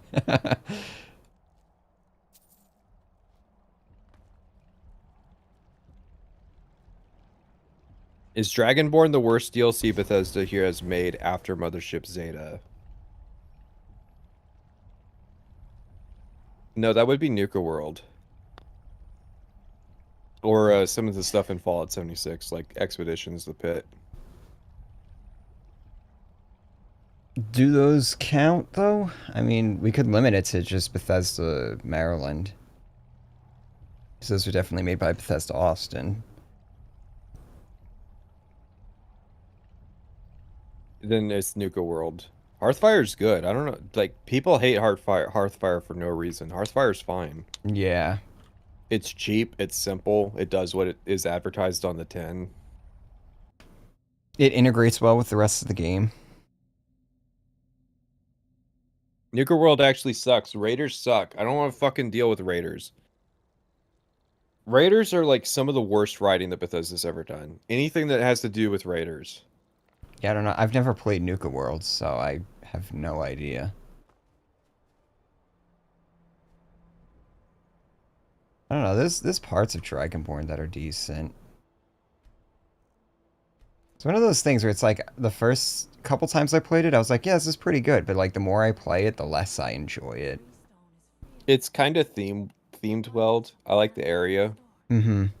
And it has some interesting side quests. Like the main quest line is fucking stupid, but it's also really short. Yeah, exactly. I like some of the powers that you get from Apocrypha. Speaking of short, it's been 4 hours. Yeah, I'm fucking calling it on this shit. We've got things to do. We've got I got more Halo levels to play. Skyrim. I got more fucking Skyrim to play tonight. Oh no. I gotta start the Dark Brotherhood. So you still haven't done it. Yeah. When is gaming being moved to the archives? Soon. Do you actually want to play Halo tonight? We can do a level. We could do Silent Cartographer. Alright. That sounds like a good detox. I need a detox after this. Yeah, I'm done with this character. I have, like, nothing left that I can even do with it. Yeah, you've basically, like, exhausted... Without doing the restoration loop, you have effectively exhausted what a hand-to-hand character can do. Yeah. Like, literally, the only thing I could possibly do is... what is the ring from Dawnguard? Ring of the Beast. You want to just add it to your inventory? That's literally what I'm gonna do. It's XX00E7FD. XX. Oh crap! That's one of its. That's the load order. So it should be like, Yeah, what is Dawnguard? 02, 03? I think You could probably just help Ring of the Beast. that's what I'm gonna do. Yeah.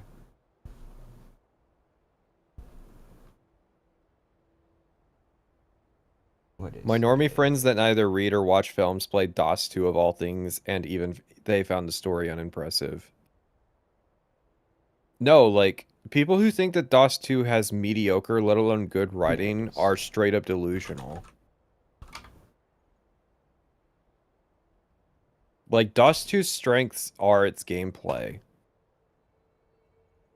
Like, you can kind of have a lot of fun being a mage in DOS 2. All right, let's see what the Ring of the Beast can do.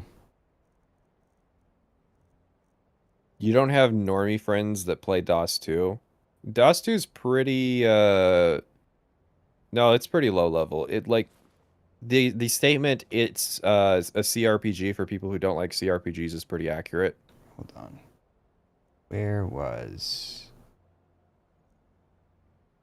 Okay. I'm actually gonna...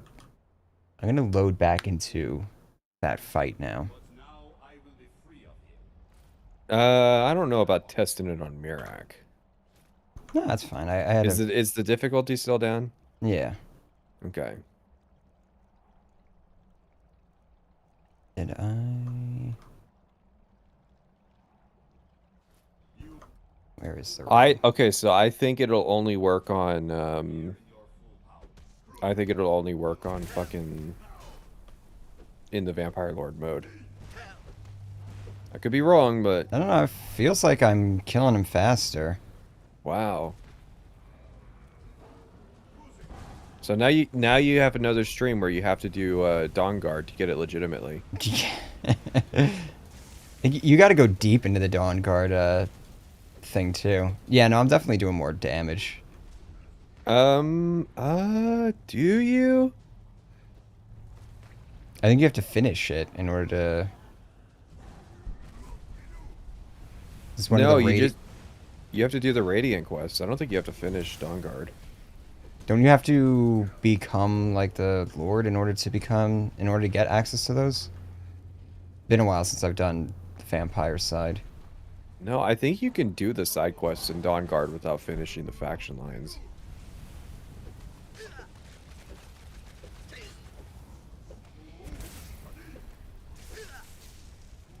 Let's see. Why does it teleport? You have to be a Vampire Lord, which is kind of obvious, but... Prerequisite quest. You have to do Bloodstone Chalice to get this one. Yeah, you just have to do the Bloodstone Chalice quest, and then you can do the Vampire Radiant quests. Ah. Thoughts on Carmack's thoughts on stories and games. Like, old school Carmack? Sorry, that was Romero that thought that story and games was like story and porn.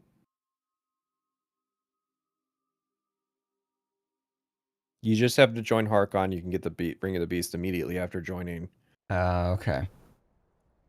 Private sessions. Can your Dark Brotherhood character be the kill a little Nord girl orc? That guy died in Oblivion, though. No, I already have too many characters going right now. I don't need an orc male. Is Mirak defeated? All maker. One more thing, I Scar. like how I can just cancel out the fucking dialogue. I know it is not Bye. wise, but See ya. I offer a word of advice. Shoring Nope. died in Morrowind. So true, bestie. Actually, that's not true. So what are these He thoughts could have on died. stories in games? Yeah, you're gonna have to be more specific. Pussy, pussy, pussy. My thoughts at this point are that games just can't tell good stories. Just say the Sijiks brought the orc back through time because they thought it was an injustice that he died. Man, I love retcons. God, that's such a deep cut too. See, this is why I included Creation Club stuff in my video, because I brought the Elder Scrolls community forward by a decade in terms of references, thanks to the fact that I'm the only fucking person that played all this shit. Like, the only reason people know about the Sijiks bringing the unicorn forward through time is because I made fun of it. Stories in games are like stories in porn. Well, I'm going to extrapolate off of that and assume he means they're kind of unnecessary. It was a They're- different time when they were working on Doom. I mean, I can. I think that more games should be made like that. Like, there's obviously a lot of games Yes. that don't want to have stories, that feel like they have to include them. So, yes, I get that. However, I do think like to there's- think that there's a lot of potential with game writing, and that there's just a lot of like companies that do it really, really badly. They also just don't prioritize writing and stuff in video games as well. John Carmack One is of also the- trying to save humanity from Elon Musk. So, One of the writers from BioWare just came out recently and was saying, you know, in light of the writer strikes, he was saying how even over in BioWare, they were starting to, the management team was starting to deprioritize the writing team's involvement and stuff. And they were like, their motto was becoming, how do we have less story in our games? Which is interesting coming out of BioWare. I mean, I effectively consider BioWare to be like a closed studio. Yeah, at this point. No, listen, Mass Effect 4, it's gonna be good.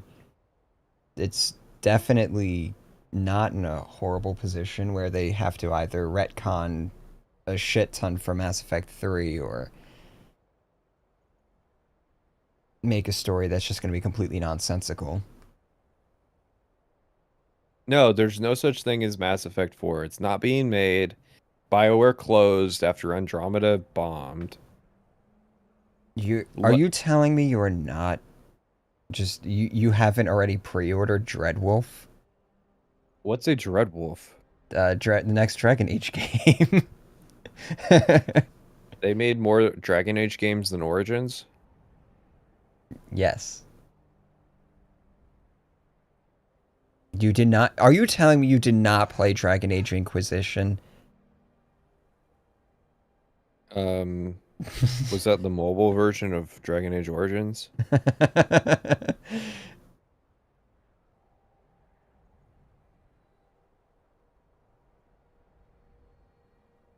I'm excited. You're telling me that BioWare made games after 2008? No. No, they did not. Oh. I thought you were telling me that there was a bunch of like there were more Mass Effect games. It's a shame they stopped at 2. It's a shame that there was only one Dragon Age game. It's a shame they never did even made any DLC for Mass Effect 2. Weird decision. I know, it sold a lot, and EA was big on DLC at the time. Like it's kind of weird with, you know, like how we never really got any sort of like answers to, you know, what the Shadow Broker were or anything like that. Well, and it was setting up this big Reaper plotline that like yeah. Like, I what was guess going on he with took care of Liara it. and stuff? They never did anything with that. She's just an information broker now. Man, you want to talk about a fall from grace? People are talking about Arcane. I don't know why people just get so surprised whenever this happens again. It's like, have you guys not been paying attention to like the general trajectory of every AAA developer over the past decade now? I think it's a shorter list to say what AAA studios still have their shit under control. Yeah, it's amazing to me. It's amazing to me that people are still surprised by this stuff. No, no, no, the other RK, the one with the K, the one that's in the cool kids club, the one that wears the white pointy hats. Arcane, America. Part of the reason I am super interested in Phantom Liberty. Yeah, it'd be interesting to see what the Cyberpunk DLC is going to do. FromSoft. FromSoft Yeah, is I'm pretty literally sure like... the story and porn comment is older than I am. Is it really? Yeah, Doom is older than I am. Oh, I figured that comment was like relatively recent. No, story and porn, that goes back to the 90s. Ah, okay. I mean, yeah, it's been quite a bit of development on that front since then. I think the problem is that we need games to stop trying to ape movies and television and start telling stories that are actually appropriate for a video game. You can't give thoughts on Avowed if they're not going to say anything about it. Yeah. I wonder if they're going to show that at the next conference. Go ahead, or just please fucking cancel Outer Worlds too. It's obvious that you didn't learn anything from the first one.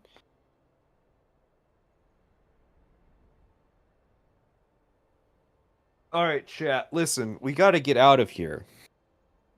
Okay? So if you go over to patreon.com/private sessions or patreon.com/patriciantv, you can help us get out of here by giving us those 16 numbers on the front of your credit card and those 3 funny digits on the back.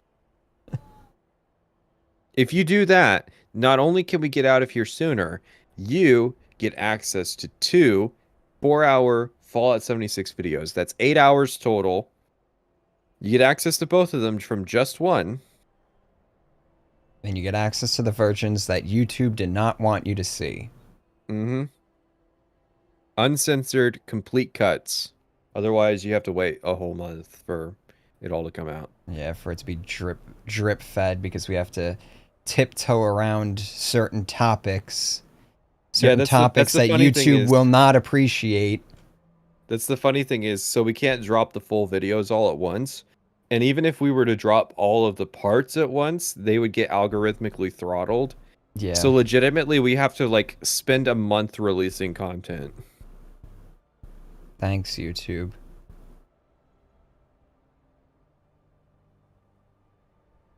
I hope this this ends at some point and we can go back to just dropping large videos again.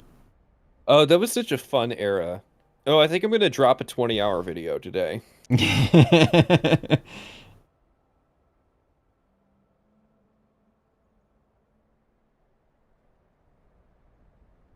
Uh-oh, listen, you said the naughty naughty fuck word one too many times. We're not gonna tell you that you did that, but... Did I say it too many times? Did I say it too quickly? Or did I just cross a certain number threshold that I'm not supposed to cross? I'm confused here. Yeah, so can if I get you some actually clarification, please? If you read the self-identification rules, the F word is really confusing because you can there's a rule for saying it at the beginning of the video and there's a rule for having it censored. There's no in between. Yes. So there's no like clarification on like frequency or usage or anything like that. Like the rules are not only are the rules really confusing, but when you say the F word, I don't know what you're talking about. Because there's a different F word that's a lot worse. They say the other swear words, but for some reason, like, they refuse to say the word fuck in the community guidelines. Yes. It's by design. Which is very strange because it's like one of the most versatile swear words in the English language, and they drew the line at it. It's the one that the advertisers really don't like. You know that they're willing to listen. They're willing to tolerate a lot of things, but the F word. Well, and it doesn't help that Fallout 76 talks about a lot of topics like election denial, vaccinations, nuclear armament, nuclear energy. And then there's its portrayal of certain characters is also a little bit problematic. Glowing federal agents. All of the annoying characters are women, and all the annoying, rude characters that talk too much are women. All of the polite, respectful characters are men. I don't know. Bethesda, why was the black woman incapable of taking the test to become a fire breather?